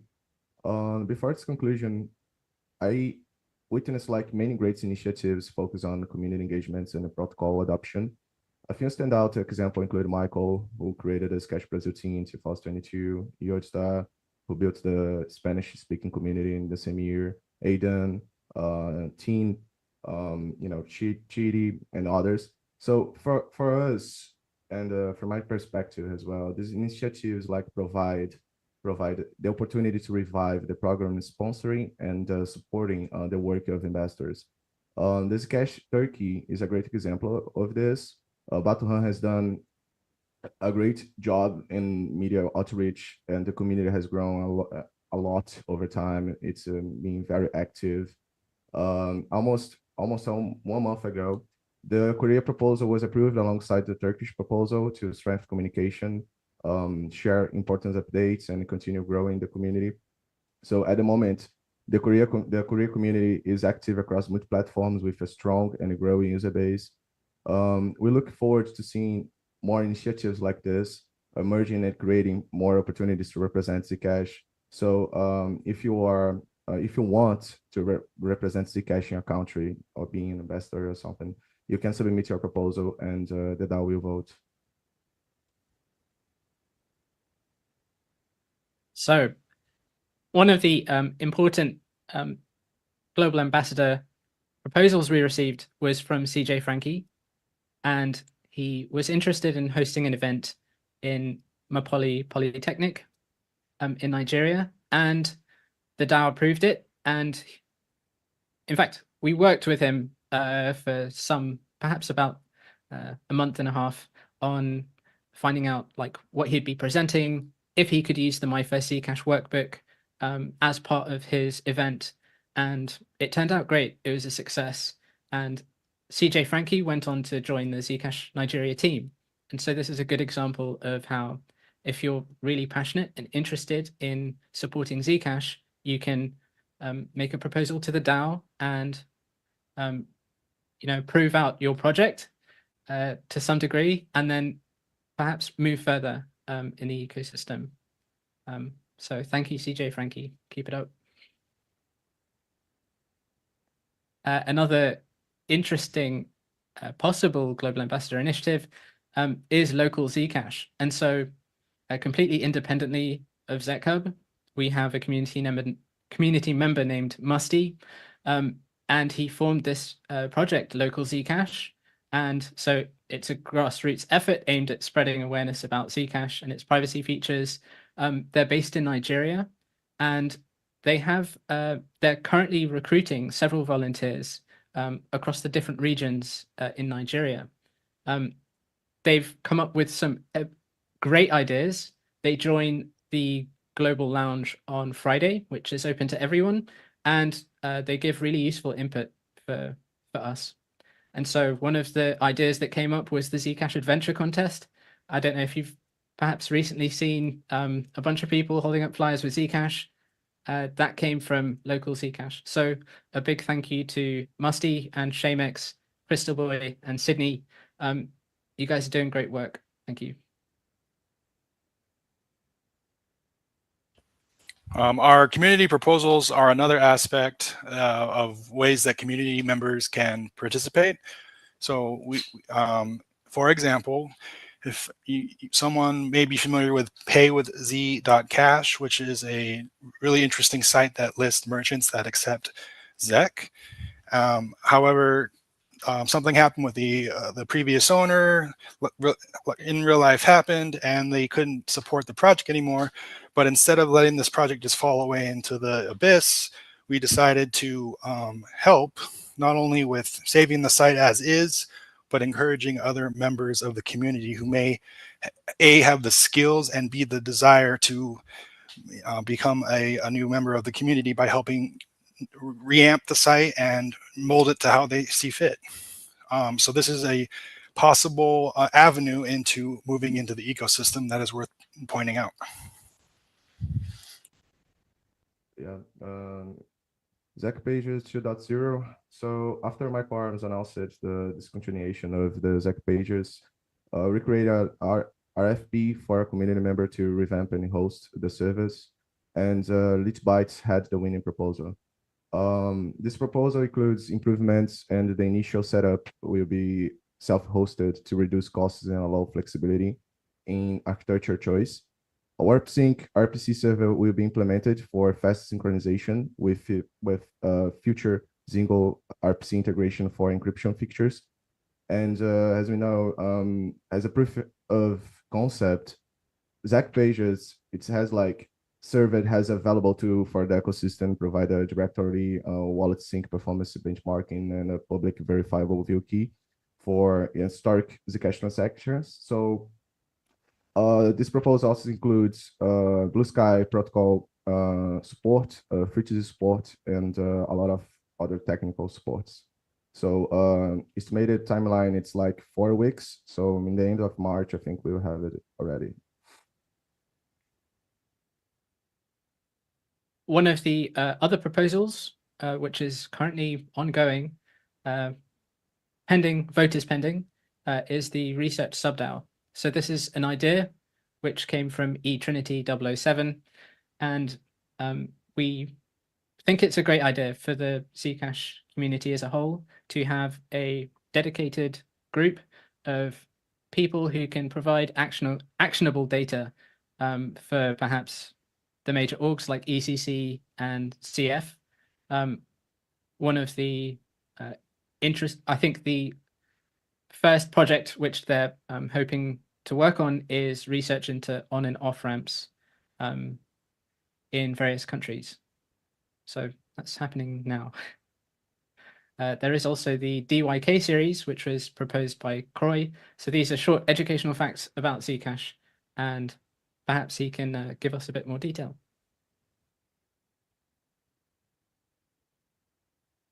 ZM, everyone.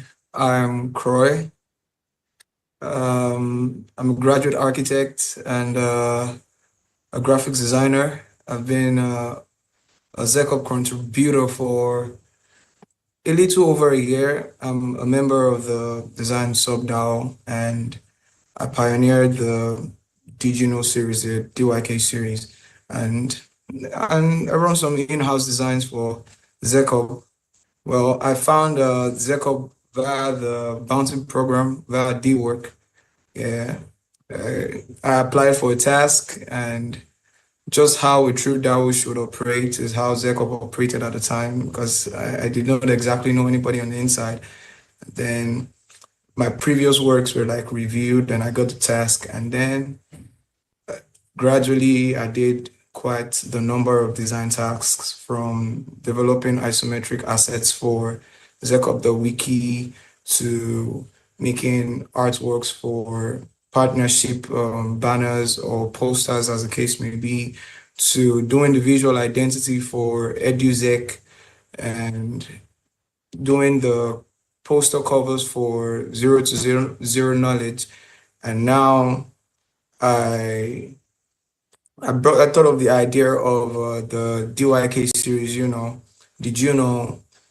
Because one thing, or everything I learned about Zcash, I learned through ZHub. And as interesting as the idea of financial privacy is, not so many people know. I, for one, I did not know about Zcash prior ZHub. And that is what birthed the DYK series, the thought of it, knowing that you could, find a way to make curiosity fun. Somebody needs to know more about ZCOP, but doesn't want to have to go through reading a whole long text about what might confuse him or not, or confuse her or not. And then that's what birthed the DYK series. And basically, it has been fun. It has been great.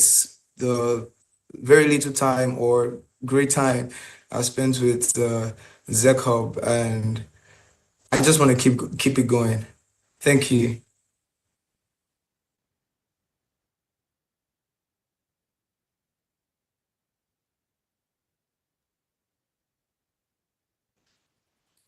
We also have another contributor, SpeedFox.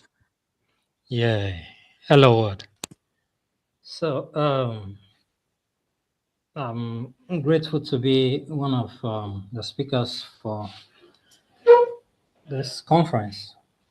I am SpeedFox in the community. I'm a Web2, Web3 developer with a strong background in computer science. I also work as a bounty hunter in the blockchain space. My journey into the world of cryptocurrency began some 10 years ago when I first encountered Zcash. Like many traders, I started out with the basics. I buy low, sell high, and aim to make some profit from the market fluctuations. At the time, that was the extent of my involvement, and I didn't dive much deeper into the technology. However, everything changed at towards the end of 2023 when I discovered ZecHub through the DWork platform. This discovery led me to becoming an active contributor via the bounty programs that was initiated there by ZecHub. From the tax I applied for till date, I still remember the very first tax I applied for, which involved me setting up a Zcash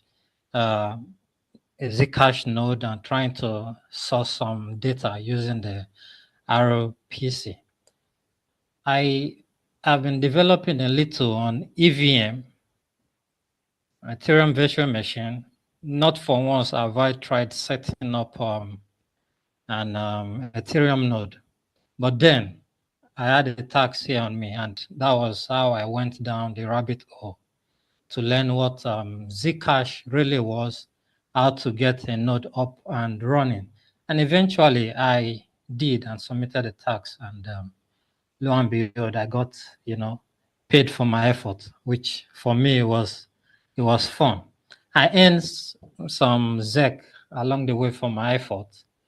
Then it was right there that I transitioned from being just a simple trader of ZEC, becoming more engaged in participating in the Zcash ecosystem. As a contributor, I had the opportunity to expand my skills and knowledge in a number of different areas. I have had the privilege to provide some graphic designs, to develop some features for the ZecHub websites. I have curated some contents, articles, a little bit of tutorial that's on the video creation. Through all these contributions, I have gained a deeper understanding of the Zcash blockchain. As a matter of fact, one of the key milestones was when I set up that Zcash node and learned to make that direct RPC call, which was interesting. Was a first time for me, and I got it right.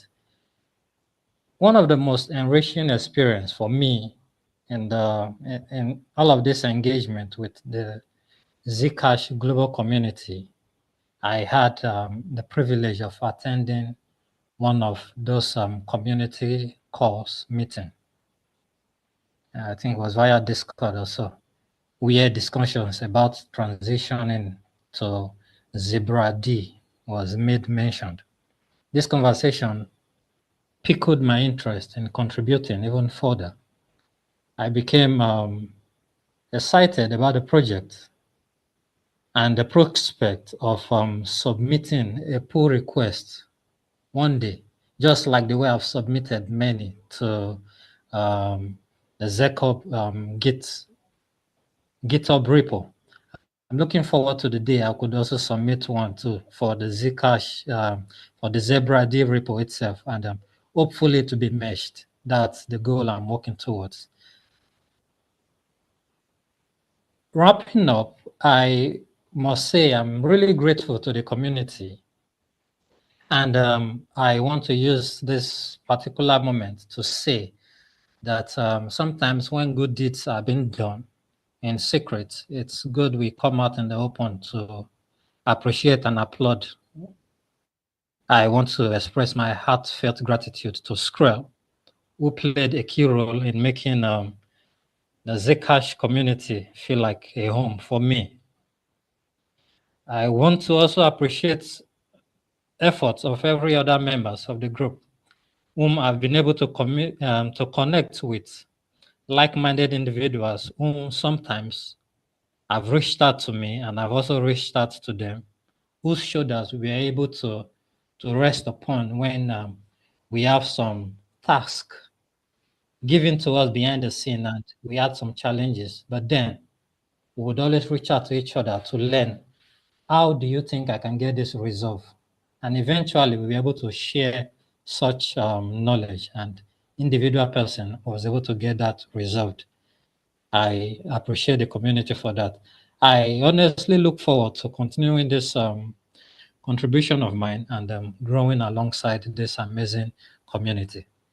And that's that for me now. Thank you. Thank you for the opportunity once more. Thank you, Speed folks. So how can all of you listeners, watchers, support our work?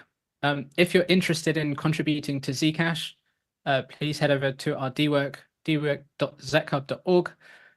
If you'd like to create your own project, if you'd like to perhaps become a global ambassador, or create research or anything, you can go to vote.zcub.xyz and you can create your DAO proposal. If you'd like help with that, just reach out to any of the core team in Discord and we'll help you make that proposal. And lastly here, please subscribe to the Shielded newsletter. Head to zcub.wiki/newsletter. Just want to add a common question that I get is, how do you become a ZCub DAO member? And the answer is anyone is open to apply. It's completely open. And the only thing you would have to do is convince the 19 members of the DAO to vote in majority to approve your application. And all you would need is just a Juno address, which you can get by downloading a Kepler wallet, for example.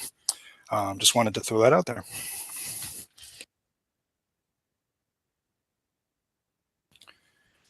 And the last thing that I think kind of encompasses ZCub is our store. And it's unique in many ways, but my two favorites are, we accept shielded Zcash, which is awesome. And this is brought to you by another community member, Renee. Shout out to Renee. Go check out zgo.cash. And this is the software that we're using to accept shielded Zcash. And the second thing that I'm really excited about is the designs that you're looking at were submitted by community members. And I just think that's an awesome way to earn shielded ZEC. There's a lot of artists in the world that sometimes don't get appreciated. And this is a fantastic way to do it in a peer-to-peer manner. So if you want to check out and support us, all the shielded ZEC goes into our donations address. Hit the red QR code with your phone and check it out. Oh, just to add as well, we've helped create another store based in Latin America.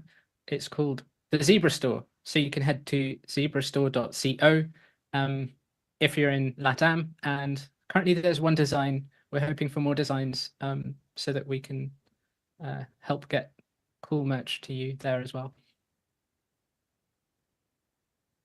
So what's next for ZCub? Well, we detailed this in our roadmap call at the beginning of the year, but the main goal for us is to become an education hub for the shielded ecosystem. And so that involves working with Namada, who is expected to have a NAM airdrop to shielded ZEC holders sometime in the future, and also Penumbra, who also uses Zcash sapling and is a very aligned project. And yeah, we think joining the two communities, or the three communities together, will empower all of us. I think each of these has unique advantages for users. Zcash, real world payments, it's the best thing that you could use. Namada has its shielded set rewards, so you can hold whichever asset shielded and receive some kind of yield on it. And Penumbra has a private DEX. So each of these have their benefits, and empowering users with the knowledge of which to use when is a good thing. And so we're super excited to announce, following a DAO proposal created by Decentralist Dan, we have been approved for a grant, a micro grant from Penumbra. And so we're planning to host a bounty program via DWork in the same way that we do with Zcash for Penumbra. And whilst we're doing that, we're going to be holding events between Zcash and these other shielded ecosystem projects, doing podcasts and interviews with their builders, and maybe at some point creating an app of some kind using the Penumbra SDK. And so things that we can look forward to over the coming months: an Avalanche Redbridge animated explainer video, a reboot of the ZCub podcast, holding another hackathon this year, an X Space, which we've organized with Simple X Messenger, more community events, and we'll be partnering up with the NIM Squad League. So, are there any questions?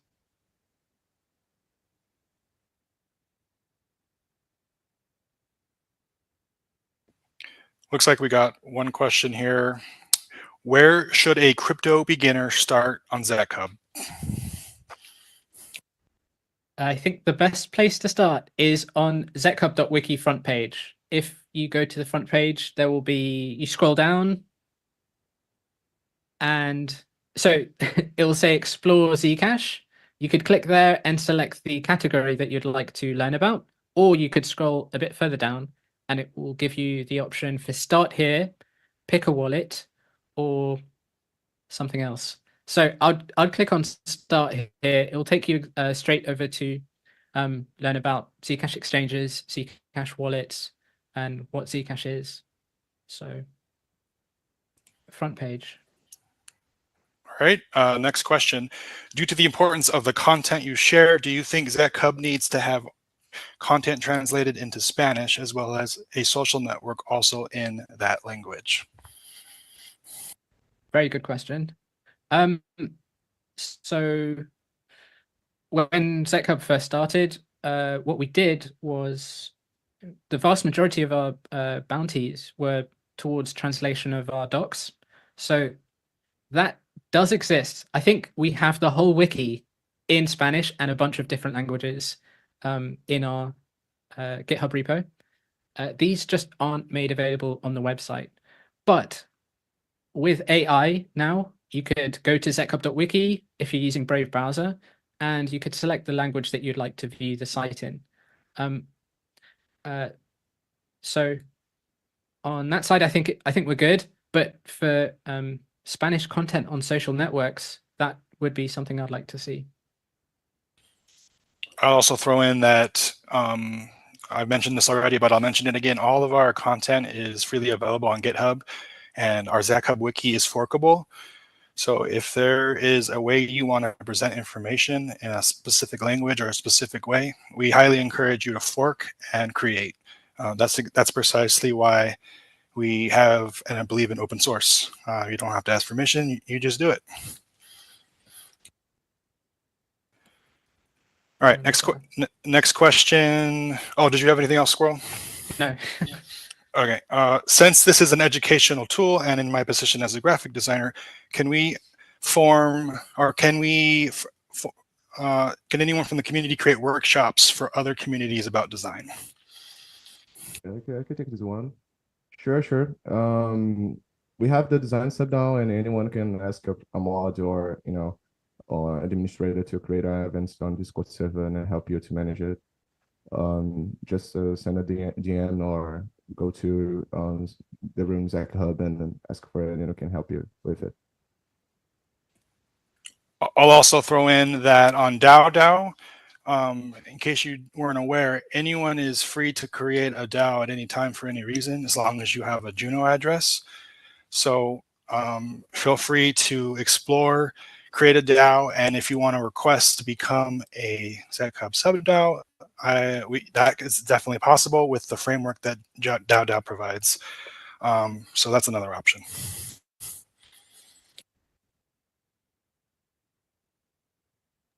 So there's another question here. Do you plan to make any improvements to the payments for tasks assigned to ZCub?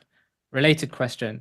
Is there any possibility that the rewards for the tasks in DWork are higher? Well, yes. Improvements to the payments. Okay, so let us know what if there is an issue with the payments for tasks. Sort of the payment schedule. Currently, we make payments once per week on Mondays. And regarding the sort of pricing for tasks, we receive ZEC from CCG, from CCG essentially, and we have a limited amount of ZEC. And so when we're planning for the year, we need to kind of take that into account. If you have a specific task that you'd like to do, you can always make a DWork suggestion. So you can create your task. If whatever you'd like to do, you can you could create a full brief. So list all the points that you're hoping to achieve as part of your task. And you can also include the bounty that you'd like to receive as part of your task. And so when you make the suggestion, it gets reviewed. And if it's good, then it happens. Are there plans to simplify the website? For example, 9 menu items seems excessive. It could be reduced to one section for users, developers, organizations, and the dashboard. Yeah, I think simple is always best. I think, so we did add a sitemap. We didn't include that as part of the presentation, but we do now have a sitemap. And so I think we could simplify the front page and make the sitemap more accessible too. Good idea. Thank you. Yeah, I mean, the shout out here is we're making this for the community. So if you have ideas, please share them. It's only going to make it better for everyone. That's the idea. Cool. Just a final note. If anyone is holding an event, please go to lu.ma/Zcash. We're hoping that's going to be the event calendar for the entire Zcash ecosystem. But thank you. Thank you, everyone. Appreciate your time. Thank you, everybody.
We're for freedom.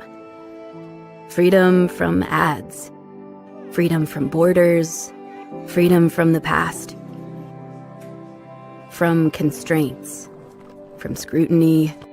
From expectations. Freedom to express ourselves. Freedom to choose. Freedom to share. To create. To connect. To flourish. Be free.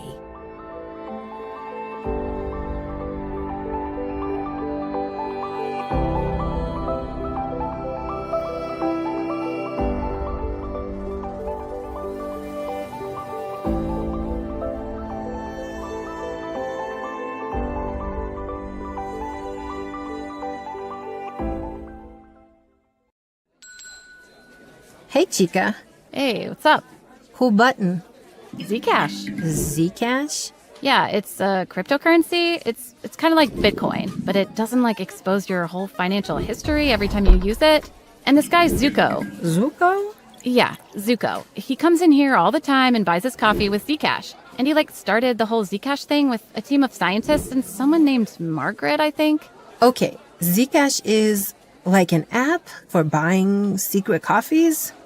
Speaking of... Good morning, y'all.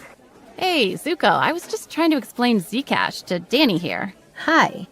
Okay, so a necessary part in my mind for freeing humanity from the centralized power structures holding them down was decentralized transaction processing and privacy so that everyone has their own decentralized choice and consent over what they reveal to whom, and a fixed money supply so that some centralized entity can't undermine everyone else's plans for their future to benefit some at the expense of others.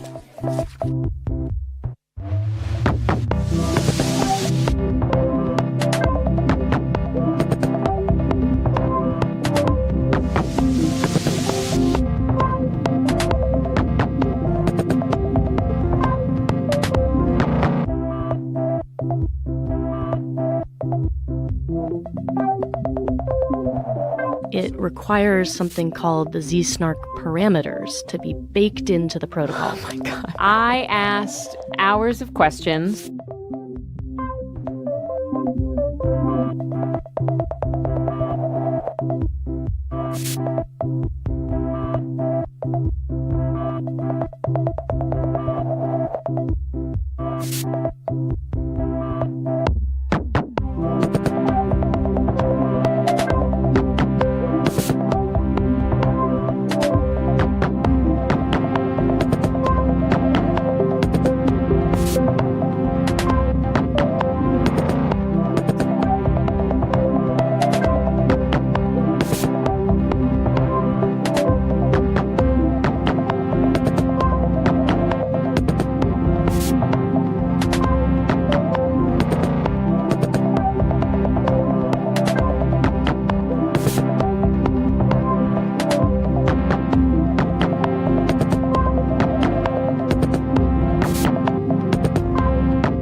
Technologically achieved pretty much all of that. There's a ton of more work that will always be necessary to sort of keep up and to put it into everyone's hands and make it something they even know about and know how to use and works for them.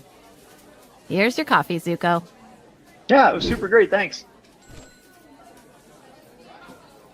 There were 6 original members of the ceremony, one of them whose pseudonym was John Dobberton. And he's a world famous household name, but I don't know if anyone will ever know who he was.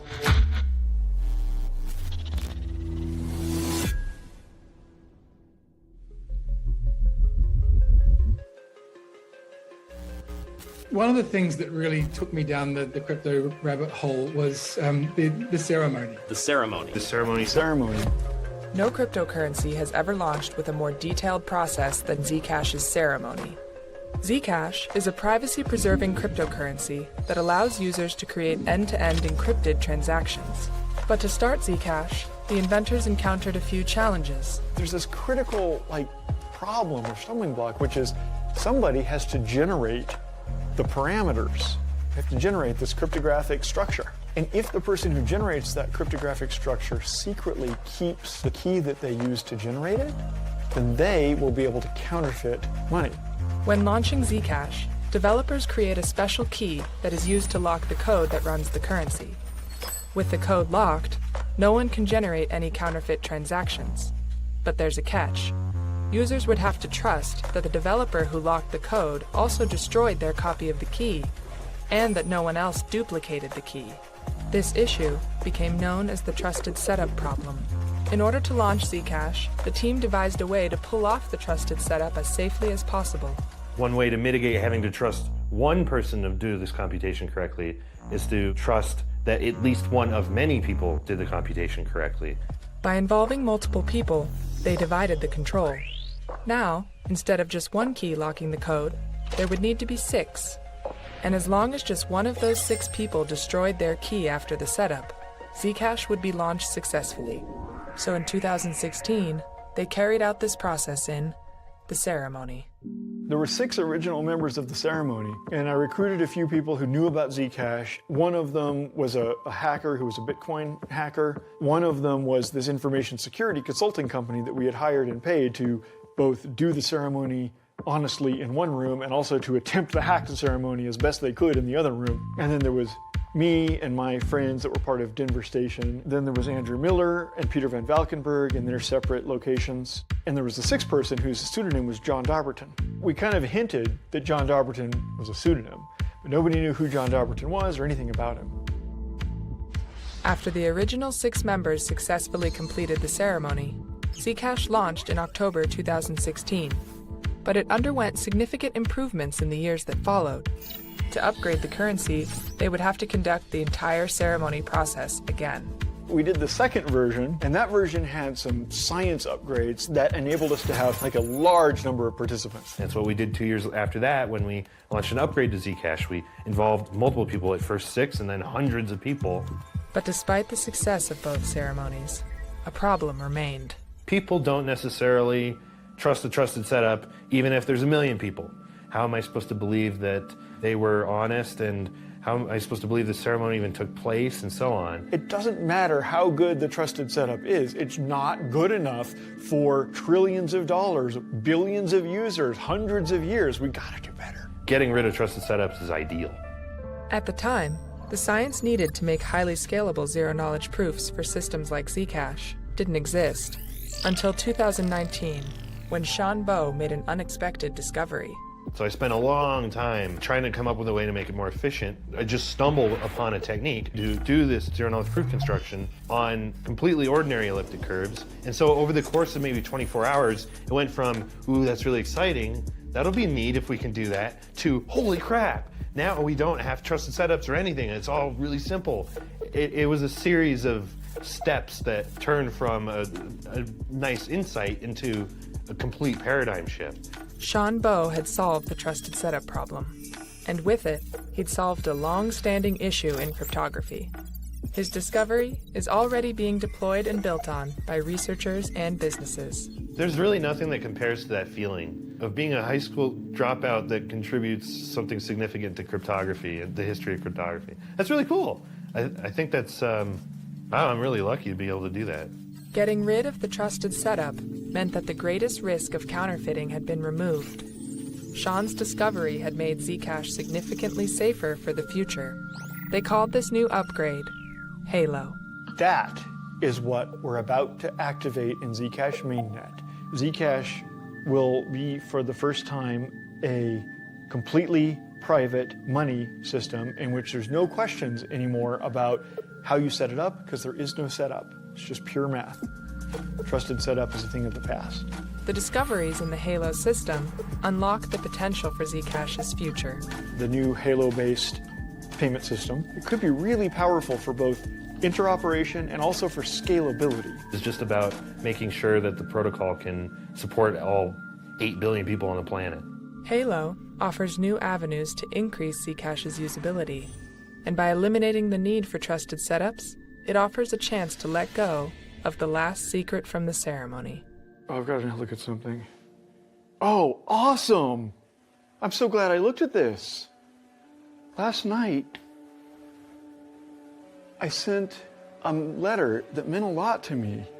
Are you recording this? You should record this. Last night, I sent a note to John Dobberton. Sir, I said, long ago, about 5 years ago, I told you I would keep the secret of your participation in the ceremony until you told me it was okay to share it. And just now, as we started recording, I got a message back from John Dobberton. He said, as long as it's clear that I was never paid and had no stake, it was just a public interest thing, I think you can tell people. And today, I can finally let go of the last secret. Are you ready? So, who are you? Can you confirm that you are John Dobberton and that you participated in the Zcash ceremony? And can you tell us why you participated? Okay, there's a lot there. But, my name is Edward Snowden. I participated in the Zcash original ceremony under the pseudonym John Dobberton.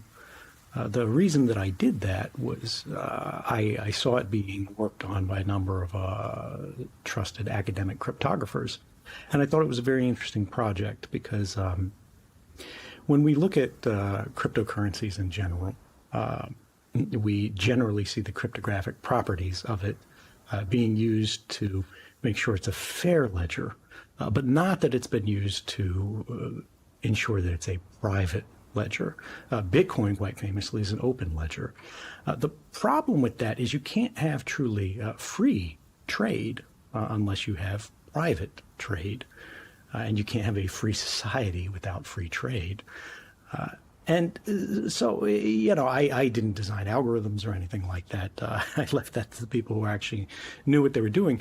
But when it came to this concept that they needed many people in many places, all cooperating, in the hopes that just one of them might not be compromised, might not work sort of against the public interest, and that was necessary for the ceremony to succeed. I was happy to say, sure, I'll help. But the best step forward beyond the ceremony is to remove the need for it entirely. And I'm just really happy to see that the Zcash project, which I've never really worked intimately with, has managed to keep moving beyond the initial steps, to keep improving and sort of move us closer and closer towards that ideal of a free currency, which is also a private currency.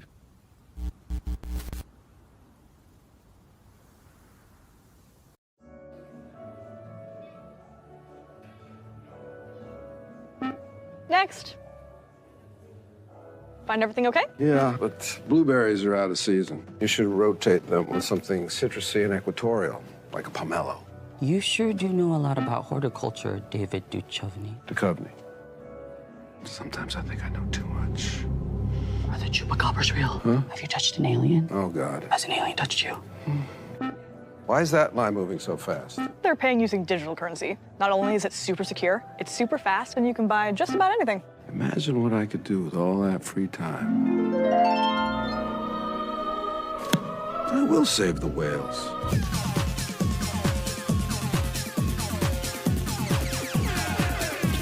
Behold, I've done it. Mr. Duchovny? Mr. Duchovny? Yeah. Can I get your zip code? Come on.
Zcash, Zcash.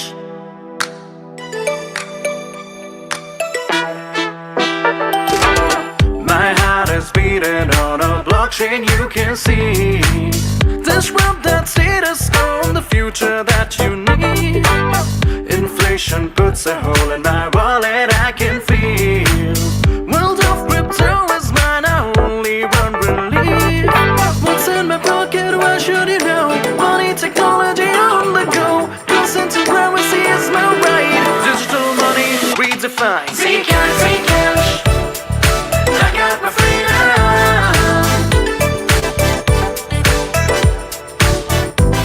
Zcash, Zcash. I'm the revolution.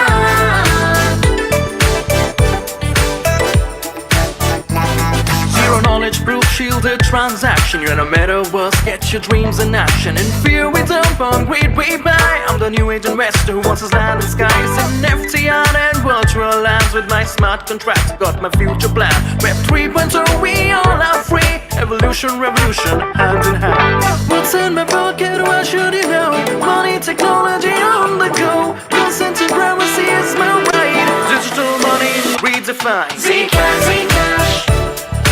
I got my freedom.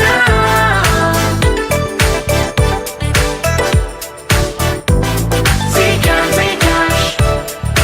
I'm the revolution. Zcash, Zcash. I got my freedom. Zcash, Zcash. I'm the revolution.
Skirt sex. Yeah, shielded money season. We're for freedom. Freedom from ads. Freedom from borders. Freedom from the past. From constraints. From scrutiny. From expectations. Freedom to express ourselves. Freedom to choose. Freedom to share. To create. To connect. To flourish. Be free.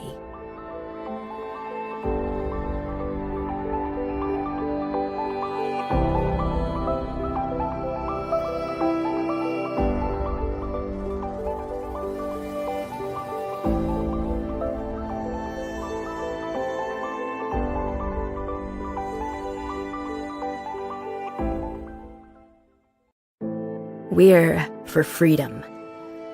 Freedom from ads. Freedom from borders. So I think that we're in a dangerous time. Individuals are very willing to give up their privacy, to get a free Facebook account, to get a free pizza, something like that. But when everybody acts as though privacy isn't important, we end up with a society in which nothing is private. Crypto came out of nowhere, took the world by storm. This was the fastest moving technology we have ever seen. The cypherpunk said the internet and cryptography is going to change everything because it changes the fundamental balance of power. You know, it turned out to be right. As far as my work with cryptocurrency in Washington, D.C., this is the moment that everything came off the rails. Decentralized systems all have trade-offs. Community consensus comes at a cost. I don't want to see people adopting a system that can be used to surveil them. I want to see them adopt something that's trying to protect them. We have to have some kind of optimistic vision of technology, or you just end up getting the thing you fear but a little more slowly. When we talk about crypto today, a lot of the conversation is around financial rewards, not enough on how we take ownership of our life and our data. You know, the big thing in the crypto space is when moon, but I think we should ask, when are we creating a better Earth? That's the real question of this space. What if we could cooperate? What if we could interact? What if we could exchange from anywhere to anywhere at any time?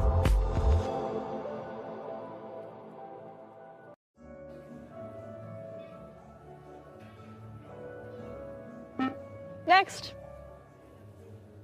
Find everything okay? Yeah, but blueberries are out of season. You should rotate them with something citrusy and equatorial, like a pomelo.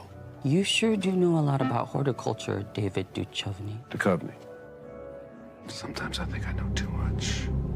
Are the chupacabras real? Huh? Have you touched an alien? Oh, God. Has an alien touched you?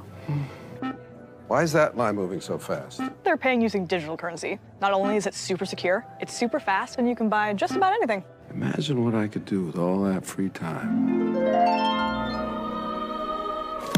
I will save the whales.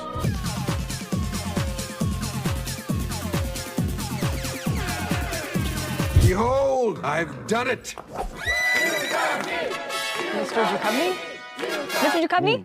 Yeah. Can I get your zip code? Come on!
Shielded pools, protecting your way. Zero knowledge style here to stay. Happy birthday, Zcash fam. Obviously power, that's the jam. How things soon, the future is bright. Zcash moving fast out of sight.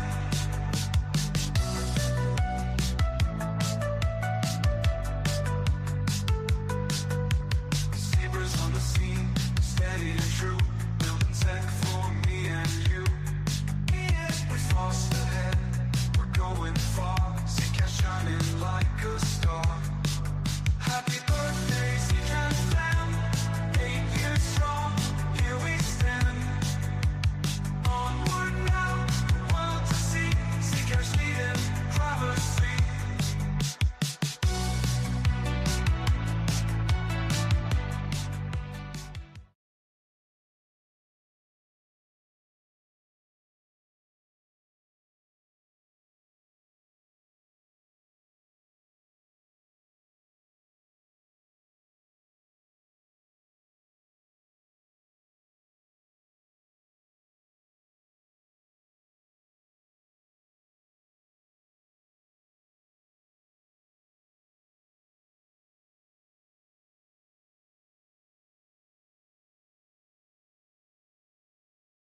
something you would want to add.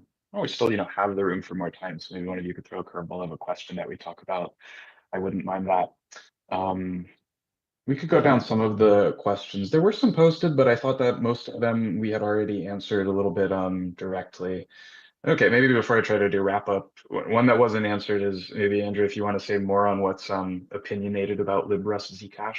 This is now we're back to in the weeds, but sure. And I hope that's not an offensive term. I think I've even heard them say that themselves. The keepers of that repo, I think they've described it that way. But my impression has been they have a very fixed idea of what it should look like and how it should behave, and it's not necessarily a consistent idea. Depending on who I'm talking to, they have different ideas of how they'd like it to evolve.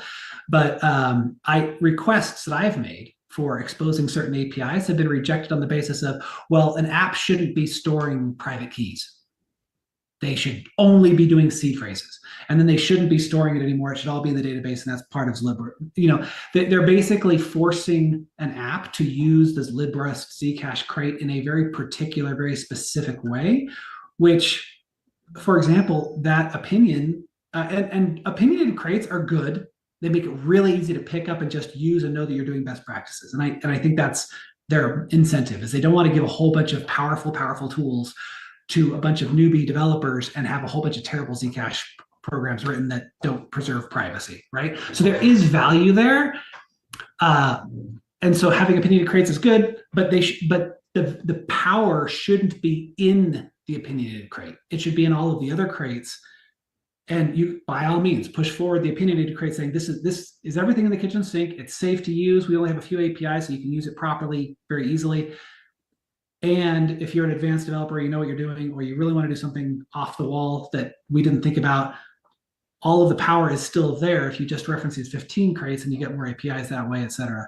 I'd like to see more of that, whereas right now, LibRust Zcash has a lot of the, there's so much valuable glue code in LibRust Zcash that I can't imagine building an app using the individual smaller crates. It would be way too much work. And yet, sorry, like a lot of Zcash wallets out there today don't export seed phrases, they export private keys. And so I need to be able to import a private key. And for a long time anyway, I think this has been solved now, because I've been following LibRust Zcash for a few years. But for a long time, you couldn't import a private key. Okay, well, then I can't use LibRust Zcash, and that means I'm forced to use some other wallet developer's private library, which may not have been audited or might have bugs that they're unwilling to fix, et cetera. If there's clear enough things, I mean, does being able to fork and add a patch that's then easy enough to keep maintaining upstream work for, specific additions? Yeah, and that's what I've done. I've got a fork of LibRust Zcash myself, but the problem is I want to be a good community member, and the value that I add to my fork, I'd love to merge upstream. But by the time, the few that I've managed to actually get merged upstream look very different than I had originally written them. And granted, I'm not a very advanced Rust developer. So to a large extent, that's probably just, well, I don't know how I'm supposed to do it properly. But there is absolutely an element of, well, that's just not the way we want to do it in this crate, which as a maintainers, that's absolutely their prerogative. It's something of a centralized, when there's only 2 or 3 developers that get to approve, and you have to have 2 of them approve for anything to go in, you very much have to make a very small centralized body of people happy to be able to make changes. And if I don't, to the extent that I have unique value in my fork, all of that is risk that eventually I'm going to have a merge conflict and I'm not going to be able to keep current with the latest things, which in a cryptocurrency financial software, it's very important that you merge regularly from upstream, so you have security fixes, whatever new feature is required for the next network upgrade. Like, those things are pivotal. So it's very hard to keep a fork of the Zcash code. And I've had multiple conversations with folks like the Za at Zingo about how could we do this reasonably to improve the code flow and innovation at Zcash from a app level perspective. So we wouldn't mess with the zero knowledge proofs. We just want to improve the wallet apps that we create. And by the way, by way of introduction, I wrote the Zcash wallet. So I've got some stake in the game, although it's probably not used by that many people at this point. It's tough. Okay, perfect. I appreciated that explanation. Okay, I mean the last proof of question that I want to address, it's good for the kind of wrap it up then basically is how would you explain decentralization to someone new to the Zcash community, and what do you have as that as a value? So I guess either I'll call on each of you, either respond to that question, or I guess if you want to say something else as last remark, maybe go for it there. How about I call on Dismod first for this? Sure. I would say like decentralization is it's just it's in a sense it's friction, right? It's different opinions, it's different ideas, and I think that's what makes decentralization interesting, because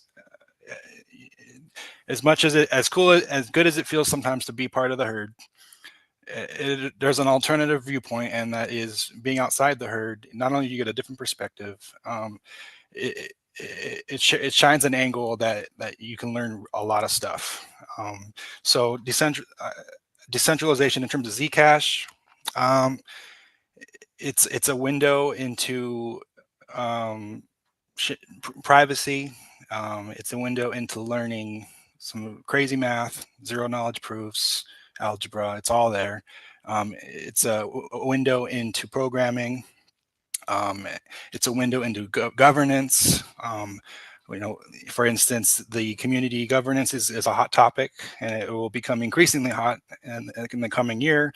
We need to decide how we're going to spend the lockbox funds, for example, and not only how, but how are we going to measure the quote unquote social consensus? Are we going to use coin voting? Are we going to use the ZAP? Are we going to use maybe a vote from ZconVI? The answer is no one actually knows, and I think that's decentralization. Like no one actually knows the answer, and we got to come together and form an opinion. So it's an exciting time for Zcash, and I think to say that there hasn't been radical change in the last year and a half is crazy, because there's been, I think we're still as a community like kind of coming to terms with everything that's happened. There's so much has happened, and I'm super excited for what's coming next, and that is my 2 cents on decentralization in Zcash land. Love it, thanks. Yeah, besides just being really intrigued by the lockbox and how unique that is, I don't know of any other blockchain that's kind of clawed back its development, presumed development fund in order to hold it back and demand more specific proposals and performance even from the core dev community. Is pretty unique to Zcash. I'm also really intrigued by this ARETA proposal. I mean it's early, but I like the idea of getting external governance support from professionals who have done governance consulting for lots of other fellow travelers in the blockchain space. So I like that kind of thing, and I'm optimistic for that. Matt, you want to offer last thoughts you want to bring up, or answer the prompt of how you would explain decentralization values to someone new to Zcash community? Oh, wow. Okay. I'm not sure which one I want to do.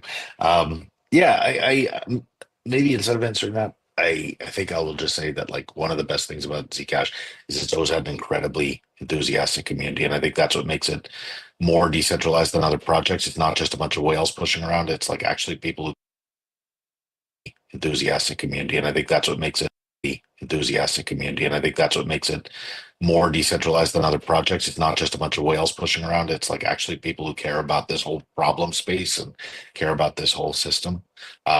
And I think that's the best part of the decentralization of the community, is there are all these people who care. And I just want to say one thing, like we talked about, I don't really care what people do, if you want to do coin weighted voting or if you want to do something else.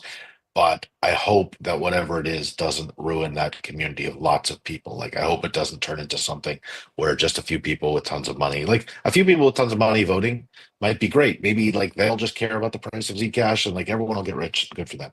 But I would be very disappointed if the decentralization of the community aspect was to get hurt by all that. And that's pretty much all I have to say. Awesome.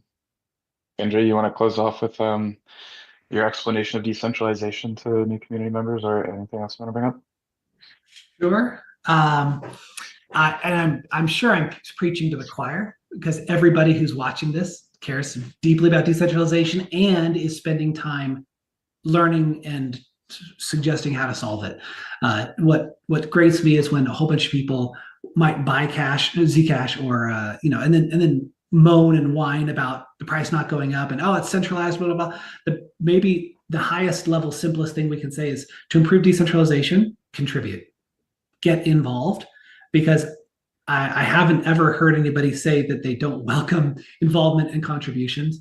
There are problems and there are bottlenecks, and that's for me the most concerning thing is when you want to get involved and it's challenging to do so. So maybe that would probably be a good way to end from my perspective.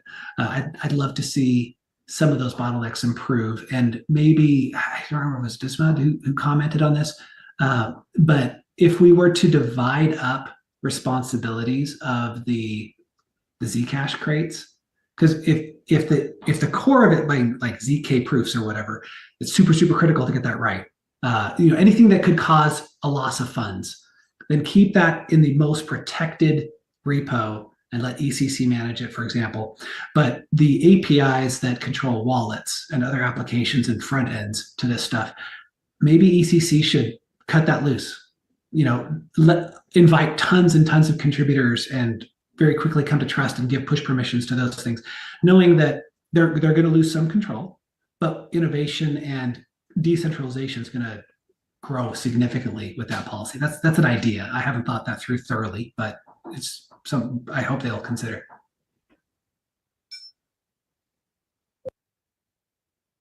Okay, perfect. All right. I'd like to wrap it up there then. It's ending a little bit early, but I think that's okay. I'm looking forward to the AV Club wrap up after this, towards the end of ZCon. Yeah, since it's the last session, thank you all panelists for the time. Good getting to chat with you all, catch up with friends via the medium of podcast episode or live stream like this. And yeah, thank you organizers, Anika, Alex, everyone else for doing the AV for this. This has been great.